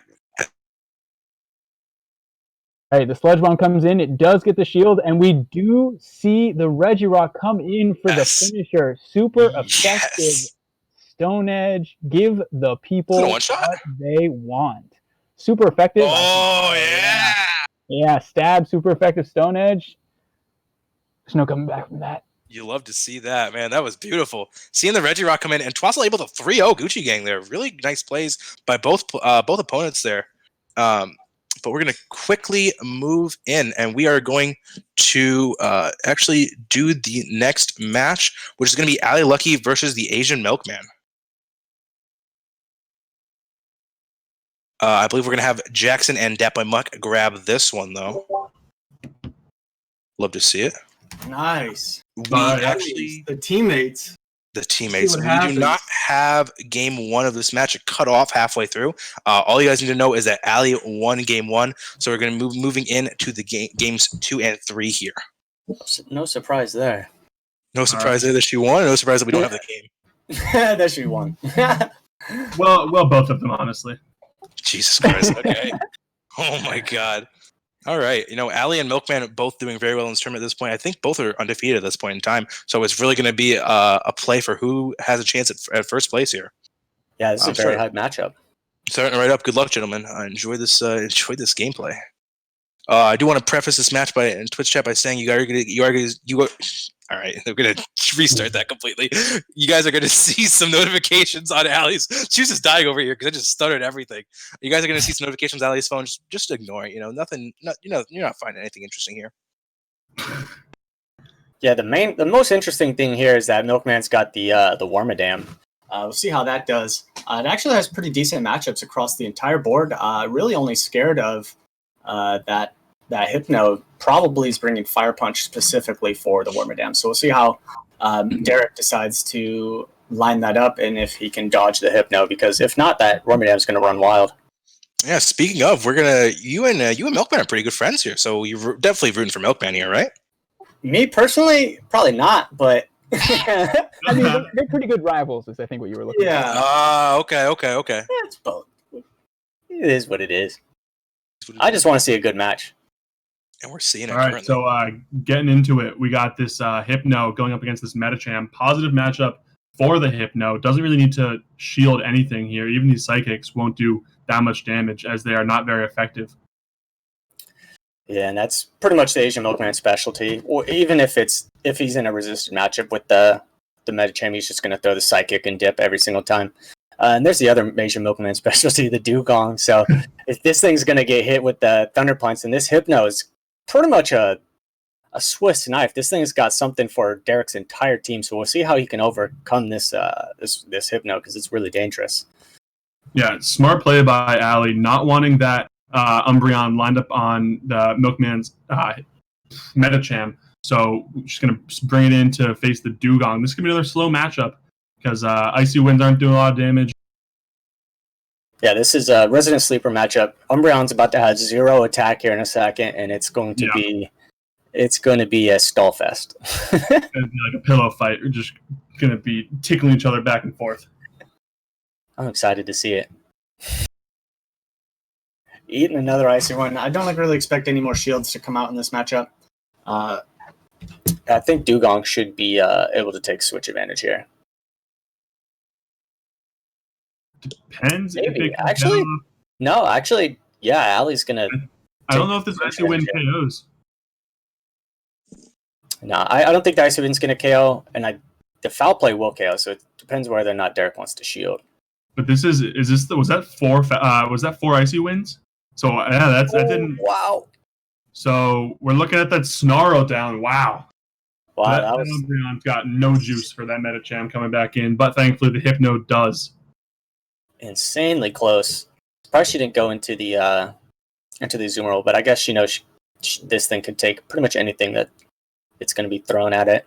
Yeah, absolutely. And now she's going to be able to farm down with this Hypno and have a boatload of energy for looks like the Wormadam. He's at least 2 Fire Punches here. He's going to force a steal and then take another. That should be the whole game for Ali. Oh, and he gets the Fire Punch off. That's so unfortunate. So yeah, that's going to wrap game 1 up, unfortunately. See how Derek decides to come back in game 2. I expect that Munchlax to come back out. With all the neutral matchups Munchlax has, I think he'll find himself in a much better time. Especially versus the Hypno. It's really the only thing that he's got that's going to be able to take on the Hypno. I think he's got to find a way to pair up that Munchlax versus the Hypno and keep it away from, especially the Wormadam and the Metacham. Yeah, that's going to be his only way. So we'll see how he decides to go about that in game 2. But I really don't expect much to switch up from Ali. I think her team comp there was pretty much, it's as solid as it gets. Those are 3 of the tankiest Pokemon you can have in Great League. So yeah, that's for sure. I mean, we saw those battles against Oscar Licious time out 2 out of the 3 times, and it's the same strategy here. Yeah, honestly surprised with all that the Dugong Umbreon matchup. I'm surprised the last game didn't time out. Yeah. Ninetales versus Hypno. This is going to be a very positive matchup for the Hypno because he's going to resist the Psy Shock. I almost expect Umbreon or the Ninetales to go straight overheat here while she goes Thunder Punch. I think Ninetales knows it's not going to die here, so it might just not shield. Yeah. You can definitely at least take the shield here. Almost guaranteed to be overheat. Yeah. but it Oh, still wow. lives. Dips out immediately, goes right into the Dugong. Interesting switch there. Yeah, interesting. Actually, I think this is even more interesting. Zoomerl Going into the typically loses this matchup, but I think since the Thunder Punch happened, I think this actually might be in Azumarill's favor again. Especially since it has play rough. With the play rough, but both shields are still up, so nothing's for certain right now. Might make sense to bring on the shield. Nope, not going to see the shield there. But wow, interesting call to another icy win. Yeah, I think we talked about this last time. If there ever was a before that second icy win comes in, because you're only getting weaker. I think he didn't shield just because he knew there's pretty much no way, unless he invests both shield, there's no way he's taking down the Azumarill here. So he's gonna just gonna rely on this Munchlax to get him through this battle here. I expect to see a double shield Munchlax, honestly. And it gets the extra energy. It gets those 2 or 3 licks off on the Hypno. Yeah, and Munchlax being so bulky and having Body Slam, he is a huge threat. He's got at least a full Body Slam ready to go. At least. I do not think Ali is in a good position here. I think Derek is definitely driving this battle now with this Munchlax. Azumarill can eat the Body Slam. She's going to choose to save it. Interesting. She definitely just missed out on some energy there. It looked like she was capped at 100 for maybe a bubble. Interesting to see, as we expected, that Munchlax is being given 1 shield, if not both. And preserving the other one, just so he could probably see who he's got in the back. He probably didn't want to double shield if there was the Umbreon in the back. So Body Slam does negative damage coming in with. Oh wow, this that's not the best move. What if this is the overheat? There we go. Another overheat. That might actually put Derek in a position to win this game. It's going to be very close. She goes for the undercharge. Does not get the undercharge, unfortunately. This Munchlax has to get off the Body Slam, though. Yeah, it looks like Munchlax is going to win this game. The shield, it does not look like she's going to be able to get to another foul play. And he's counting, and he ties CMP. Wow. Played absolutely perfect. Probably has almost another Body Slam ready to go, if not a full Body Slam ready. He knew there were slim margins, and he had to play that perfectly. And absolutely did. 100% calculated play. Body Slam will KO from this range. Wow, really well done by the Asian Milkman. So we'll see how they decide to play it out in this game 3. Ali, hopefully. Actually, that was game 3. That was game 3. Won completely. Oh yeah. Ali's able to take it with the 2. Ali won the first 2. Okay. Right. So Ali moves on completely undefeated. Very well played. Jeez. Wow. I'm moving on now into Azure versus the Click Nick. Love to see these games. Let's see. I believe it's going to be Jackson and Shoe Smasher casting these two. All right, yeah. As being this, Click Nick was one of the few people that really did not benefit from the mascot clause. Having to run Pig Knight is definitely not what you love to see. So far, Azure also kind of beating up people here. It's pretty great. I believe he did lose 1 game so far. I don't know. He might be undefeated, actually. Let's see if that streak dies out here. I remember this game is actually really hype. So I'm really looking forward to this. All right. If you guys are ready to start. All right, let's go. Let's go right into it. All right, so Azure leads a Wigglytuff into a Jirachi, not where you want to see that Wigglytuff. So let's see what his swap is here. Gonna go right into the stable. Oh my god. No. Wow, that is just hard counter. That is hard counter city. And he does not have an answer for Jirachi left in the back, as every move from every mon he has left is woo. At least he maintained the switch advantage, but it doesn't matter here because both of these things will get annihilated by that Doom Desire. And those confusions will build up as neither of them is super tanky. Wiggly's got a little bit of girth on it, but it's not the tankiest mon ever. No. And they just, with this steel typing, it is resisting literally every charge my move gosh, left this is- on Azuray's team. So this is a very, very steep hole to climb back out of. But, never count them out. Lots of shields in play. Lots of play left to see. We do get one shield, and we swap straight to that Wigglytuff. And let's see how much this can do. Even resisted against a fairly frail Jirachi. These charms are adding up quite a bit. Wow. I mean, it looks like he may have more than one Doom Desire ready, so he might have to double shield to make his way through this. But depending on what's in the back, there may still be play here. And we didn't see a charge move come off that Abominable. It does have a little bit of energy. Gotta hope that it's something. Oh my god. Oh, and Oh it's my- literally exactly what he wanted to see. This Wow. is suddenly in play once again. Charmer on Sableye action twice in Oh my game. god. You don't see that often. And no return means no non-resisted move. Only Wow. the Shadow Sneak or the Foul Play, no recourse. And that Wigglytuff Oh my goes to God. work and drags an unwinnable game back. That was amazing. By the way, That that was was- like probably my favorite game of this tournament.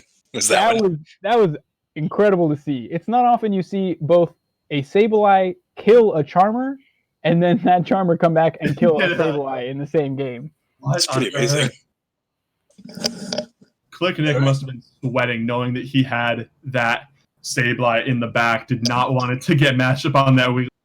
Yeah, Just- no, he saved up the double Doom Desire, threw them all at Wigglytuff, but it wasn't enough. He knew where to save the shields and he used them where he needed them. Man, major props to Azuray. That's a game that most people lose right out of the gate just from pure getting annihilated right off the gate or right off the bat. Yeah, Moving on to really, game two really here. showing the value game, of return yeah. them. And hey, look at we got it again. Hey, rematch city. And wonder if we have the Toja Kiss again to come in. No, it doesn't. Oh, yeah, it looks like we're building up a little bit. He's not sure what to do, or we want to chip this Sableye before switching, maybe. You'd think that right the away. Clicknick wants to get his Jirachi out of there. Yeah, why Oh, Right. maybe just to make sure that he couldn't get the get to the return. return? but that's still, he had to burn the shield anyway. That's an interesting call. Maybe he just wanted Yeah. more energy on the Jirachi, but eating those Shadow Claws, that's an interesting call for sure. And we get to see this Napoleon come back into play. It'll probably just. I don't think it even has to shield here. It can just waterfall down and take whatever comes next. Flamethrower will hurt, but he didn't get to it, it looks like, as the Ancient Power comes off, and that is all she wrote for Togekiss. Sableye coming in does not want to get stuck against that Wigglytuff again. Wonder how Azure is going to play this. Does want to get that Wigglytuff going up against that Sableye. Maybe he just lets that Empoleon go down. And he will insta-switch, but we know it's not a return coming through, so nothing's really going to hurt. Yeah, and Shadow- no Power Gem either, as he revealed the Shadow Sneak last game. Yeah, definitely. But, All right, so now we have the two shields for this Wigglytuff again, but does he want to use them here this time? No, he's willing to God. let it go and let Oh, the no. Empoleon go to work. Which, Whoa. ooh, everything is resisted from this I don't know if that was Jirachi, the but play.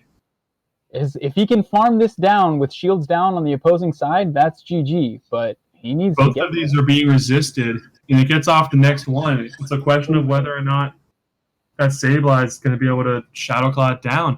I don't know if throwing Doom Desires was the move. I think if he goes straight Confusion, he might have gotten that farm down. Oh my gosh. You guys And ready for some now shit right here? This Hydro Cannon's going to come through. Is it enough? It's not enough! Oh my Oh God. my God! That's it. What a set! These battles Look, to the Nick. very end, Wow. leaving us on the edge of our seat. ClickNick's my favorite content creator out there. Wigglytuff steel counter confirmed. That was amazing. That's what that All was. right, let's see if the third Game one three. lives up to the hype. Wigglytuff again, but we see a Lantern show its face for the first time. And we'll just see the sheer charm damage output here. Lantern is a beefy boy, so it can sit in there for a while, but at a certain point, you gotta wonder.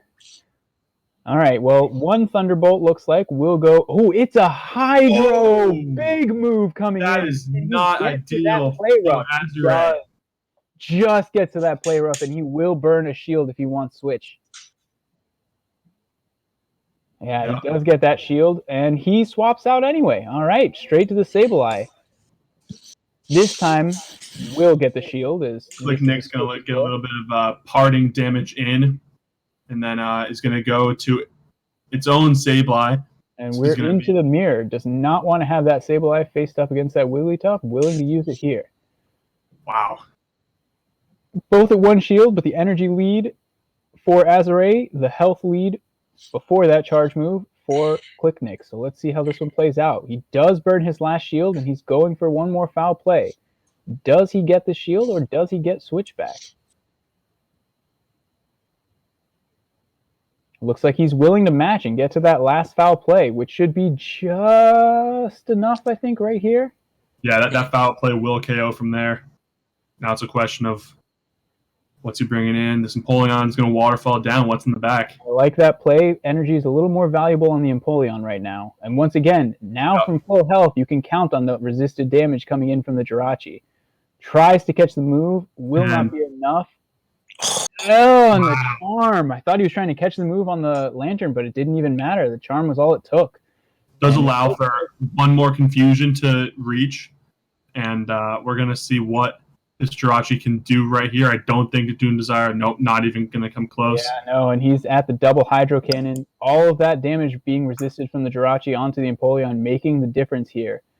Yeah. The Empoleon does the sweep up. That's it. Did not even need the double up.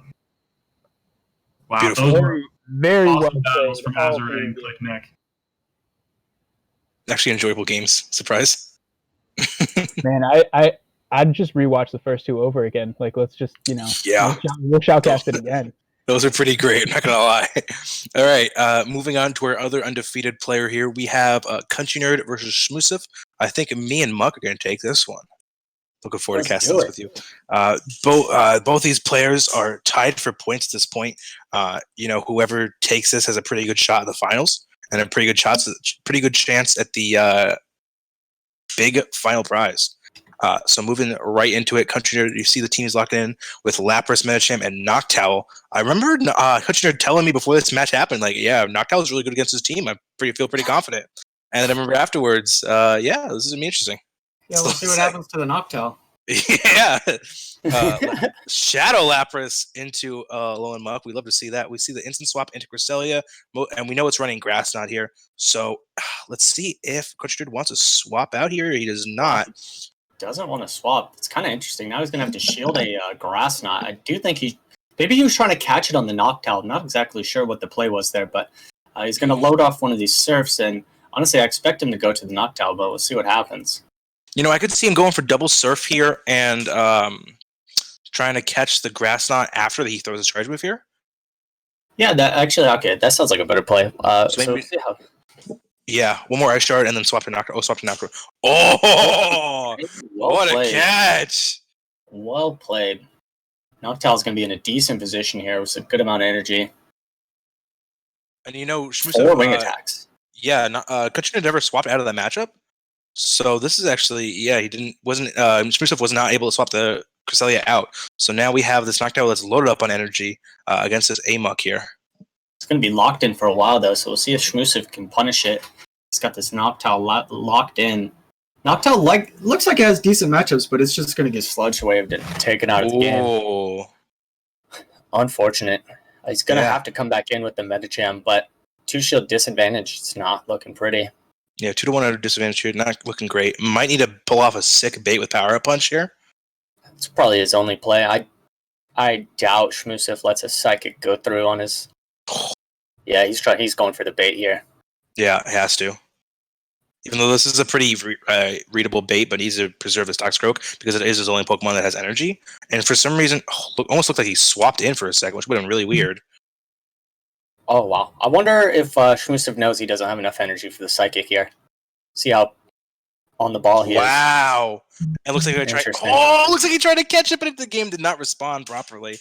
These counters are going to be doing a lot of damage. Sludge Bomb coming in almost lethal damage. The Simul Swap! Wow, both of these players know exactly what they need to do to win. Surf not going to be enough. Oh, it is enough. Yeah. Just barely. I guess that's that shadow bonus. Oh, no!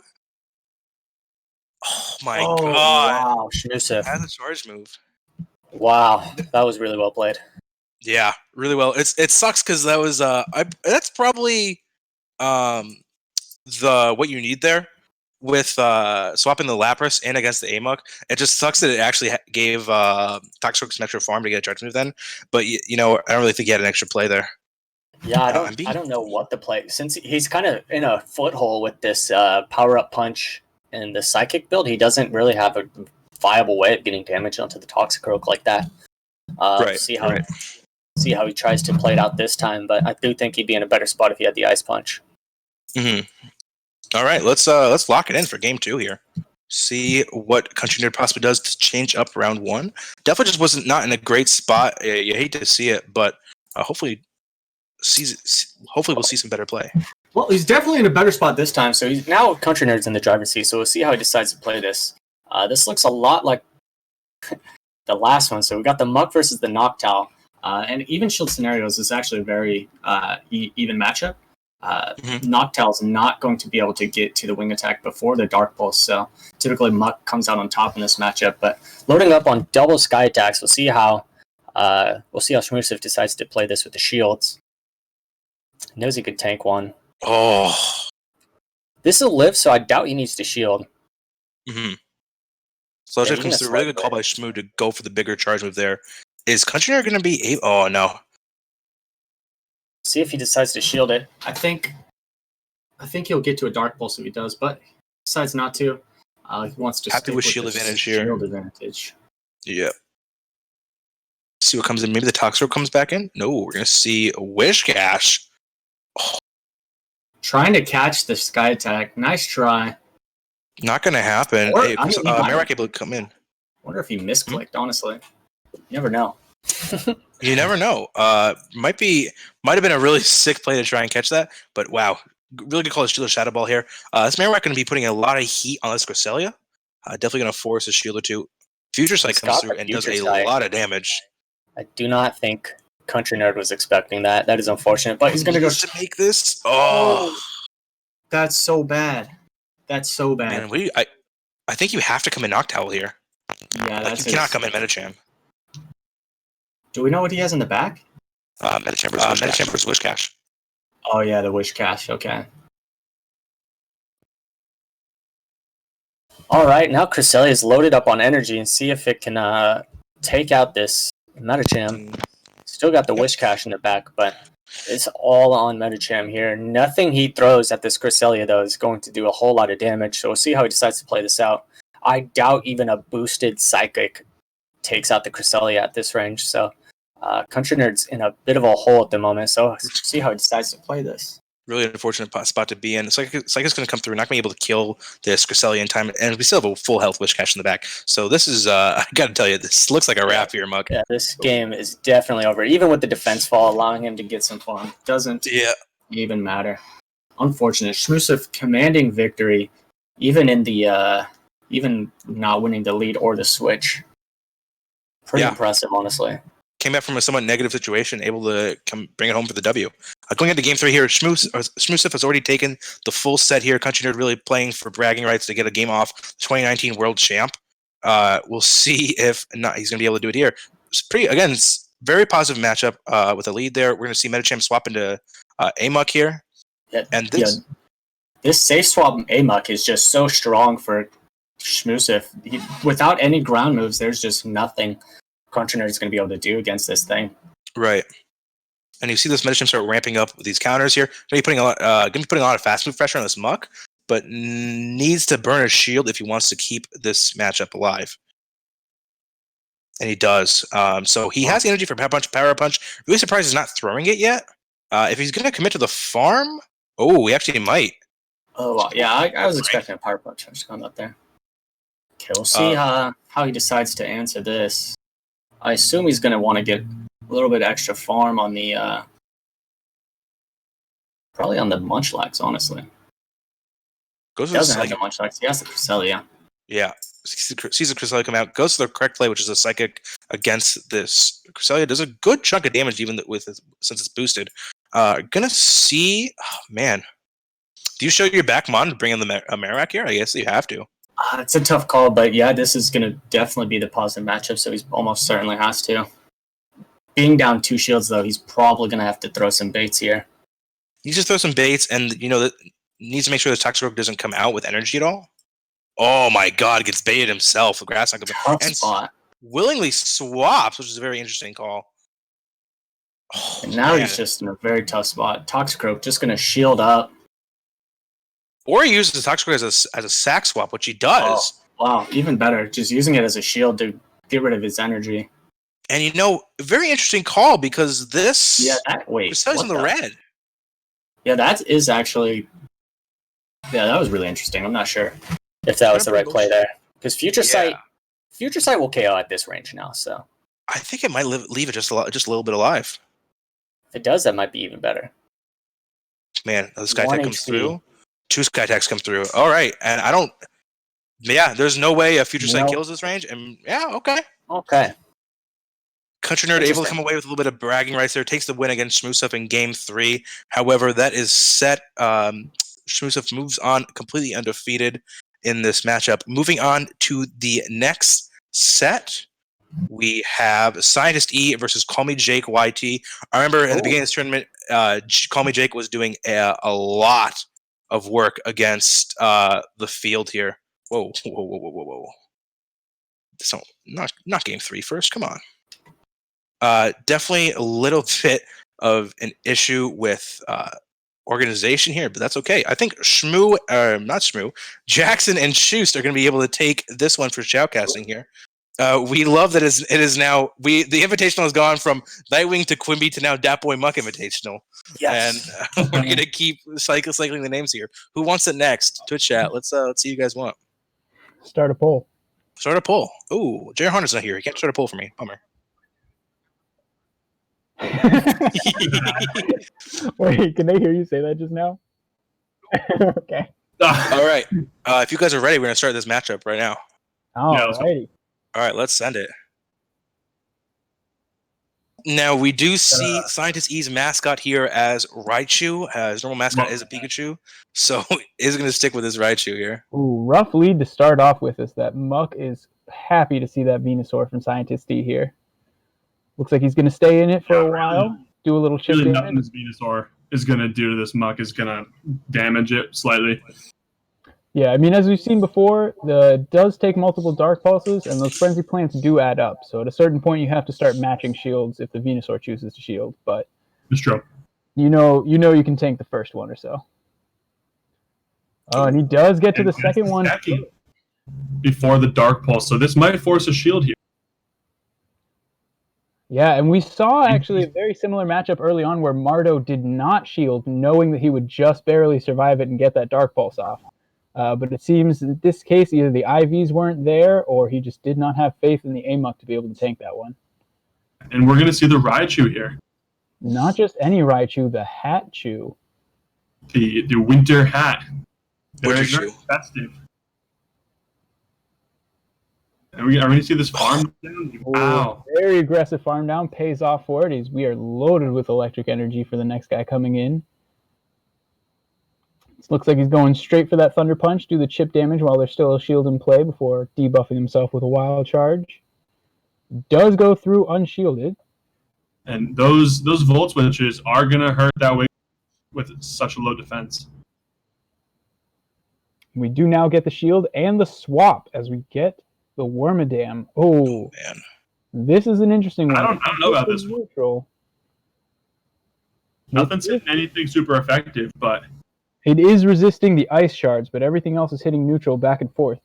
Obviously, the Lapras does have the edge in tankiness, but there is a shield on the Wormadam side, so we'll see how this one plays out here. Looks like he's going straight for that steel move that is neutral. Wonderful to see the shield here. Looks like it to get off that. He wants to get that next one off. That will and just take one more confusion. Too risky to try and overcharge, so we're going to see that Iron Head fired off right away. And then in a good position against this Wigglytuff. Oh, man. Once the shields are down, Raichu can play, and the Thunder Punch should be enough here. Seeing that mascot take a few wins lately. Raichu's a champion, confirmed. Confirmed indeed. All right, on to game 2. Let's see if Scientist can keep it up or if Call Me Jake can push this to a game 3. Jesus. Scientist sticking with that Venusaur does not really like this lead. Wonder if we'll see the switch out. This could be. There's the Mud Bomb going through. I wonder what we're going to see here. You can try and double up on that Frenzy Plant. Yeah, we do see that Toxicroak, while having the neutral moves while Venusaurs are resisted, Frenzy Plant, again, is just so broken that pressure really gets put on by these charge moves that come out even faster. And does he want shield or switch here? He will try and get switch here, matching shields 1 for 1. That's Going for the aggressive farm down, and he gets it. Don't know if he'll be able to get to the next charge move, but he did maintain switch at least. Oh, and he gets there. Wow, Ooh, got that Frenzy Plant. Even resisted, that's a nice bit of chip damage to make the next matchup easier. Whoa. It looks like he's going to switch. He's not going to bother letting it go down. Wants to get to that Thunder Punch before Muck can get to that Dark Pulse, and it pays off here as he will either force this shield or likely KO. Yeah, and with a fast move like Snarl, even just one Snarl of farm can make a huge difference. Yeah, so that was a heads up play by really by switch to attain, but in doing so he neglected to allow that Amok get that extra Snarl, which lets him off the second Thunder Punch. And also hard to punish him for that switch, as there really isn't anything that hard walls an electric on his team other than the opposing Venusaur. Right. This is an interesting spot here. As we saw in this game, it's not a very firm victory for this Wormadam, so it looks like he's going to try and sack swap the shield Venusaur. last time, and he tried the third shield this time and does not get it. That could be all she wrote for this Wormadam here. I wonder if we'll see that Desperation Bug Buzz come out, or if he's going to try and get to that second Iron Head. One Iron Head won't do it, but with the aggregate confusions, he might get there. Oh, he does. He goes for the Bug Buzz. The Bug Buzz is the more powerful move, and he's admitting not going to get to the down second. Before the next surf. No! A 1 HP surf coming off from this Lapras. Call him Jake. Wow. Whew! Oh, we thought we saw Thick Mon before, but that Lapras. Thick Boy surviving that Bug Buzz and getting at least 2 more Ice Shards to be able to throw that Surf to win it. All right, so this is it for all the marbles here. Jesus. Lapras right into the Venusaur, both dealing super effective damage, but those Frenzy Plants do hurt quite a bit. That Lapras does not want to take. But these Ice Shards are building up. That Venusaur is already down to half its HP. And this is one of those matchups that's affected by when you throw your charge moves. If you let even one extra fast move get in the wrong place, this matchup can flip in the one shield. I wonder if had Scientist E doubled up on the Frenzy Plant, would that have neglected or negated one of those Ice Shards getting through? Oh, it's always a question, right? Is it worth it to try and get that double up and negate one fast move, or is that just going to give them one free fast move between without getting it looks like we should see the Raichu come out, but up a shield, it might be able. And there's the Venusaur, and this is the matchup that Scientist E was looking for this whole entire matchup, this whole battle. Yep, and the Venusaur thought it finally had the matchup it was looking for with that Raichu, but couldn't keep it pinned down. Wow, and after we've been hyping up Venusaur, broken Frenzy Plant is, that did not do a thing to that Wormadam. Yeah, there are a few cases where even double resisted is just not going to be enough to put a hurt on it. Same goes for Sludge Bomb in this situation. Jesus. Yeah, this is an all-around bad matchup for this. We just going, full farm, the full disrespect. Not even one shield will you get from this Wormadam. And it's got the 2 Iron Heads or a Bug Buzz and a half to throw out whatever comes out next. It's the Lapras. The Iron Head, I don't think will KO from here. Wonder if we'll see that confusion coming through, or if Scientist E will double up. Oh my god. Both switch out. Primal swap, and this with shield down, that wild charge is just gonna put a hurtin' on this top. This is gonna be This is going to be a tough one. Yep, there it goes. Ooh. And the Volt Switch will That is take care of the all lappers. she wrote. The mascot coming through, putting in work. And that Wormadam, too. That Wormadam finally got what it was looking for in that Venusaur matchup right there. All right, really good games in round 5. We're moving on to our final round here, and then we are all set. Going on with Exile EXO versus OOK Haha. I am going to take this one with Dat Boy Muck, and it's going to be a great time. Let's do it. This is going to be an interesting one. It's going to be an interesting one. This is the representative. I would like to Hopefully. see the decision Casey makes with the Azumarill, whether she goes to the Play Rough or the Hydro Pump. The Hydro Pump will help a lot for the Marowak and the Fortress, but the Play Rough will shore up the Lantern weakness a lot. So we'll see how she decides to play this one out. Damn, that was probably the best analysis I've heard all night. You're welcome, dude. But also, hey, that Fortress looking kind of sweet, though. It's really only scared of the Marowak, so we'll see how she decides to play this one out. Yeah, and luckily we have the Silverina representative. Quick shout out to SilpGG for everything they do for the community. We'll see how Exile and Casey battle it out here, locking him pretty quickly. Very confident with what he's going to be running here. Yeah, we'll see what it is. Oh, the Fortress. He knew. The Fortress has incredible matchups, and this is one of them for sure. Resisting every single one of the moves. Oh, Jesus. Whoa, now, no. he is in an amazing spot.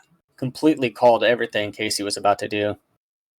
Is able to bring a shield or threaten here with the Ice Beam on Casey's side. We're going to see what he decides to do here with this. Maybe charge up a little extra. Going to be in a very comfortable spot with his Venusaur against his Azu here. And she doesn't shield it. Respect, she's going to take the shield advantage. Figures that's going to be crucial if she has to overcome this Fortress. God. Cresselia comes right back out. Take this game real quick. I'll be right back. Yeah, I do not. Okay, so she does not shield, and we'll see what move she decides to fire off here. If she's got the Moonblast or the Grass Knot. Yeah, no confusion means farming isn't an option. It's going to have to be a charge move. Yeah, these Frenzy Plants will just put in absolute work. See if he decides to shield. No shield, which is a smart call. Good chance that it's not going to be a move that hurts, but it is a move that hurts. So actually, it wasn't the greatest call. So expect the Ferrothorn or the Fortress to come back in and farm this bad boy down. Oh, hey, there's Shoes. Welcome back, Shoes. And Toxicroak coming in. Actually, he goes for the Heavy Slam. Interesting play. I guess he knows with the shield's up, he's probably going to shield this. Right, you are. What are we doing? Exile XO is in a commanding spot right here. Beautiful. Pretty much RPS'd Casey out of this game here. Jeez. Called pretty much everything. Yeah? Oh, God. Yeah, Exile put in the work. And that's going to be game 1. We'll see how Casey decides to play out game 2. Don't know if she's going to want to go for the Azu safe swap again, considering this dude's got Lantern and like 4 Azu counters. So maybe we'll see comfortable or attempt to lead Azu here, and then have maybe double answers for it in the back. Yeah, that might not be a bad play. If she has the Hydro Pump, she can beat the Ferrothorn. I keep saying Ferrothorn. Fortress. Sorry. Needs the Azu for the Fortress matchup. Just needs to keep it away from the Lantern and Venusaur.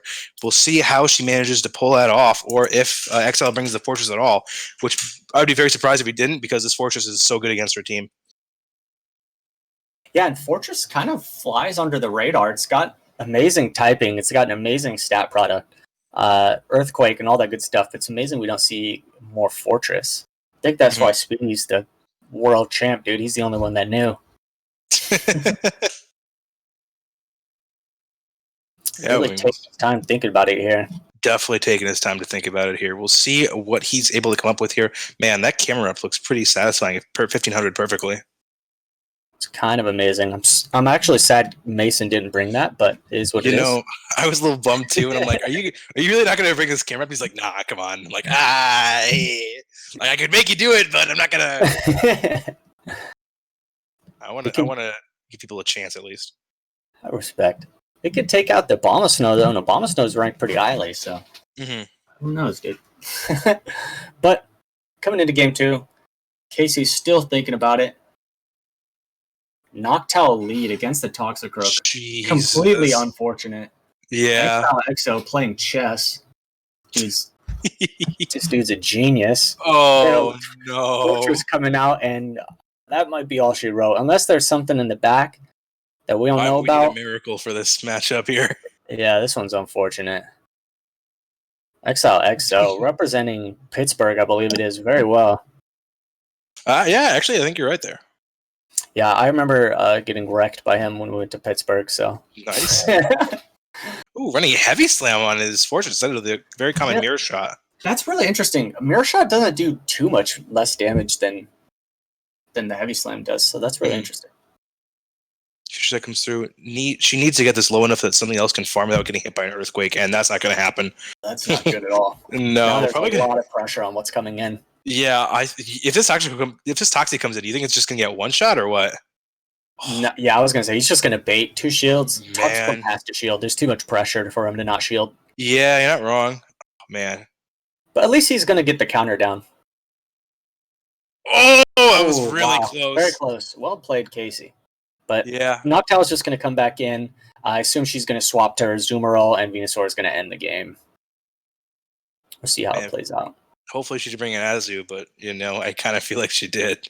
Sledgehammer comes through, gets shielded, which is unfortunate. Really not what you want to see as a Toxicroak user. If Azu in the back, this game is pretty much a wrap. So we'll see. The reason why I would see her staying in it, there's the Azu and there's the no. And that's the game over. With the shield up, too, so he doesn't even need to tank the lethal Ice Beam. Oh my god, you're right. I forgot that was even in play. Wow. Really, really, really well played by XL. Unfortunately, not much Casey can do once she's locked into these matchups. Right. And, really tough spot for Casey here. Going to get farmed down completely by this Venusaur. And this Venusaur is just going to absolutely nuke this Toxie with this Frenzy Plant. Yep. And Frenzy Plant, even though resisted, is going to easily kill at this. Right. That's insane. Yeah. Okay, well, that was that was definitely a little unfortunate for Casey there. He slaughter is read real. her mind. That was pretty impressive. Let's see what happens game 3 if there's any adjustments. See if Casey can get a nice lead here. If Casey gets a single lead, I think she's going to win this game 3. Yeah, switch advantage is super important in this game. I would like to see the Marowak come out. I think the Marowak with Hex would with Fire Spin would put in so much work. Agreed. But we'll see what happens. Needs a better answer for this Venusaur that's been brought against her every single game so far. Yeah. We'll see if she actually brings one, or is just going to get it, or she's just going to get wrecked like usual.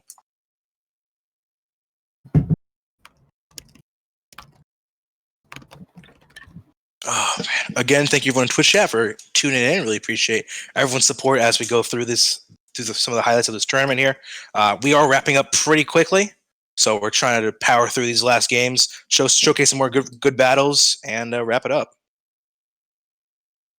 Yeah, see if Casey's definitely thinking about it, seeing if she can get into Exile's mind a little bit, see if she can win this lead here. Wouldn't mind seeing this. Actually, no, I don't. The Umbreon, it can beat the Venusaur and it can beat the Marowak, but I don't think it does very well at all versus Fortress. So. See how she decides to play this. Exile's like, yo, bro, you lagging? What's good? Hey, what's taking so long here? It's too low. Let's get this show on the road. She's trying to dodge as much as possible. Venusaur into Toxie. Okay. Hey, it's respectable. It's the best lead she's had thus far. Weak connection coming in Casey's favor. Nice. First event's going to come through. Going to put a good chunk of damage on this Toxicroak. However, does not need a shield. Really doesn't need a shield until... Ooh. That's so much damage. We'll see how she decides to play that, if she wants to bait or go straight for the sludge. Hopefully it's the Mud Bomb here, but... It is the Mud Bomb. Really good call by Casey there. Gets a shield there. Why do I have a feeling that Venusaur can just double shield and win? Yeah, Venusaur's about to win this matchup. God. I can see it now, dude. I don't think a Mud Bomb would kill that range. Oh my god. Yeah, I'm glad we saw the Umbreon this round. Umbreon has been such a strong pick in this tournament. Mm-hmm. which is surprising because Crafty and Azu are still very common and very useful picks. That's the power of the bulk. Power of the bulk. Straight bulk. Valplay coming in. Oh, that's actually going to take out the Venusaur. Would have been nice if it let her farm it up a little bit, but expect the Noctowl to come in, fire off a Frenzy Plant, and hopefully Casey does not have the Azu in the back again, or that's game over. Or no, if she has Ass in the back, she wins. You think so? The Marowak, she has Excel's Marowak. Right? Oh, it's Marowak? I thought he still had the Venu. I think Venusaur's dead. I'm pretty sure Venu switched out. That'd be really awkward if I'm wrong. We're about to find out. No, Venu's dead. Guess the I'm skeptical. We'll go find out. I'll bet you $5 on it right now. Oh no, I feel like this is the second time you've watched this. Oh no. Azu in the back. Gonna fire off the Sky Attack. Casey's actually in a good spot here. Yeah. Because there's a Marowak in the back, not a Venusaur. Well, that would explain why he's not switching. Yeah, it would very much explain why he's not switching here. Skytech's going to be coming through, going to be doing a good chunk of damage as Azu. She still has a shield, needs to decide to burn it now, and she's going to burn it now. Very, very nice. Is she going to commit to the farm here? Yeah, I think she realized that he's not switching, so there should be something favorable in the back. Hopefully, she can drop a Hydro Pump on this bad boy. I really hope she's running Hydro Pump. I really do. Glad I didn't bet $5 on it. Well played. Yeah. Oh my god. This is Shadow Ball kill? Shadow Ball. Wow. Does this kill? There's like a 80% chance. Oh my god. Oh, wow. That was her one answer. Yeah, this Okay. Hey, let's go put her close. I haven't just yet. Close. Come on, Casey. We believe. Dude, Marowak's about to go nutty, isn't he? Oh yeah, god, what's in the back?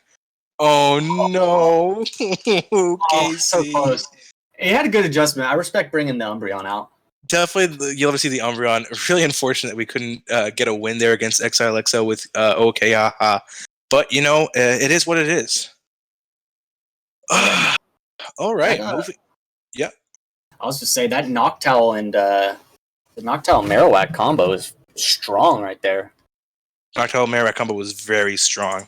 All right, moving on to Mardo Gald versus Steve 7. I say the E is like that because he has got like 1,000 E's in his name. It's Pog. No. Come on, just settle down. All right, whatever. Jackson, Chuse, you guys want to take this one? Unfortunately, I actually have to step away. I was waiting until mid-battle, but thank you guys, everybody, so much for tuning in. Thanks to you got to go. Oh, okay. Go. Yeah, I wasn't expecting this to take until 7 p.m. I was told it would start at noon, so I'm not sure what happened there behind the scenes, but whoa, don't worry about it. But yeah, I got to go get some schoolwork done. It is a Sunday night, so I will talk to you guys soon. And thank you all, thank you everyone again. Thanks for being on, man. Appreciate it. Good night, buddy. Yeah, see you guys later. All right, so Muck and Chuse, you guys are going to take this one, I think. I think I'm going to give a quick second for everything to get situated here. I forgot you guys couldn't hear me that whole time. Oh, nice. Yeah, let's get it. Oh, Azray, Azray, we do not have the time or the resources to do that, as we got matches from only a very small amount of content creators, which is unfortunate, but you know what happens. So we're going to be moving on to Mardo versus Steve, and then we have 3 more matches after that, and then the finals. So we're going to be able to see our undefeated players duking it out. Yeah, duking it out here. Yeah, this should be a good battle. Always a treat to see Mardo play. So we'll see how this plays out. But I don't think we'll see any of the licky from Mardo's side, considering Steve here has got him a champ. Not the Shadow version either. It's kind of interesting. All right, we'll see what he picks here. All right. He does have 4 Machamp answers, so it's possible that he could still bring the licky with 2 of those. Yeah, That's true. Never know. Yeah, I guess Machamp doesn't really have any good besides the licky, so I don't think I would recommend bringing them a champ. All right, if we are all set to go, I'm going to set this one off to sail here. Mardo versus Steve 7. Right out the bat, okay. Into an Azu. All right. Unfortunate for Steve, so let's see how he decides to play it out. If he's just going to drop straight rock slides on him, that looks to be the case. And this matchup is a little bit worse without the Ice Beam to come off a little faster, but that Play Rough will one-shot as long as he can land it. Yeah, we'll see if we see any shields here from Steve. Almost expecting to see a shield here, but very rarely do you see a Machamp that doesn't get shields. Yeah. Going for another Rock Slide. Wow, actually, Machamp wins this in the 2-1. That's pretty interesting. So we'll see how does not shield it. 1-0. Willing to take that loss to swap into the Noctowl. Interesting. And he gets the mirror. All right. Okay, I think Noctowl is starting to look like a bit of a sleeper pick in this cup. I think, we've seen it a few times, but it seems to be quite strong, especially with all the good flyers banned, like Altaria and Skarmory. I think Noctowl is showing why it's one of the top 5 flyers in the game right now. No, yeah, for sure. It's definitely, I mean, with no Altaria and no Skarmory, there's no flyer with the bulk and moveset to match Noctowl left. Yeah, for sure, especially since it immune to the Shadow Balls has a ton of value with the normal typing. Yeah, exactly. Very useful niche. And it speaks to its quality that it is like the only normal flyer that actually gets play. That is true. Plenty. Yeah. All the other ones are quite useless. I wouldn't say useless. Close combats are pretty nice. Oh, yeah. All right, so Noctowl does come out ahead. See if he can get to this next Sky Attack. Yeah, even against the Confusion, thick enough to get to one more charge move against this Cresselia. It's a Noctowl.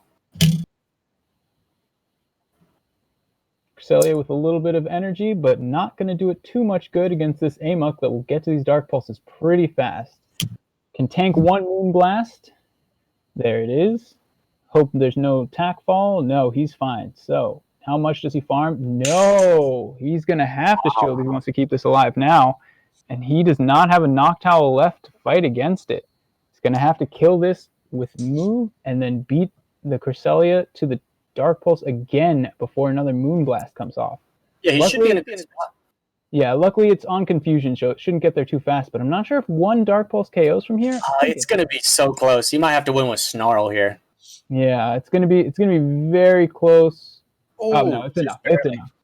Getting ready to catch that Moonblast just in case, but not necessary. Really good performance from Marto and we're just gonna go. We're going right into it. All right, just bring it. All right, this is a much better matchup for that Machamp right now. So he's gonna have to safe swap into his Noctowl, and this time it's the Azu that comes out to greet him. I don't believe we've seen the moveset on this Azu yet, so we don't know if he's packing that super effective Ice Beam. Yeah, definitely Steve in the driver's seat, so we'll see if he's going to be able to keep it. I assume he's going to get the switch advantage here, so we'll see if he's be able to maintain that advantage for the rest of the game. It'll be interesting to see how he decides to use this Machamp. I could be wrong, but I think Noctowl actually wins this one shield from straight 0, and it had a little bit of an energy lead if it got that one wing attack in. So it'll be interesting to see if the Azu has to burn a second shield to come out ahead. Yeah, that's true, because this Ice Beam is not going to KO. And I doubt he'll be able to bubble him down before he gets off another wing attack or sky attack.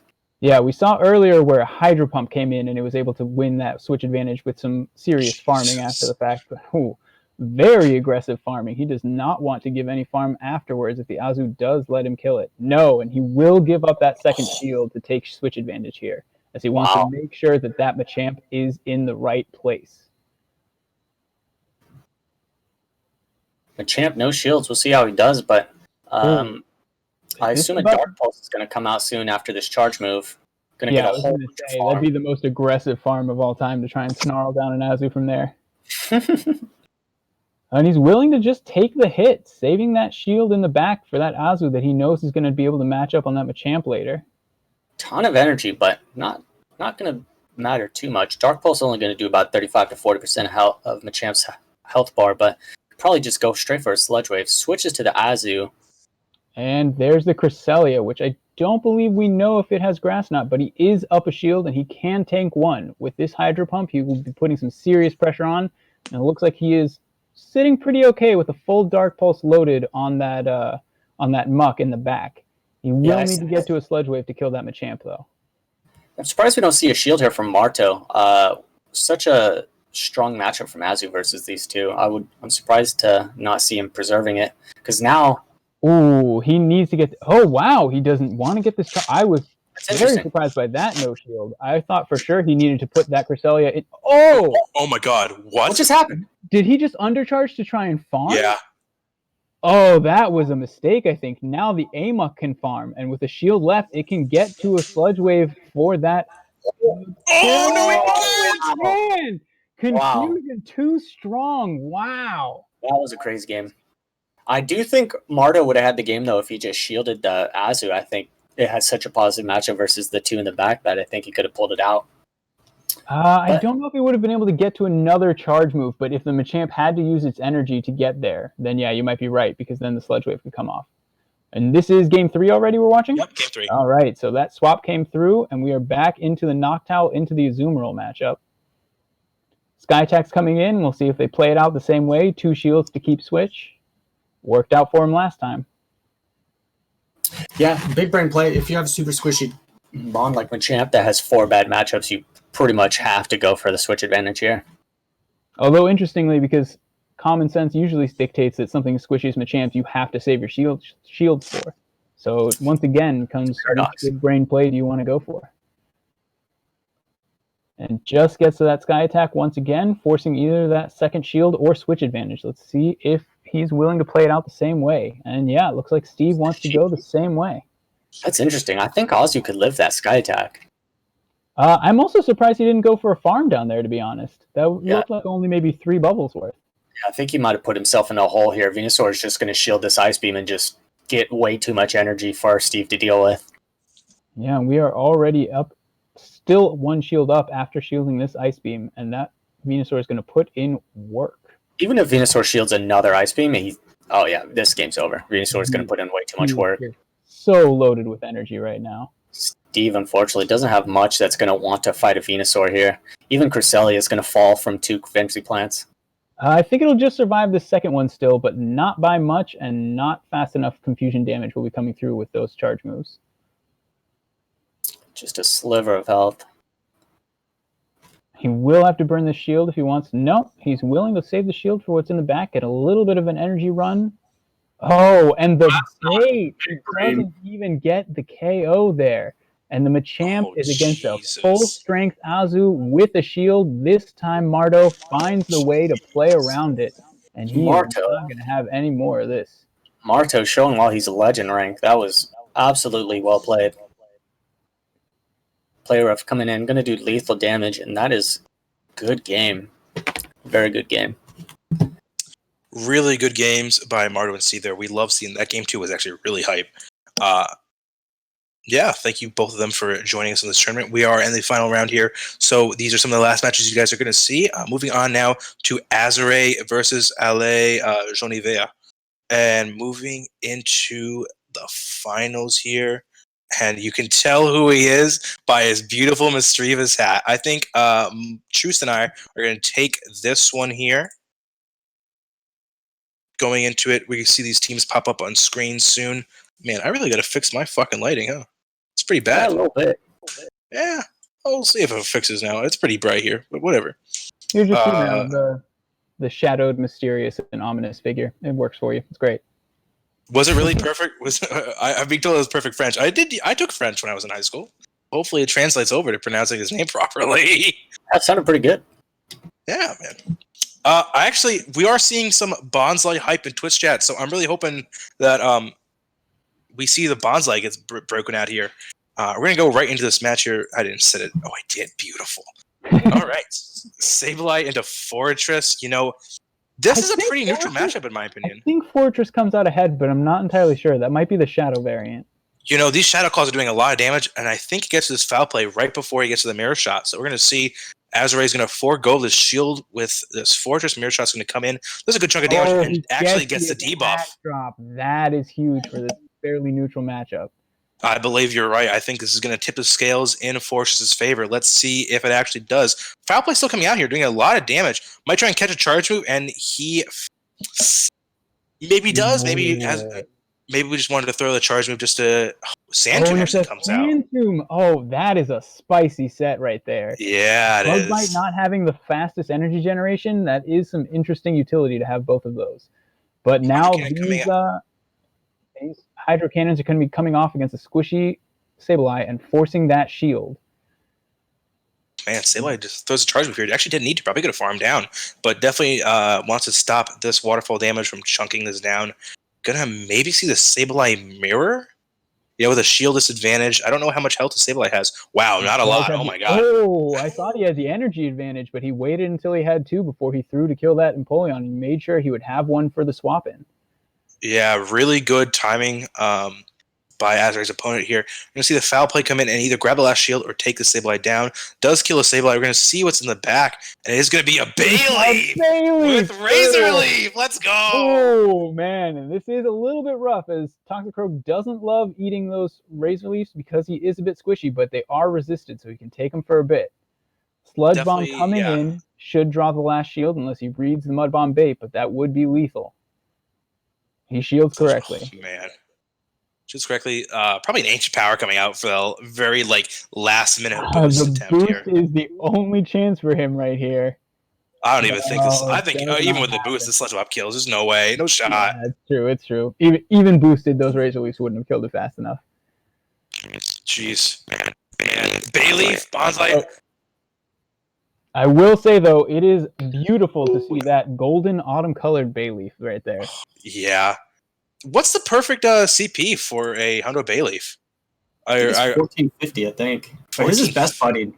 Pretty impressive, actually. Very impressive. All right, going into game 2 here, we see the Empoleon lined up with a Sableye. You know, the energy generation from the Sableye here is going to be a lot faster than the Empoleon, but the Empoleon threatens the Sableye so much with its waterfall damage. Although that Shadow Claw is doing a hefty bit too. Neither of them are the tankiest Mons, and those moves both are hitting pretty hard with fast charge moves coming out for either. Looks like Sableye was able to sneak in an extra Shadow Claw in between the waterfall and the charge move there. Going to hopefully put him in an energy advantage. We're going to see the counter swap into Azrael's own Sableye.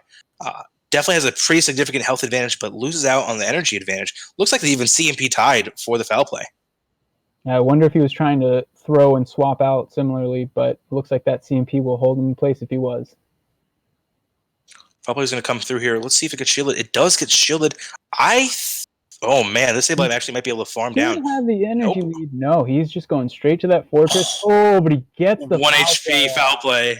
That Bug Bite was just barely not strong enough to take him all the way down. He does a big chunk of damage on the way out. Man. Healed up for that whatever comes in, whether it's the Toxie or the Empoleon, both of which do pretty well against Fortress.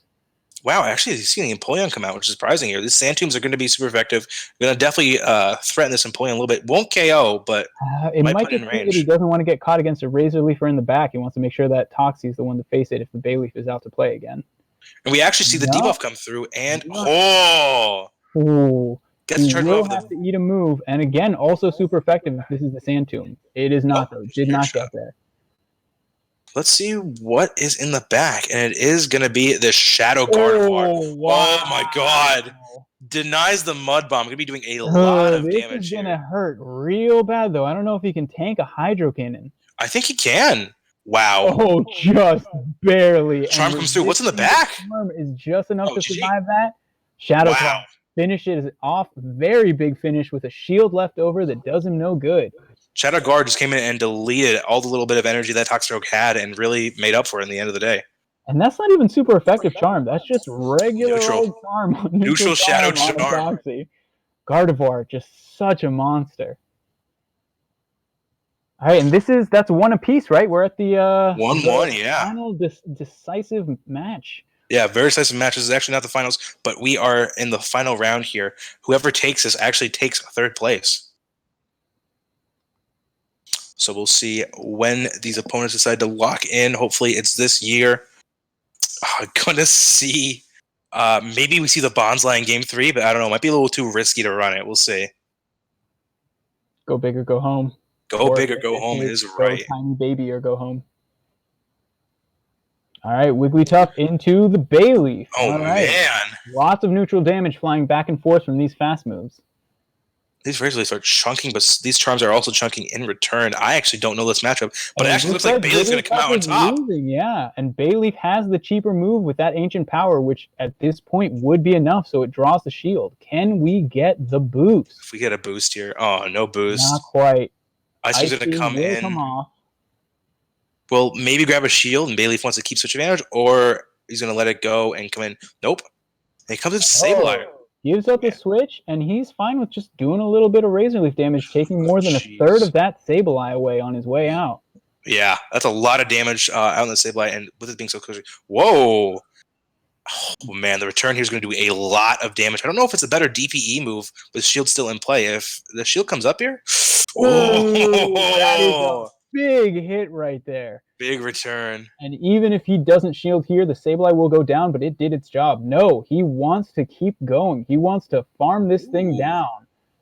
He doesn't allow the farm down. He does swap out, but it's going to be a foul play coming in on this Sableye. This is very interesting because that Wigglytuff still has a little bit of HP. Might be able to finish it off after the Empoleon comes in and throws a Hydro Cannon. But this Sableye has so much energy now that it's going to be really difficult for Azure to make a call here. There is no return on this Sableye, though, so the question is, does he have enough? Man! Even resisted, this will be enough to kill it, but he couldn't get out of there, and the charms are just doing too much. Yeah, and he needs to throw that charge move where he's just going to get countered. This foul play won't kill. He did have another move ready. What's in the back still left? It's barely any HP left on the Bayleaf. No. I think it's... Left on... I don't know. It's going to be the... That game's over. All right. It was a valiant effort, little cast form. Man, you love to see the Bayleaf come through and put in some work. All right, moving on to the next game here. I believe we have Country Nerd versus Nathan Jetter. This is, again, the final round. So all these, at the end of the day here, all these points are going to be final. Round 6, here we go. Moving on quickly here, it's going to be me and Deadboy Monk doing this one, and then moving forward after that. Man, Twitch chat, thank you guys so much for tuning in still. This is a long fucking stream here, and we really appreciate you guys sticking around. This is pretty great. Thank you again to everyone. What? There's Jumpluff matchups, dude. It's only got... Yeah, this Jump... well, I guess it's not... It's got a couple good matchups. It's scared of the Lapras and the Marowak, but everything else it can handle quite well. I would love to see a Jumpluff. We haven't seen a Jumpluff all tournament. We have not seen Jumpluff all tournament, mainly because of all the poison types running around and all the Noctowls running around. So let's see if we see some Jumpluff here. I'm ready to get into this game if you are, sir. I am. I'm told I'm echoing, but I don't know where I'm echoing at. So I'm just going to figure it out as we go. I'm going to press play on this battle, and we're going to get into it. Man, if Nathan brings his Empoleon here, I think Country Nerd is done for. We'll see. Right, and we'll see if Nathan recognizes that and relies on the Empoleon maybe as a lead or a safe swap. I completely agree. This Empoleon is doing very well against Country Nerd's line. Yeah, and this Noctowl is going to be clutch for Country Nerd. It's almost has like 5 good matchups across the board. So see how they play this bad boy out. Hell yeah. This is for what position was this? This is we've actually moved past that. This might be 4th, you're right. Azure actually took last game and secured his spot at 3rd place here. Very impressive run. Does actually earn a payout, which is really nice. Well played. Oh, man. Checking for lag. Just making sure he's doing okay here. So the Marowak versus the Sableye. So this is quite a good matchup for Nathan. See how Country Nerd responds.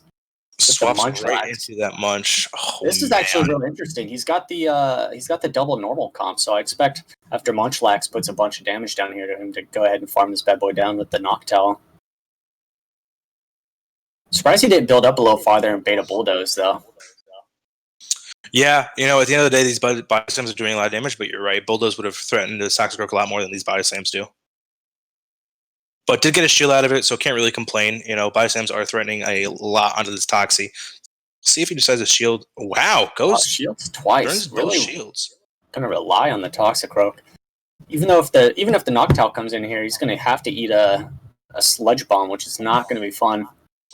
Man, I almost come with knowing that Sableye's there. Yeah, I come in Marowak here and just try and line that Noctowl up against the Sableye. Not gonna have to shield the Sludge Bomb. We're gonna end up taking 2. Oh, and he's got the Hex, So he's not going to be able to farm him down. No. Firespin would have had it.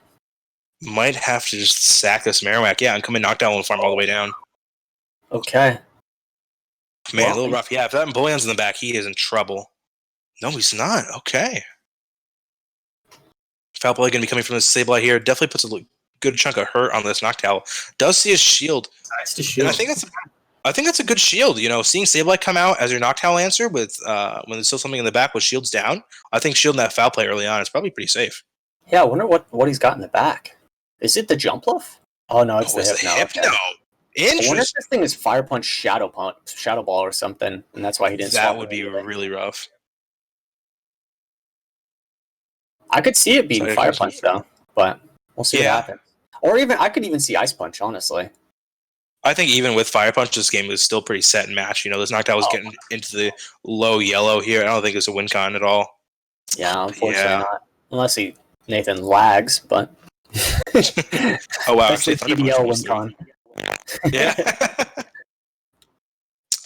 and Hypno's able to farm down, which you hate to see it. Nathan taking game 1 there versus Country Nerd, moving right into game 2 here. You know, I think the RPS a little bit in the beginning there, definitely a little bit rough. We'll see how he comes back. Really good lead for Country Nerd's side. You know, just has to shield the Sludge Bomb correctly, and he's smooth sailing. He could even tank one if he wanted to. Yeah, especially if he's throwing the Sky Tech so quickly. Wow. Really wants to save shields and potentially save HP with his Sludge Bomb. Gonna bring a shield up, actually. Wow, Man, okay. Country looked like he wanted to swap there, but I can't really imagine why. Sludge Bomb does come through. Wow, that's a lot of damage. He's gonna take the switch advantage. That's huge. He takes switch, but takes a pretty big shield advantage. Man. Yeah, very good Pokemon in this meta. We're going to see that. Wow, this Marowak's going to tank this Mudball, make a champion. Should be able to farm this Toxicroak down at this point. We'll see what Nathan has in the back that hopefully this Marowak can prey on. And wow. Shield. Wow. That last minute Mud Bomb is really putting a hole in Country Nerd's plans here. Yeah, Hex not coming in clutch here. No. We'll see what Nathan has in the back. Taking him a hot minute for this. Ooh. Okay, he's going to throw some Bone Clubs at it. I respect it. Gonna throw the Bone Clubs. I definitely like this play more than the Shadow Ball because the shield's still in play, and if the Shadow Ball gets shielded, that's a pretty big L. And luckily, with Hex, he's able to generate energy for these Bone Clubs very quickly, so actually should be able to get this. Wow, Simul Swap into the Shadow Lapras into Sableye. I believe Lapras has the advantage in this matchup. I do too, even though Shadow makes it a little squishier. I think these Surfs are putting a lot more pressure onto the Sableye than Foul Plays are putting onto the Lapras. Yeah, I don't. I think if this next Surf is almost going to kill and it's going to give this Lapras way too much farm. Right. That being said, this... Wow. Oh, well, hey, that's pretty good. The Surf's going to come through. If that Empoleon has energy, I don't think it's burned a charge move yet. Yeah. So we actually might see a clutch play from Nathan. Undercharges the Surf. I like that. Okay. Oh, might have been a little too much undercharge, though. Gonna come out here. Ooh, actually, really good play. Perfect. Now he's gonna... Oh my god, Nathan. Surf. Yeah, no, Country Nerd. I mean, Country Nerd, sorry. Wow, that was really making some good plays here. Insane. Well done. And it takes out the Empoleon. Yeah. Perfectly calculated undercharge there to get the Surf on the Empoleon there. Country Nerd clearly not his first rodeo with the Shadow Lapras. Yeah. This is pretty good. All right. Moving on to the, I believe, final game here between Country Nerd and Nathan Jetter. Let's make it a good one, gentlemen. Lapras into Hypno. Ooh. I don't know how this matchup plays with Shadow variant versus a Thunder Punch Hypno. We're gonna see if either of them knows how to play out either. I assume he's gonna just back-to-back surf this boy right here. Yeah. Thunder Punch come out. I'm just curious to see how much damage this does to a Shadow variant. Oh, Country Nerd, there you are, dude. Definitely a good chunk, but Lapras is so tanky that even if it's Shadow, he can definitely tank a Thunder Punch. Does not want to get hit by another one, and definitely doesn't want to get farmed down by Confusions at this range either. Looks like that's going to be the play, though, after this second Surf comes out. Right. Oh, maybe not. Besides not the shield, though. Wow. Oh, man, Country Nerd could shield here and take such advantage, which would be pretty advantageous of him, but is going to let it go. Going to keep, man. Wants a little bit. Looks like he wants a little farm on this Marowak here. Marowak's going to come in and get 2 hexes of farm, which is pretty nice. We're going to see what's in the back. If Empoleon, oh man, both these Empoleon and Sableye kind of wall this. Just unfortunate. Coaching are going to go for the bait here, which is probably the best play. This Sableye is pretty squishy. Needs to be aware of that Shadow Ball, and we see an instant swap and 2 shields to 1 Toxie. This Noctowl is in a pretty good scenario. Yeah, this is looking really good for Country Nerd, even though, honestly, it's kind of amazing. The Marowak does not have great matchups here, but still able to pull it out. Gets baited, which you really hate to see, and really surprised to see the Sky Attack come through and not farm up a little bit more energy. And we're equally surprised to see the shield and then throw the Sky Attack right back. Wow. Okay. I guess I think he's just playing it safe at this point. Right. And, I think at this range with the aggregate fast damage as well as a Shadow Ball from Marowak, this Sableye is in pretty big trouble. Yeah, this one's over. I'm surprised he's not going to shield it, but that's up to him. I think he knows that he's not going to take much damage from the fast move, but it was too close, unfortunately. Yeah. Shadow Ball's going to come in. Oh, man, the CMP tie. Luckily, the Country has a shield. He's going to burn it here and actually going to be able to hit the Sableye for a neutral Shadow Ball, which should be able to kill it at this range. Nice. Well done. That was a good game. Damn. Really well played by Country Nerd there. Okay, Country Nerd flexing. All right, moving on to our second to the last battle here, Shagnus versus Alfindial. We haven't seen either of these players all tournament, and seeing them at the very end here, it's pretty solid. For last. Yeah. Best for last. You're right. There you go. Choost and Muck, you guys want to take this one? Let's do it. Beautiful. Beautiful. All right. Yo, Alf's team, though. Yeah? Alf's team is kind of insane. I really do. Yeah, like we have. I think you're muted. Choost? Yep, I'm here. Sorry about that. Go for it. No, just that we have not had a chance to see these teams yet, and there is some very fun spice on this. We got, how many shadows and poisons on Shagnus's team? Not to mention, we got Jirachi, Articuno, I think our first Alolan Raichu, the Fortress we've been raving about, and Shiftry, which of course is always a monster. So we got some very interesting matchups here. Yeah, we'll see how they decide to play this out. The steel types, The Jirachi and the Fortress for Alf looking very, very strong versus the all poison team here. So we'll see how that plays out. Also, the first Articuno we've seen all night. Well, it is his mascot. So Yeah. Mask.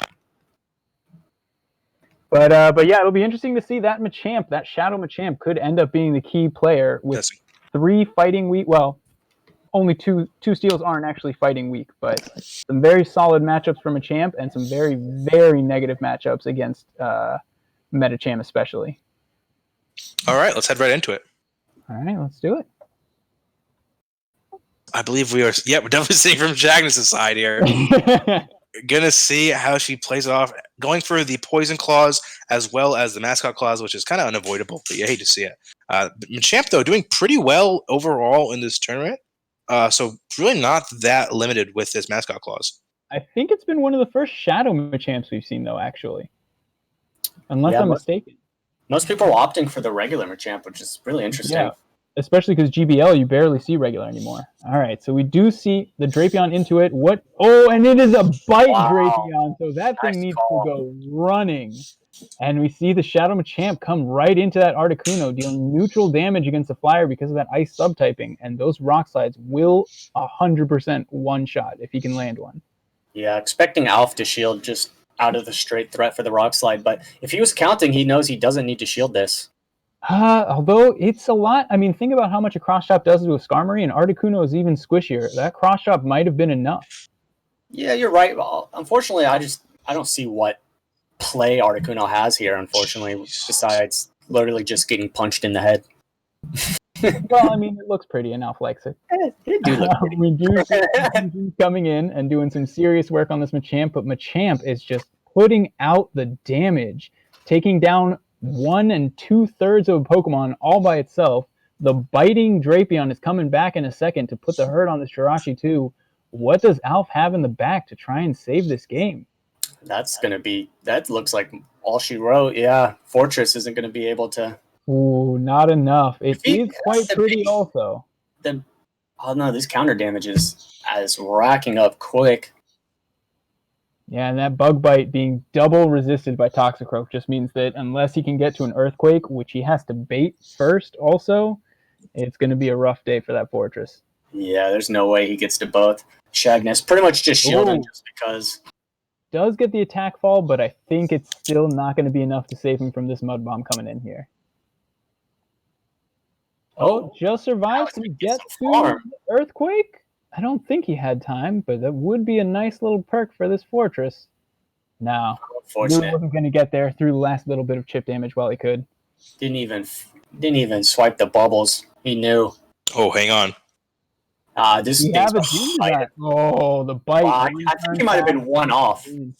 That was actually really close. That was way closer than I expected. He actually could have had it, and the bite damage negated and went through quicker than the game accepted. That's what I thought. I think he might have been at the Doom Desire. If Alf is around, we can ask him later, but I don't think he's around right now. That was well played. Really well played. Into game 2, that Drapion coming out and finding the Jirachi again. At least it knows to get out right away this time. And looks like the same match from last time. Hopefully Alf does not shield here. That would be the only advantage he can pull out is if he doesn't shield and Icy Winds. There we go. All right. And this should still draw a shield, even though Icy Wind won't. No! Willing to tank the Icy Wind here, knowing it won't quite kill. Oh, wow. Who blinks first? Wow. Yeah, I'm glad Alf made that switch up. I don't, like you said, that was his only play for Articuno, so that was really well done. But now we're going to see it. Not to come in on the Toxie when he gave away what he had brought in by bringing in the Fortress first. Hopefully he does not shield the Fortress here. Oh, no. Unfortunate. Very unfortunate. Oh, and that neutral bite is chunking away. I'm not going to lie. I'm not sure what he's targeting with the Fortress of anything on Shagness's team. Yeah, unfortunately, his whole team, or her whole team beats Fortress, so kind of not the best. Not the best. Unless at this point he was just trying to show off his pretty shiny Fortress, because it is quite pretty and shiny. It is real pretty. Or maybe he just felt like he needed the Earthquake to be able to nuke something late game. Yeah. With so many poisons around. I think Oh my god! Yeah, that just got eaten. That was insane. Oh, is this going to be enough? The neutral counter's coming through. That's crazy. Shagness. Dude, Shagness is the best player in this tournament. I'm so mad I didn't show more of her games. I guess so. Yeah, she crushed me, so. Next, game 3 here. Oh my god. And again, so yeah, he definitely bought the Fortress just because that's his only ground move. But still, drops out right away. We do get the Machamp, not on the Articuno this time, finally dealing some super effective confusion damage. He will still have to shield, but he can come out ahead in this matchup if he wants. Oh, can he come out without shielding? Oh my god, Shagness! Needed that shield to be able to come away. Now Cross Chop coming in. These are just some brutal Machamp beatdowns we're seeing. Feels bad. That's why they're definitely going to go the Shadow Machamp variant. It's like having a power-up punched Medicham already. I think, honestly, it might have higher attack than like a double power-up Medicham. Kind of insane. But Toxicroak, not going to take its chances and farm down the Fortress, which is respectable because that thing is pretty much the only threat left that Alf has. The EQ threatens a lot, and that's not going to be what Alf wants to see, unfortunately. I think just a matchup disparity here, unfortunately. And I have to say, the team comp by Shagness is very, very strong, using double counter users, which affect everything on his team except for a few Psychics, and then having just that oppressive bite damage for never trapping the Psychics that do come out to play. Wow. Yeah, that was really well played. Shagness, way to come in clutch there with that last set there. That Machamp was poggers. Oh. Wow. All right, ladies and gentlemen, boys and girls, the time has come for the finals of the first ever Kaiser Invitational. We have Ali Lucky versus the one and only Shmusif here. Both players have done a lot of work to get where they are in this tournament. Big shout outs to everyone who joined me in this stream here, and big shout outs to everyone who joined in this tournament. You know, we're not able to showcase everyone because this is going to be a 6-hour long stream, and it's rough. So I try to space it out here. Not everyone sent me battles either, so I think I spaced it out pretty well. Definitely missed some players, but you know, next time, hopefully we'll see them in action. I think we're all going to Twitter also for some teams that didn't get highlighted. Absolutely, I would love to. Some bonsai play would be really nice. Seeing him do some work would be great. I think all three of us are going to shoutcast these last ones here. Again, a huge shout out to everyone who raided to Ghost Stadium and Valor Ash, who did huge raids today. We love to see them. Thank you, gentlemen, in advance for shoutcasting this with me. I believe we are ready to go. Let's do it. All right. Moving on to 1.25. Going to be locking in Ali versus Shmusif. And this is it. Umbreon into Crystal. Wow. Finals. What a lead right off the bat. Ali making huge calls at the start of the finals. The Muck Say Swap, which has pretty much been the answer for Shmusif the whole time. Not going to be sitting pretty, though, if he eats this drill run. Ali knows this is going to be huge. Let's see if Ali tries to maneuver around a bait here. Yeah, she's going for a bait here. X's a bait here would be actually huge because this AMUC matchup versus Beedrill is not the best in the world. Wow. Oh, wow, he makes the call. The bait, although this does still do neutral damage, so they will add up with that stab damage after a little bit. Right. Yeah, she still has play, though, with just straight X-Scissor. Yeah, not even bothering to build up to the drill run, just accepting that these X-Scissors are going to do the work right now. Able to take this Dark Pulse. She's definitely able to... Oh, man, a really aggressive farm would be huge. Oh, man. I don't know. Poison Jab against an AMUC would have taken a little bit, and those snarls do build up quite fast to the next charge move. Not wrong. All right, Shmusif coming out here, losing switch advantage, but taking shield. We'll see if he's able to bring something in. Yep, brings the Cresselia in. Gonna get one extra confusion farm. Sees the Cresselia. Oh my god. Okay, this is answers, but just could not put them against the Umbreon. And yeah, the matchup's just the RPS is not in his favor this time, as Ali Lucky calls every play. Mm-hmm. Oh, really, really dominant game one from Ali. I do expect her to be able to take this, although we do have a double shielded Scrafty, which actually can take this matchup if he decides to invest both shields. Depending on if you shield a foul play or how they power up, it can be done at the 2-1, but that still leaves a Cresselia with no shields against an Umbreon. We'll see how much it can carry over if he does manage to pull it off. Man, this is gonna be a little closer than we thought because this Scrafty's putting a lot of work in against this Azu. I feel like that seems to be the running theme of this tournament. Every time we call it over, it's not quite over. Not quite. Man, I think that swap out, though, might have put the nail in the coffin for Shmusif because I think clearing his buffs there might have been a misplay. Yeah, he needed that ramp up. Yeah, I think he sealed his own fate there. Unfortunately, Moonblast not going to do anywhere near but enough. She's going to need to eat another one to go down. The question is also, even if the Shifter or the Scrafty had stayed in, though, would it have been able to be powered up enough to live through? Like, it would die to the last resort at that point with no shields left. Right, but I think it would then be able... Oh, my God. That was an aggressive farm. Oh. Really wanted to ensure there. To counter your point there, Shmoo, I think if Scrafty stayed in, it would have brought the Umbreon low enough to be in range of one Moonblast. Wow. That's a fair point. Wow, interesting play by Ali to swap the Azu in. Yeah, it was actually pretty smart, though, to go for the last resort. I honestly thought Shmoo was going to shield, so that was pretty smart. See if he ties for the... Wow, is Shmoo going to take this? If this is a foul play, he should be fine. Should be enough, but couldn't get to the foul play. Bummer. Unfortunate. Really wrapped up game one. Man, very, very close for how hard that lead and swap and the finish were as far as matchups go. Absolutely agreed there. Yeah, really, really surprising to see Ali actually take that win, or Shmoo make it so close, I should say, after that dominating lead we saw. Yeah, and the Muck is really only scared of the Beedrill, so we'll see if he continues to safe swap to Amok. She's going to continue to bring this B drill, which has actually been pretty clutch for her this entire tournament. Yeah, we can see even without having to go for the heavy drill run move, she can ensure that she wins switch as long as she's willing to burn one shield. And that puts her in the driver's seat in a big way. I'm going to go with the Azu lead, though, it looks like. Oh, going to take out... I think she's expecting him to drop the Muck here. Interesting.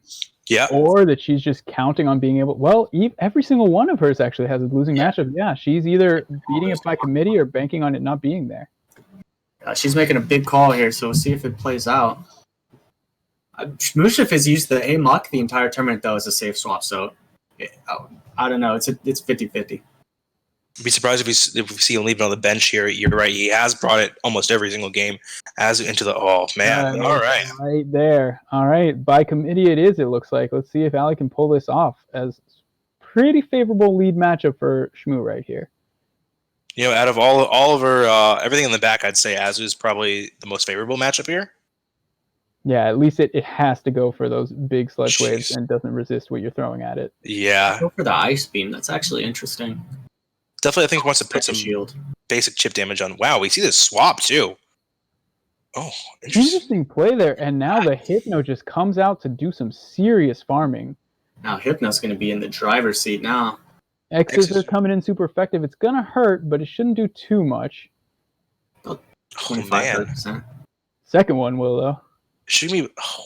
Burns the shield, goes now 2 in the hole. We'll see if she's able to come back from this shield deficit here. She doesn't lose the energy, though. She is loaded up as she went for the full farm. Looked like she was going to throw the fire punch at one point, but once she had to burn the shield, she decided the energy was more valuable. Right. Muck coming in, and this is the threat here. This is, if anything's stopping Ali here, it's this guy, and Shmoo refuses to shield it. That's going to cost him this game, honestly. Yeah. If only he knew how good this Amok. Wow, let's go completely. What's in the back? Cresselia. Two-shield Cresselia. Oh, but he hasn't seen the Umbreon yet. No, he hasn't. He might be banking on the fact that it's the Beedrill in the back and thinking that she must have brought some sort of counter to his Amok. Nope.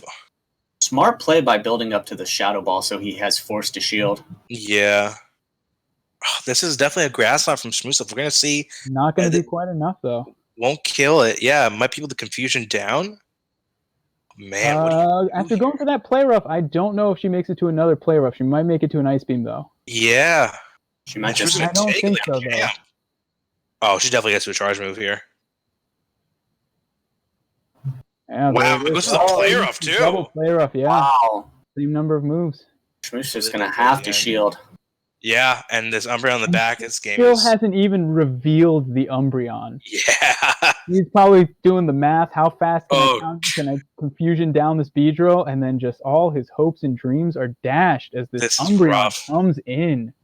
Wow. Double Moonblast is not going to be able to do it either. So we're going to see the we see the 2, but you know. It's going to be pretty low, but this foul play is going to finish the job off pretty quick. It's actually ironic that Ali Lucky is now rejoining us in Twitch chat as we watch for the final. Destroy Shmoo actually win the tournament right here. Amazing. Wow. All right, and game 2. She takes a set. She wins the tournament right here. Yeah, that was the defining moment, Ali. That was your big win. Is she the best player in A? Best player in A. Make her the best player in A right now? I think so. We're going to see. Let's see if Shmoo can at least take a win off in the final game here for some bragging rights, or if Ali's going to 3-0 the 2019 World Champ of Sylph. Also, I don't know if you noticed, someone pointed out in chat earlier, wearing the Hawaiian Kaiser style shirt. Ali Lucky seemed to be destined from the beginning. Yeah, favoritism definitely was going to come her way if she keeps the Hawaiian shirt on. Luckily, we don't even need it here because she's just destroying Shmusif. Hawaiian shirt claws coming in clutch.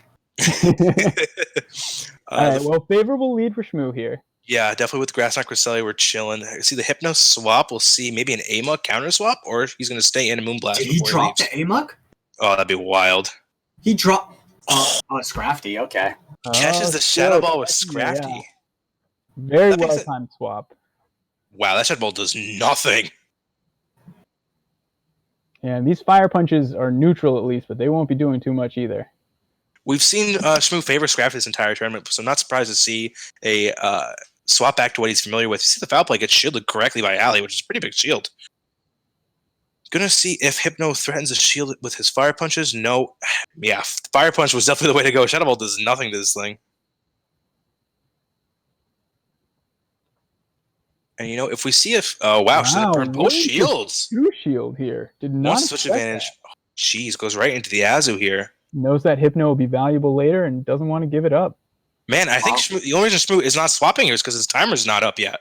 Yeah, I think he's biding his time, throwing a little power up punch. Still waste energy. Gets the Beedrill out. Man, that's rough. But that's an energy lead for the Azu that's hard to deal with now.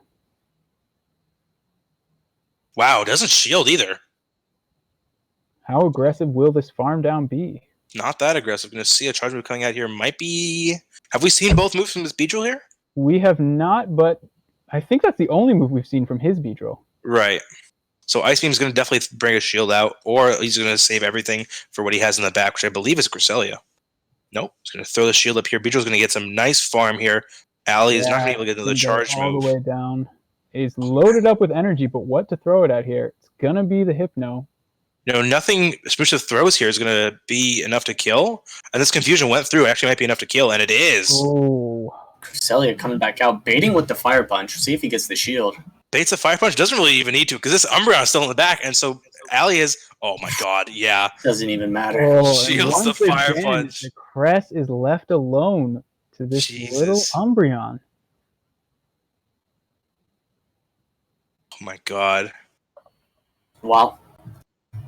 That was a dominant showcase from Allie here. Yeah. Oh my gosh.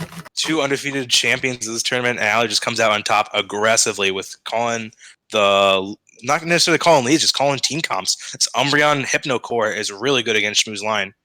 And we see... Did she lose 2 leads or just this last one?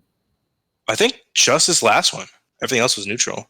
And you're going to be able to Shadow Ball this Cresselia with Hypno to finish it off. God. The overkill slap to the Cresselia. You thought you could escape, but no. Wow.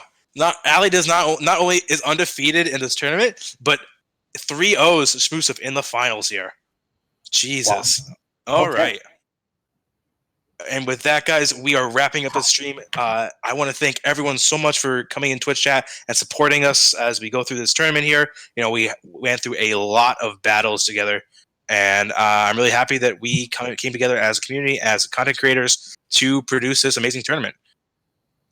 Huge thank you to Datboy Muck and Truce Master and Bosox for shoutcasting for so long. This is probably the longest shoutcasting you guys have ever done, straight our life. Yeah. Trey, you look so tired. Hey, man. I can't wait to eat after this. Yeah, oh my god, yes. This battle got me hungry. Slept in 24 hours, so big shout out to him. A little more than that by this point. We're talking about 30 at this point. Slight work for Juice. And a huge shout out to Nightwing 114, aka PGBL PvP, for behind the scenes putting everything together last minute. We really appreciate everything he does, and we appreciate his work for the community as well. And with that, I believe we are moving on. Before we head out, Trey, Truce, where can the people find you at? Yeah, if you want to come find me, twitch.tv/datboymuck or twitter.com/datboymuck. I'm not live there as much as I should be. Working on some IRL stuff right now, but yeah, you might see some occasional streams every now and then. Yeah, and you can find me at twitch.tv/datboymuck also. Yes. Yes, find him there. Yeah. Oh, beautiful. And as always, you can follow Nightwing at twitter.com/pgblpvp and twitch.tv/pgblpvp, which is actually the Twitch channel we're on right now. Thank you again to everyone who turned out for the tournament. Thank you again for everyone who competed, and we'll see you all next time. I believe we're going to rate some... Hold up. Whoa. Thank you guys for putting together this whole tournament. No one actually seems to do yet, man. This is a phenomenal event. Brought I don't even know how many content creators together. Just awesome job. I want to give a special shout out to Ginger Ninja, who actually had to drop out because of some school stuff in round 1, who beat Verge and then immediately dropped out of the tournament, which I think is the funniest thing in the world. That's amazing. Yeah. That's amazing. All right, guys. Up, thank you guys so much. I believe we're wrapping up here. Yep, Nightwing here. Again, I want to complete that sentiment. Kaiser, you did a really good job. You did a really good job organizing this. You were pretty much doing this all by yourself. And you deserve a big thanks. Oh, This was pretty hype battles. Good content. Let's go, guys. Congrats Yes, to guys. Ali. And yeah, guys, I Amazing. think we're gonna be rating King. So go over Let's there. do it. Let them know that Kaiser sent you over, or Nightwing, whoever I am today. Who knows? we're the same person, so it's fine. And yeah, guys, I hope you guys enjoyed the 6-hour stream. It was Yeah. great. All right, let's go pass out, guys. All right, I'm gonna take a Yeah. nap. See Be you good, guys. people. Good night.